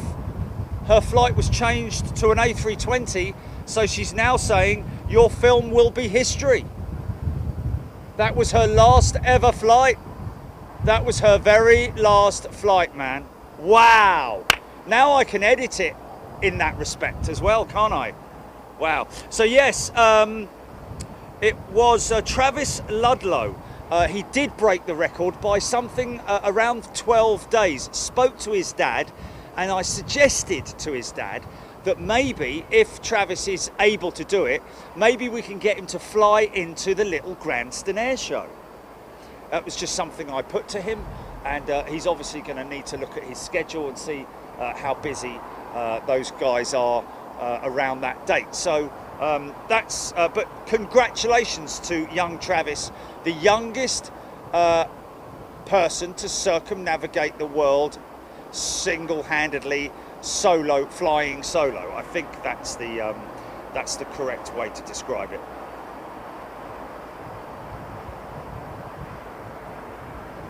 Oh, it was ABC 747 Paul Brown saying not with cargo logic. Easy mistake to make, folks. Very easy to make easy for you to say. Jez Bass, not built any more airplanes, my friend. Don't have the time on my hands, I'm afraid.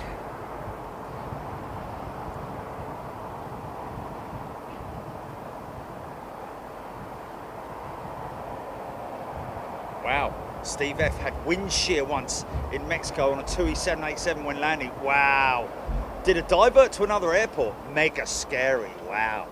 Wind shear. Imagine what those people felt like on that Dreamliner though.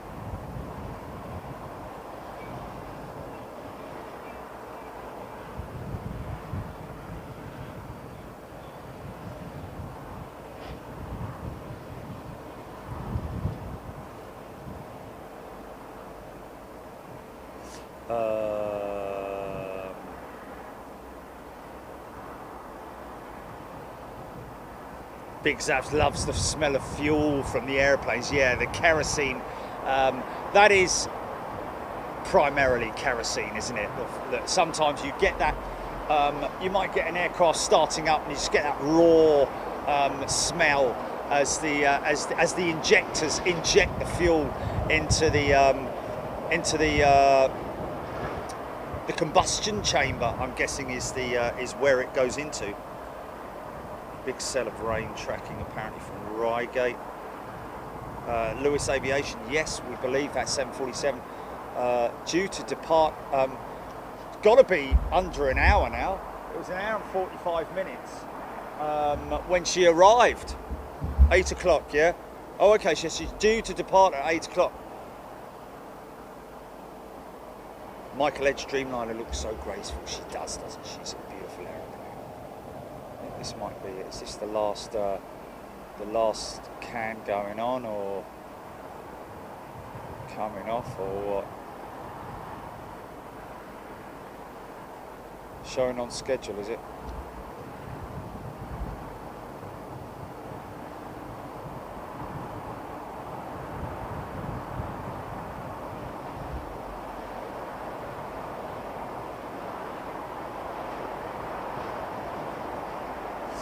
Martin Smith, no, I never went storm chasing in the US. I lived in California, so the wrong part of the Americas, really. You want to be in the Midwest, isn't it? Isn't it Midwest?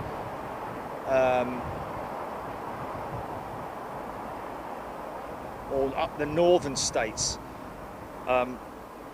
It's Texas, isn't it, you need to be? Yeah, the Panhandle, there we go, yeah.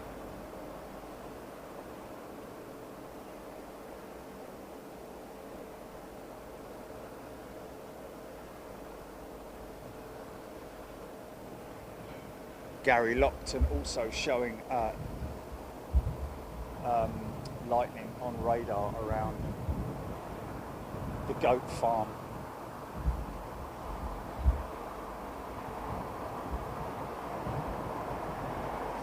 Happy birthday for Sunday, Lorna, Darren Howe's wife.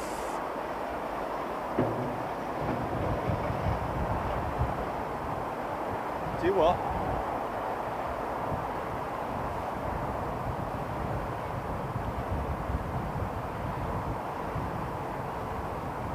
Yeah.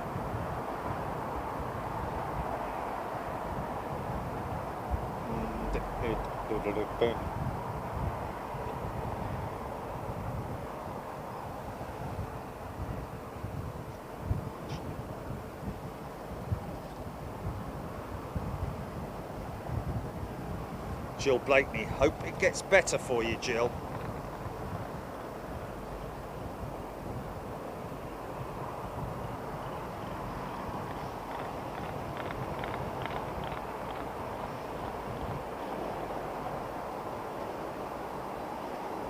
Debbie Speller, thank you.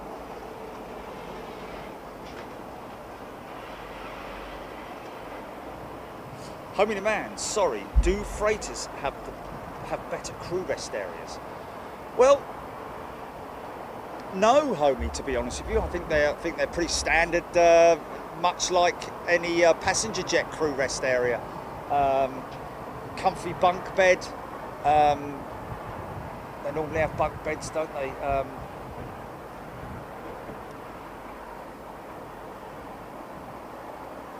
John Grinham saying that has to be one of the best schemes for a Boeing 747-8.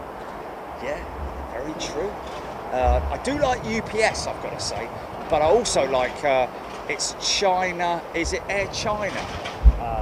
The 747-8. China Southern have one as well, don't they? No, it's Air China, isn't it? It's Air China. Yeah, with a pinstripe. Yeah, it is pretty sweet. But yeah, I tend to agree with you there, John, that the Korean 747 does look pretty special.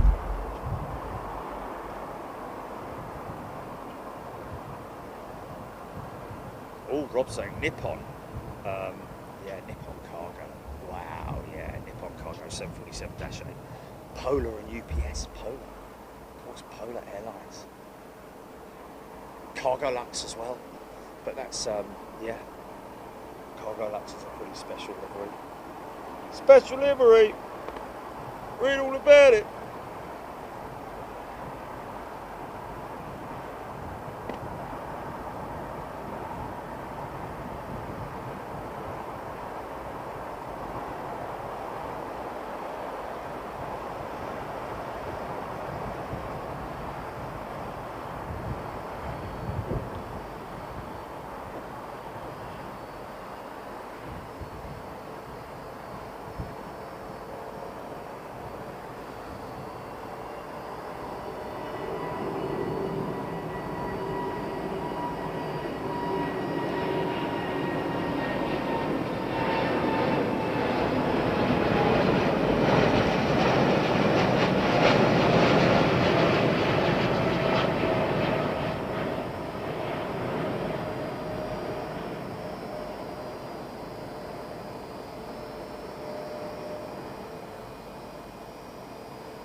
Look at that for a profile, man.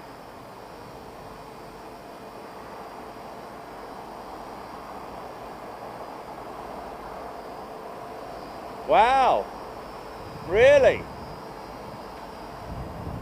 A power cut in York. Wow, wow. So your Lappy didn't go off because it had batteries, I'm guessing, is that right? Because the battery kicked in, would that be right? No? Don't check your clock on your oven or whatever, Jilly. You got any digi clocks? There, the main deck cargo door is now closed, ladies and gentlemen. Now all we wait for is the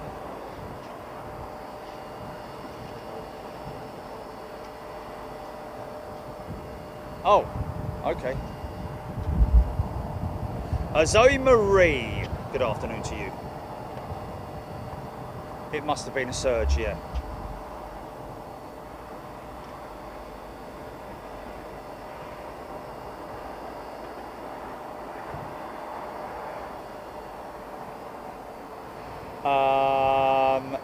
Well, the phone must, because, well, I'm guessing that it wasn't my end that the phone cut off. It was your end that cut me off.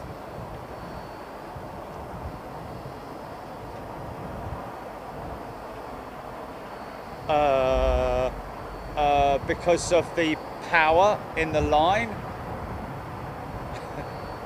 I know, but something like that.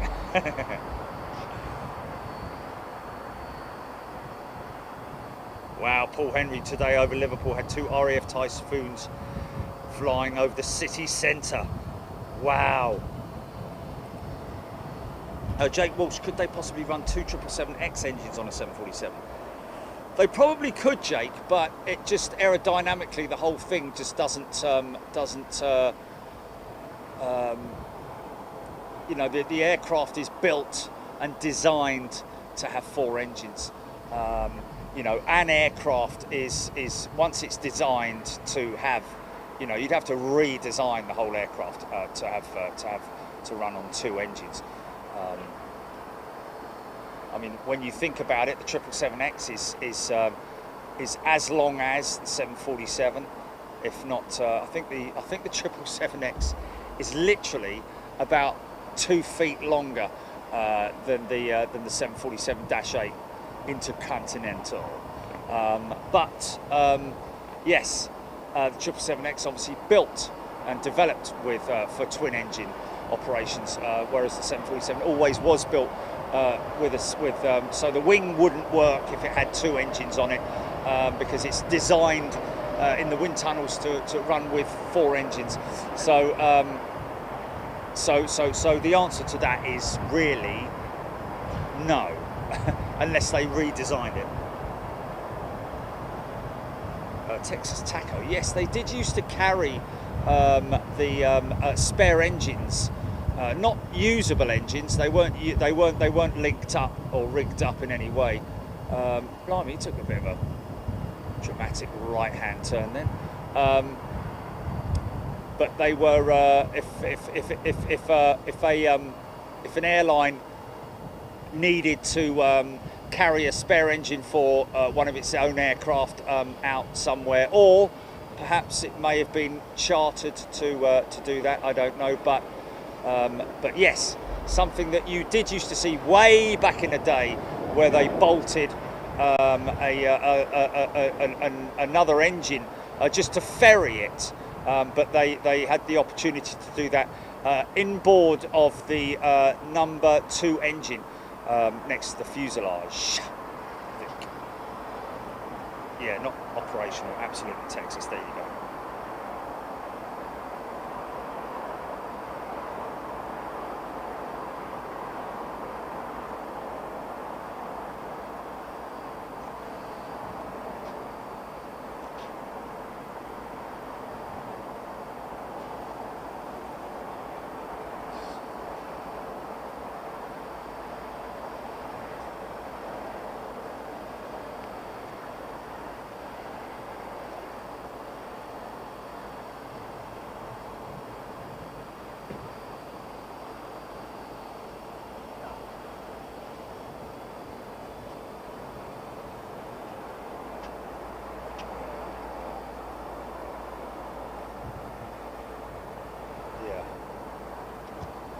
Heat stroke. You don't think you're getting it, but you know.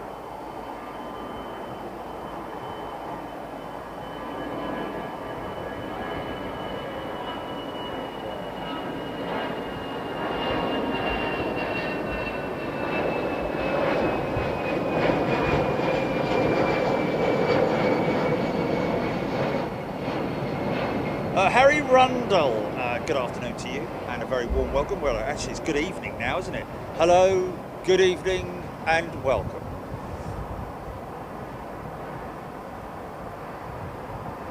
Yeah, no, I'm all right. I'm fine. Yeah. Yeah, true. Too late now, though. Yeah.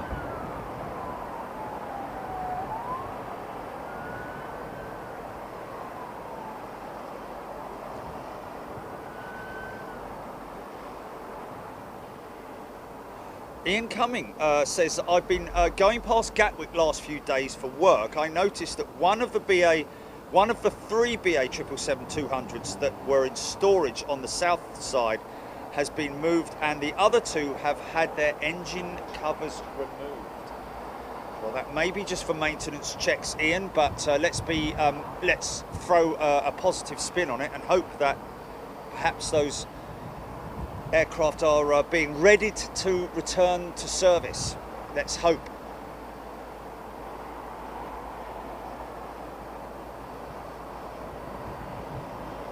Phoenix Night Rose. Did you mean London Heathrow there? Does Qantas?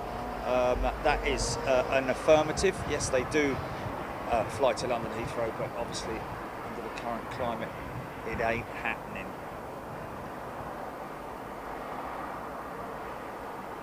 Wow. Rob saying South African Airlines ferried a spare 747-400 engine on their aircraft as well to London Heathrow. Wow. How cool is that?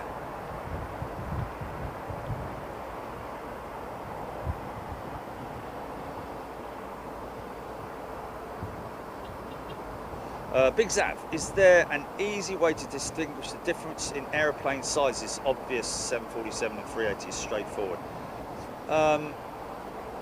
Difference in aeroplane. Yeah, you know what, Big Zav, there's a lot to be said about that. Aircraft recognition. It is one of those things where the more you watch Big Jet TV, the more you'll get to know your aircraft. You'll get to know that this is a 777 because she doesn't have, sometimes people could mistake that for a Dreamliner, but the nose and the size of the engines, the wings are more or less the same on a 777 as they are on a 787, apart from the 787 that you will see the wings pick up a lot of flex as she reaches her rotate speed.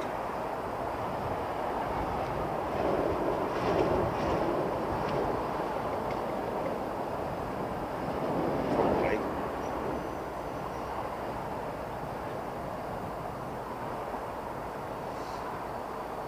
Oh, is he fishtailing a little bit there?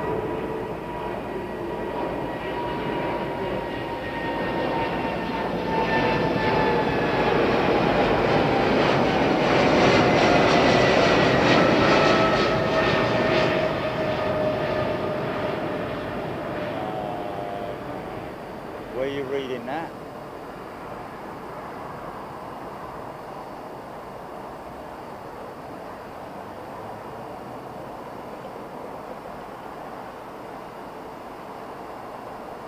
That is insane if that is the case. So now you can see, a lot of people could mistake that for an A330 at that angle. But it is literally about knowing, it's just the more you watch it, the more you'll recognise what the aircraft are.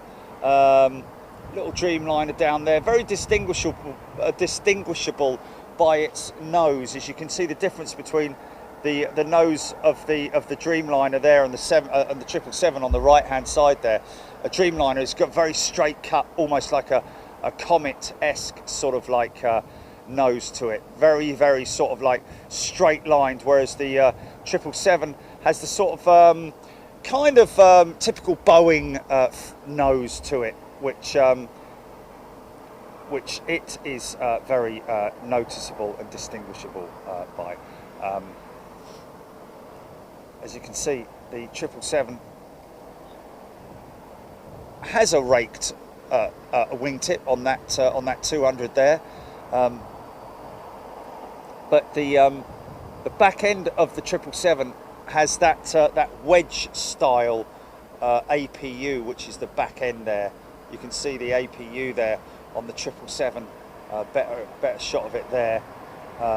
It's wedge shaped. Steps have gone up, whereas the APU on the Dreamliner, I don't know if I'm going to be able to show you that, but it's very pointy. It's just conical, a conical shape. So it looks like that 747. Oh no, steps have not gone off.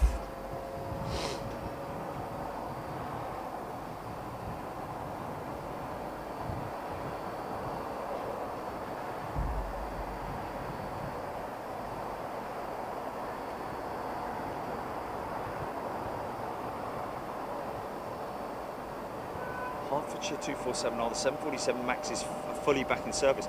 Yes is the answer to that, Hertfordshire 247. All it is now is just a case of the operators being able to bring their aircraft back into service purely down to financial reasons and demand, of course.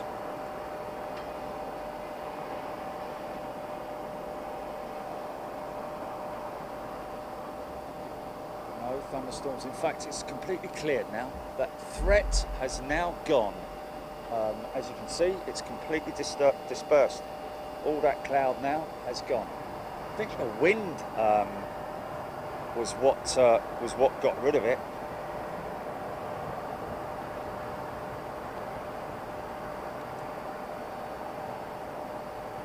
Did you confirm that, GP, about Australia? Oh. Oh, okay, yeah, no flights until next year. Yeah.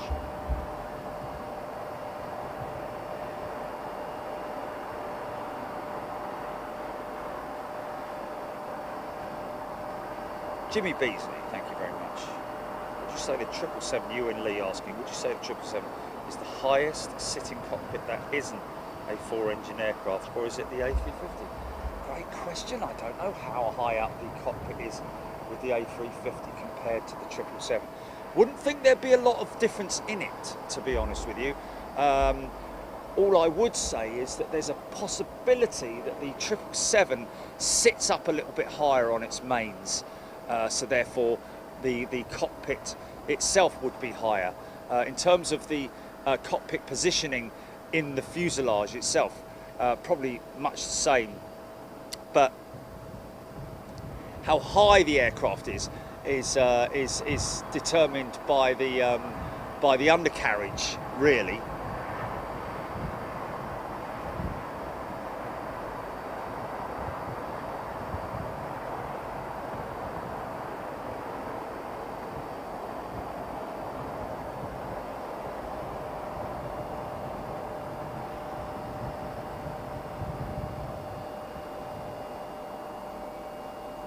She's hooked up yet.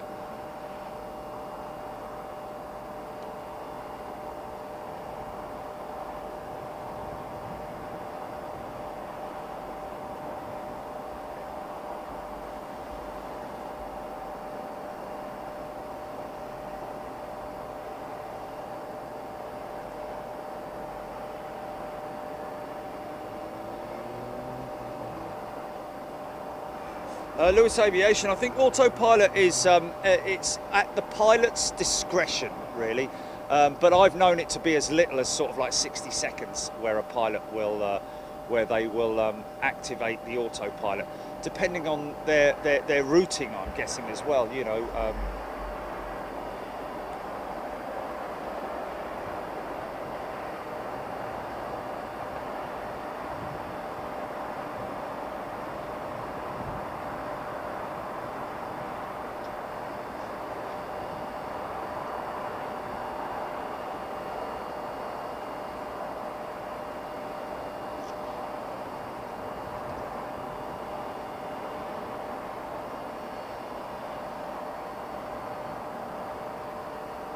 Got no Roger airside today, have we? I don't think it's Roger airside.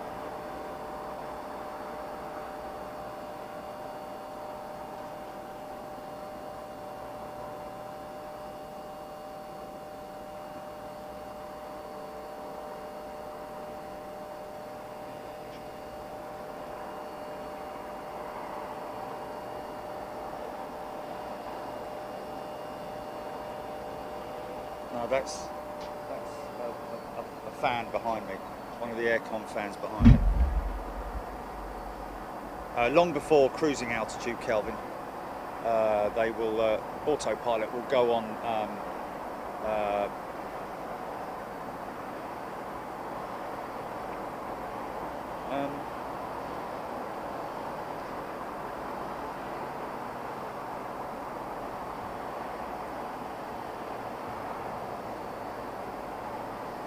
Rene Jensen autopilot around about 6,000 feet. There we go. So yeah, really it is the pilot's discretion, but when they're happy that everything's good,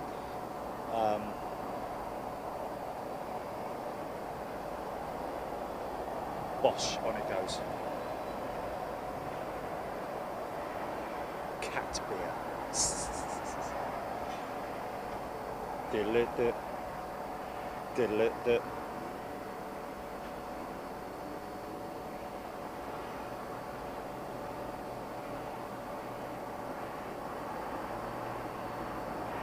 Shut that door.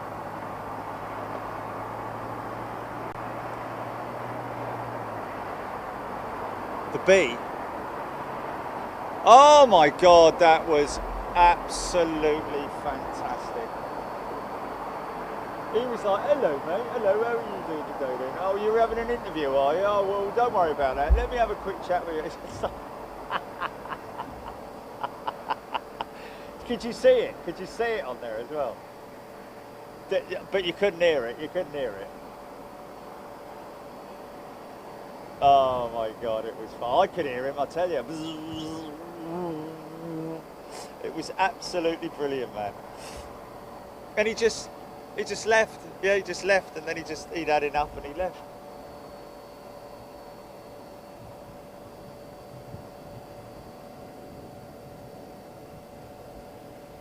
Oh, folks, Koreans are not scheduled off stand until 9:15. I think we're going to have to leave it, if you don't mind. We will have another day. We'll do a late show another day, but I've been up since 4, I've been 4 hours on the road in total as well. So if it's all right with you, we'll get this one and then head back, and we'll grab some more aviation in the at the weekend. Cats are.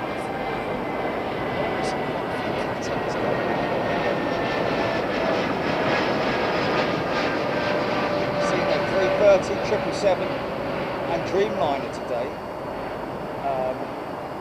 No 350 though recently.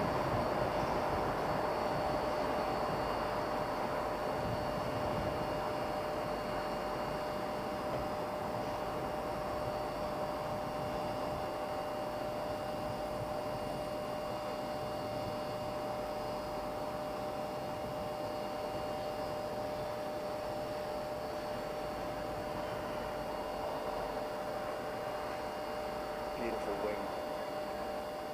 Always so.